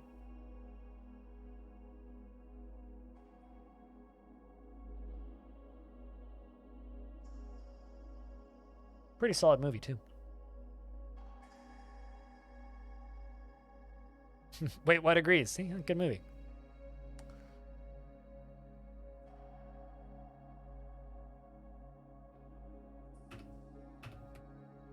I also recently rewatched Talladega Nights for some fucking reason. That is a very bad movie. Not a good movie. Would not recommend.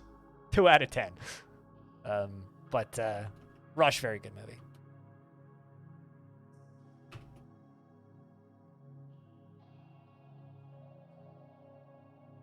Okay, did that get hooked up? Yep.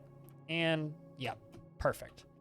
I can now pull a lever and dump water down into here. I just need them to finish a digging.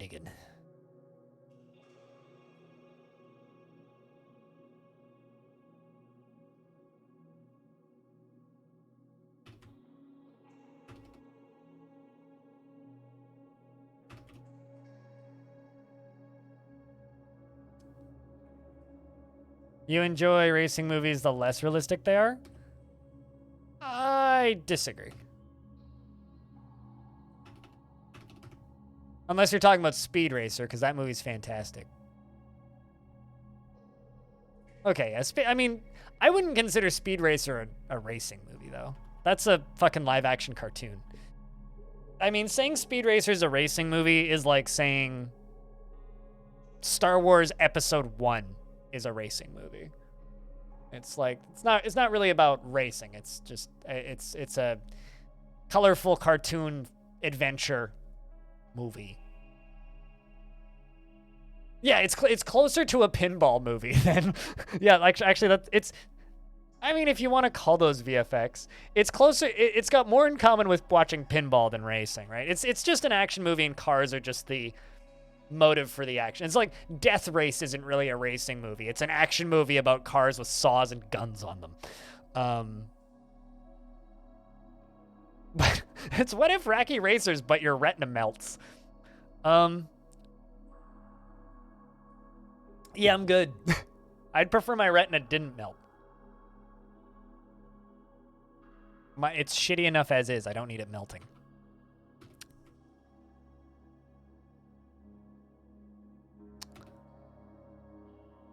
Forgotten Beast kicks the Jabberer in the throat with its front foot, bruising the skin. The force bends the neck, tearing apart the skin and bruising the fat. Ow. I saw one episode of Wacky Racers once on TV at my neighbor's house. It's a very vague memory of it. I'm sitting on my elderly neighbor's sofa and watching it on cable.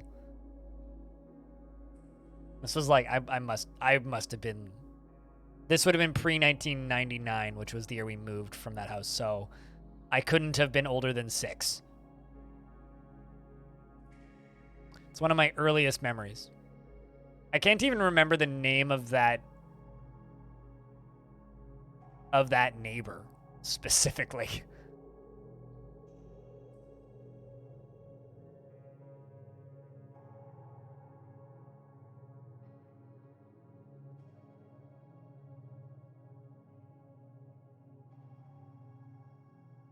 Some migrants have arrived.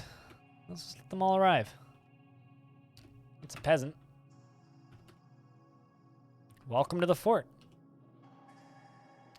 We'll have to get back to the theme of this fort next week, I think.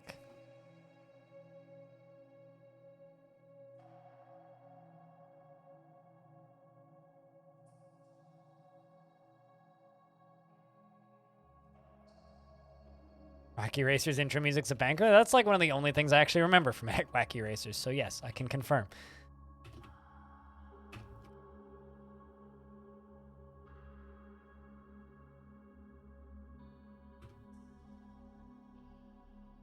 Red line? Which one's red? Hold on. Red line. 2009 film.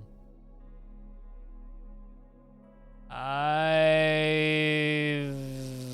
never seen this, no. Is this a Japanese movie?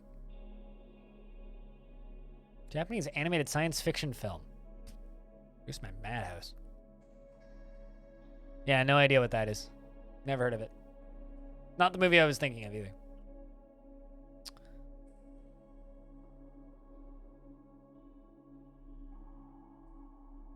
Gives you a minute and 20 seconds of happiness.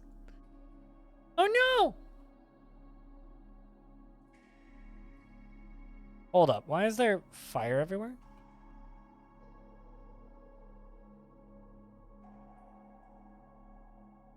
There's no way in hell that's deep enough to get lava up there. Oh my word. Well, one of my plump helmet men just got burnt to death. Because either fell into lava or they actually managed to disturb the lava surface enough by throwing boulders into there that my plump helmet man caught fire. And apparently one of my spinners also caught fire. I'm very perplexed as to how that happened. That's a very unfortunate accident. Because, like, look at none of these are causing splashes. What if what caused splashes? Maybe threw an elephant corpse in there or something. The hell, man? That's so sad. Anyway, this clother's in a strange mood. It's one of two. We still have the second one. Surprised they haven't elected a mayor yet.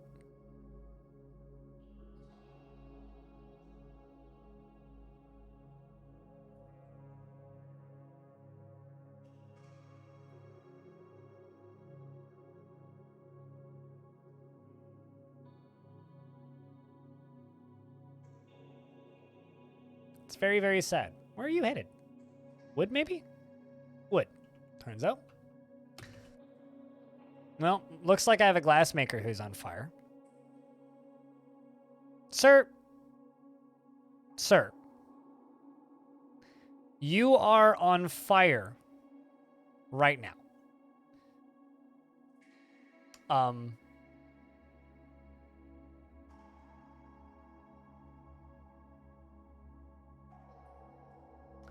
You remember how I said the Dwarf Fortress doesn't have too many terribly glaring bugs recently?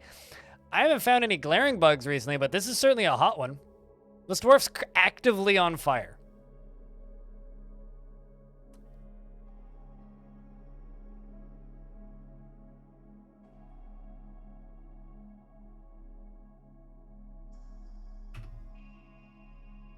Goodbye.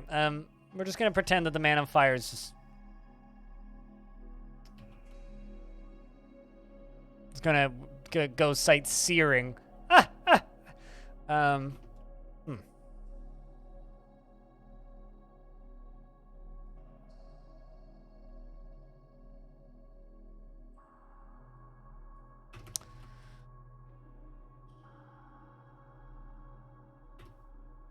That was awkward.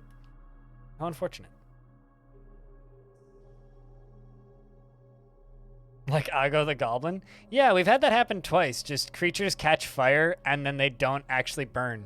They just kind of run around on fire. Oh yeah, your porcupine skin that you made. Right, I remember that. Shit. Stonecrafter's been... Oh no, I lost one of my adventurers. God dang it. Anybody else on fire? No. Someone must have fallen in there. That was a lot of splashing of lava. Same world too? Yep. Same world.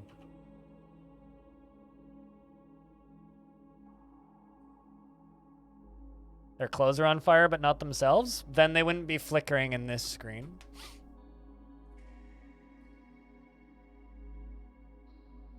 And it's not like they're wearing a flaming artifact. They're just on fire.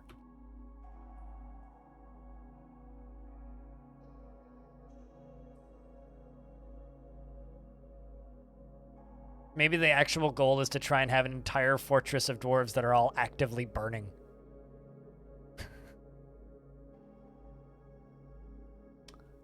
Tun, the clother, has created Metob Thingken,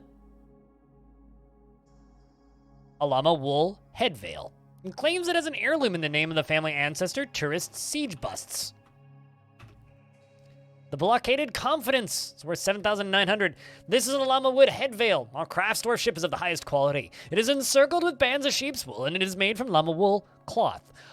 This object menaces with spikes of peach wood. On the item is an image of Lear, Number Earths, the dwarf, and dwarves in llama wool. Lear, Number Earths is surrounded by the dwarves. The artwork relates to the ascension of the dwarf Lear, Number Earths, to the position of Baroness of the Plank of Nations in the early autumn of 166. On the item is an image of a mountain titans in praise.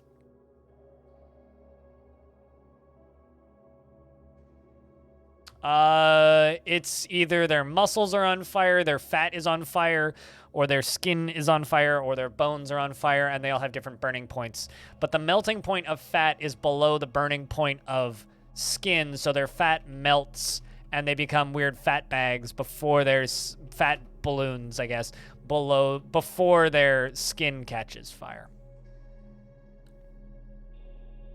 So if you wanted that nightmare fuel, there you go.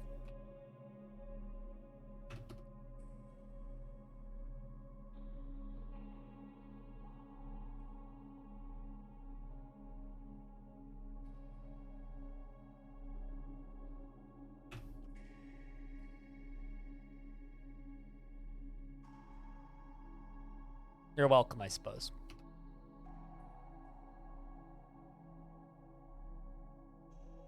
Get rid of those bits right there.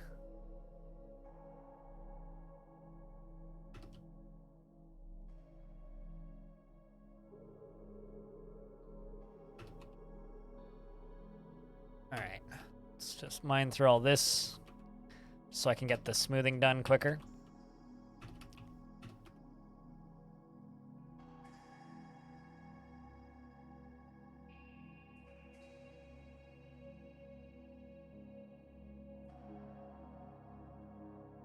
It's like we're working on those blocks too.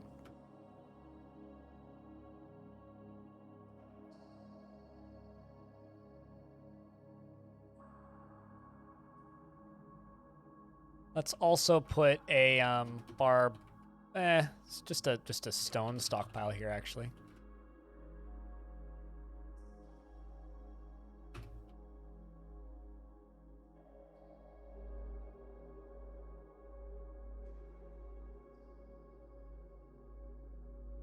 get a bunch of this stuff removed.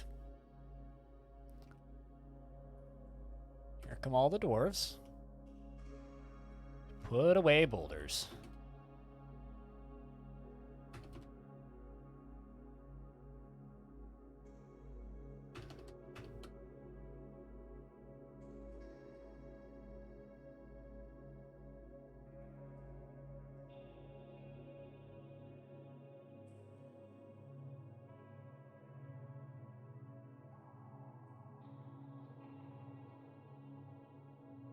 But yeah, no, I can't wait for Baku this weekend. Cannot wait for Baku. I will say this, though. I don't fully get the kind of bananas... what's the word I'm looking for here? I'm not super keen on the absolutely bananas Perez hype train that he's just going to win going forward. I think it would be really neat to see like a close fight between Max and Perez, but I don't believe that those two are going to be racing for podiums every race. And I don't even like Max. But I don't see that.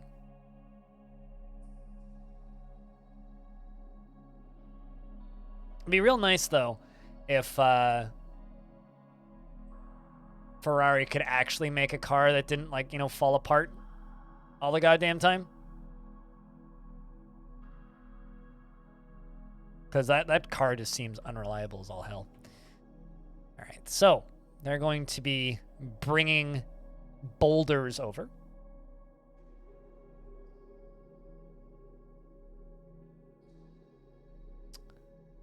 But yeah, there used to be a strategy back in the day, Chops, where you would take dwarves and set them on fire very briefly, and then dump water on their heads. So set them on fire and put the fire out, and it would melt all of their fat away and not kill them. So essentially, all of their fat would vanish, and they wouldn't die from the fire if you did it quick enough. So the idea was that you'd set your dwarves on fire very briefly and use it as like a form of hyper-violent, quick dwarven liposuction. So that used to be a thing.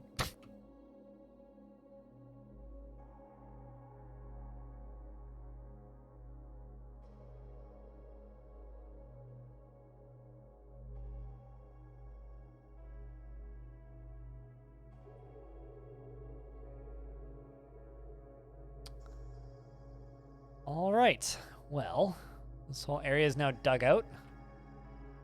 I guess we can let some water in. So, let's see how smoothly this part goes.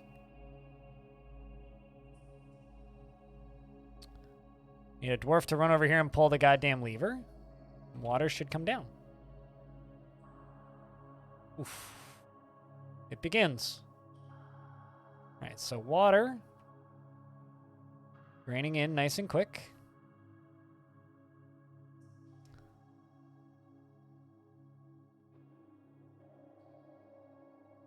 You know, dwarves don't actually have a mood to realize that they're on fire. It's something that Tarn has joked and commented about a couple of times, is that dwarves don't actually have a way of realizing that they're on fire. And they have no thoughts connected to being on fire. So they have zero realization of the fact that they're actually on fire, and it also apparently doesn't cause pain. Which is, I guess, kind of nice to know.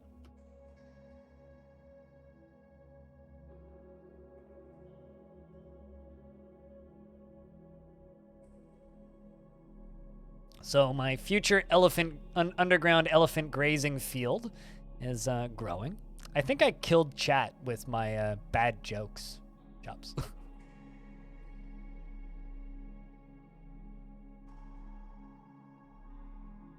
So far, so good.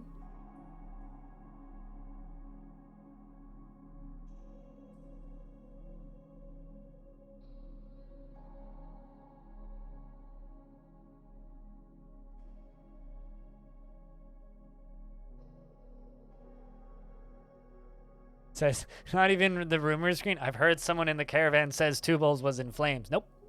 Nowhere. Doesn't exist. There's troglodytes in here. Oh, God. Hold up. We're sending the military to go kill some troglodytes. They'll be fertilizer for the future plants.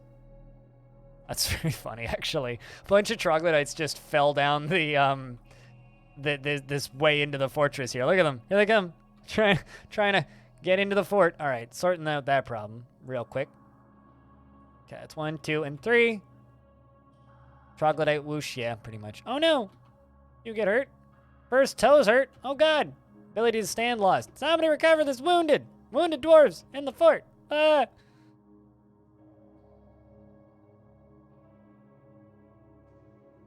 Or were you at least content after being near a waterfall? Nope. That's sad.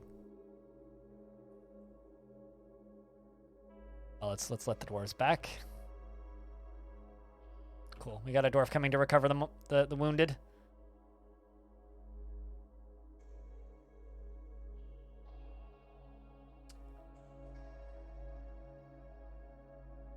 They did a good job aside from that, though.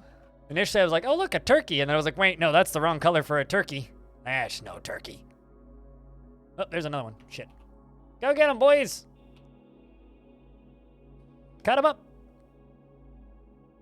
Not that they're actually a problem, but...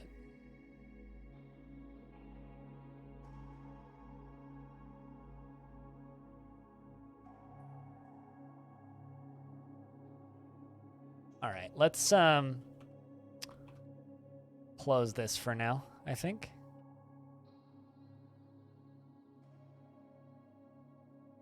So that's a good start, and we can get some of the elephants down there for now. Bonk. Pops back up. Not a bad start.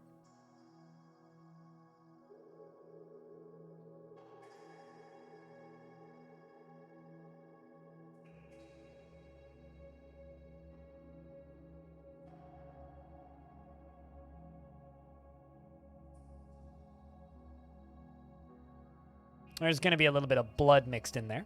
Also, investments are open if you want to invest your tickets, chat.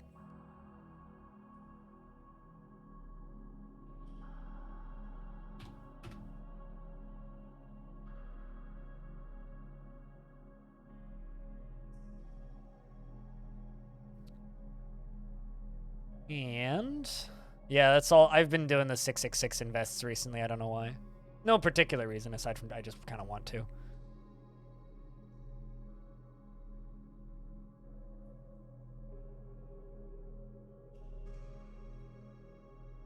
We'll let them fill that up, and we'll work through some of these boulders, and we can get some of the elephants down here. Not the llamas, though. Sure, why not? We can actually put some llamas down here, too.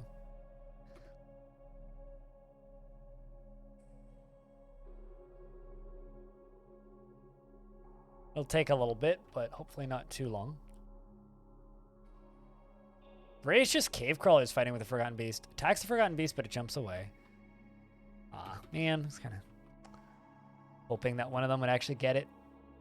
Look like it, though. Water's drying up pretty rapidly.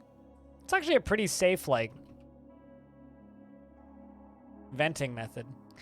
Now, what I'm going to do is I'm going to pop that off, and I'm going to bring it down a little further down. Oh, down into the bottom. Like, re-dig where it's at. Move it elsewhere, and do it again. Found out about the first one from, like, what, 100 years ago? Like the first flight around the world that was successful, but with driving. It's kind of neat. Cutest Ghost has given birth to a boy. Congratulations, Cutest Ghost. And from the looks of things, you are going to go get a drink and abandoning your child on the ground. I'm impressed. I'm very impressed. Literally just like gave birth to a child, dropped them on the floor, went to go get a drink. You know what? Actually, maybe I don't blame you all that much. Are you going to go recover your child? No? Really? Hold on a second.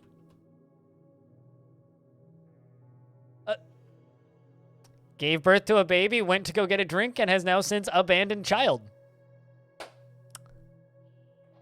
I mean, I've never seen a dwarf do that. I can't blame him. Well, I have no words.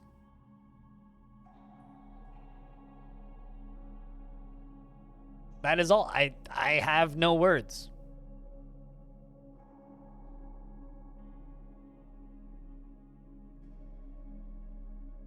Well, that's cool. Basically invented gas stations and gave her husband notes on improving the car. That's awesome.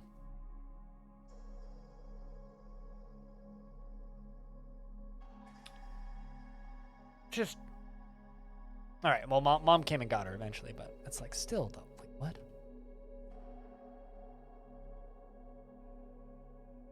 The wiki page is amazing and hilarious. Well noted.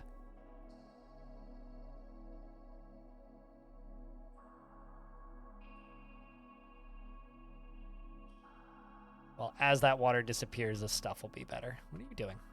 Cleaning? Cleaning up mud, I suppose? 3 wheelbarrows on that, not 2. Not 1. They needed a blacksmith to fix the transmission and a pharmacist to mix her fuel. Times change, yo. Like, Jesus Christ. Times change.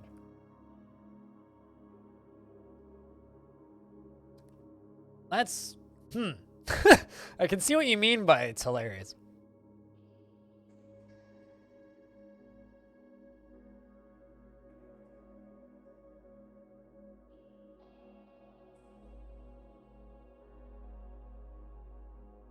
Close to 60K. Yeah, you're getting there. Day or two. Of just like waiting even and you'll hit there.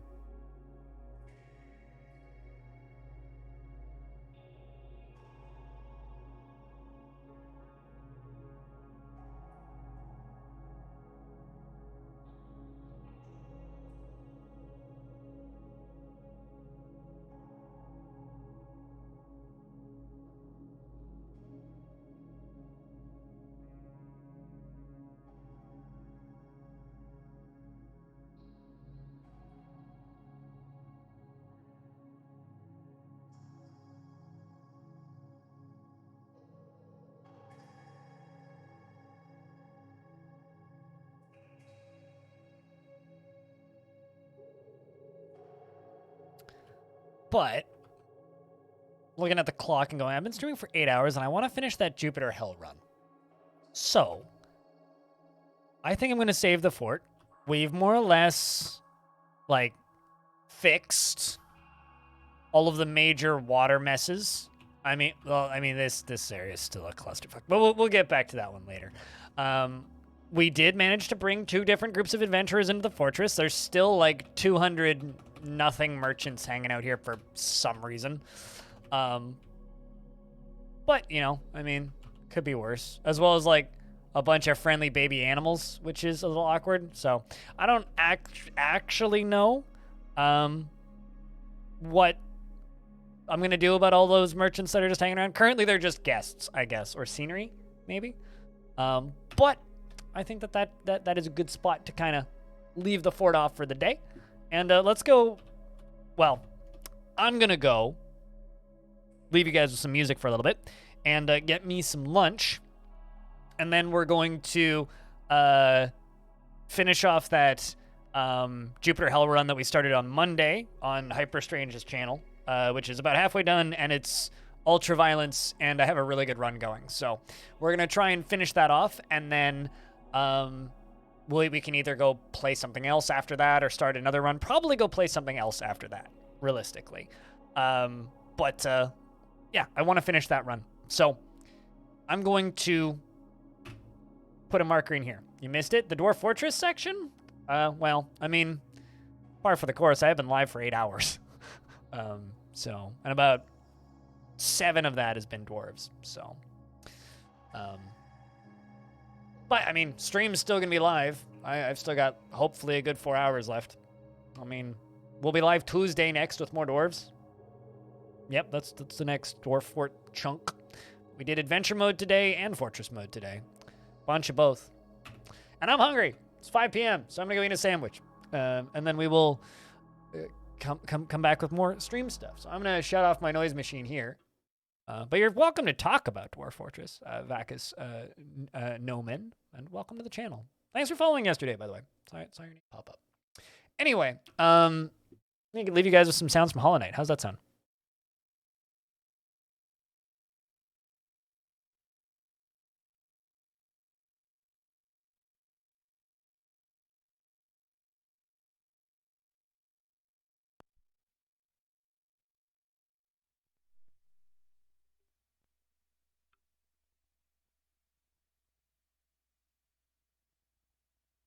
I am going to put us into the correct game directory first, though.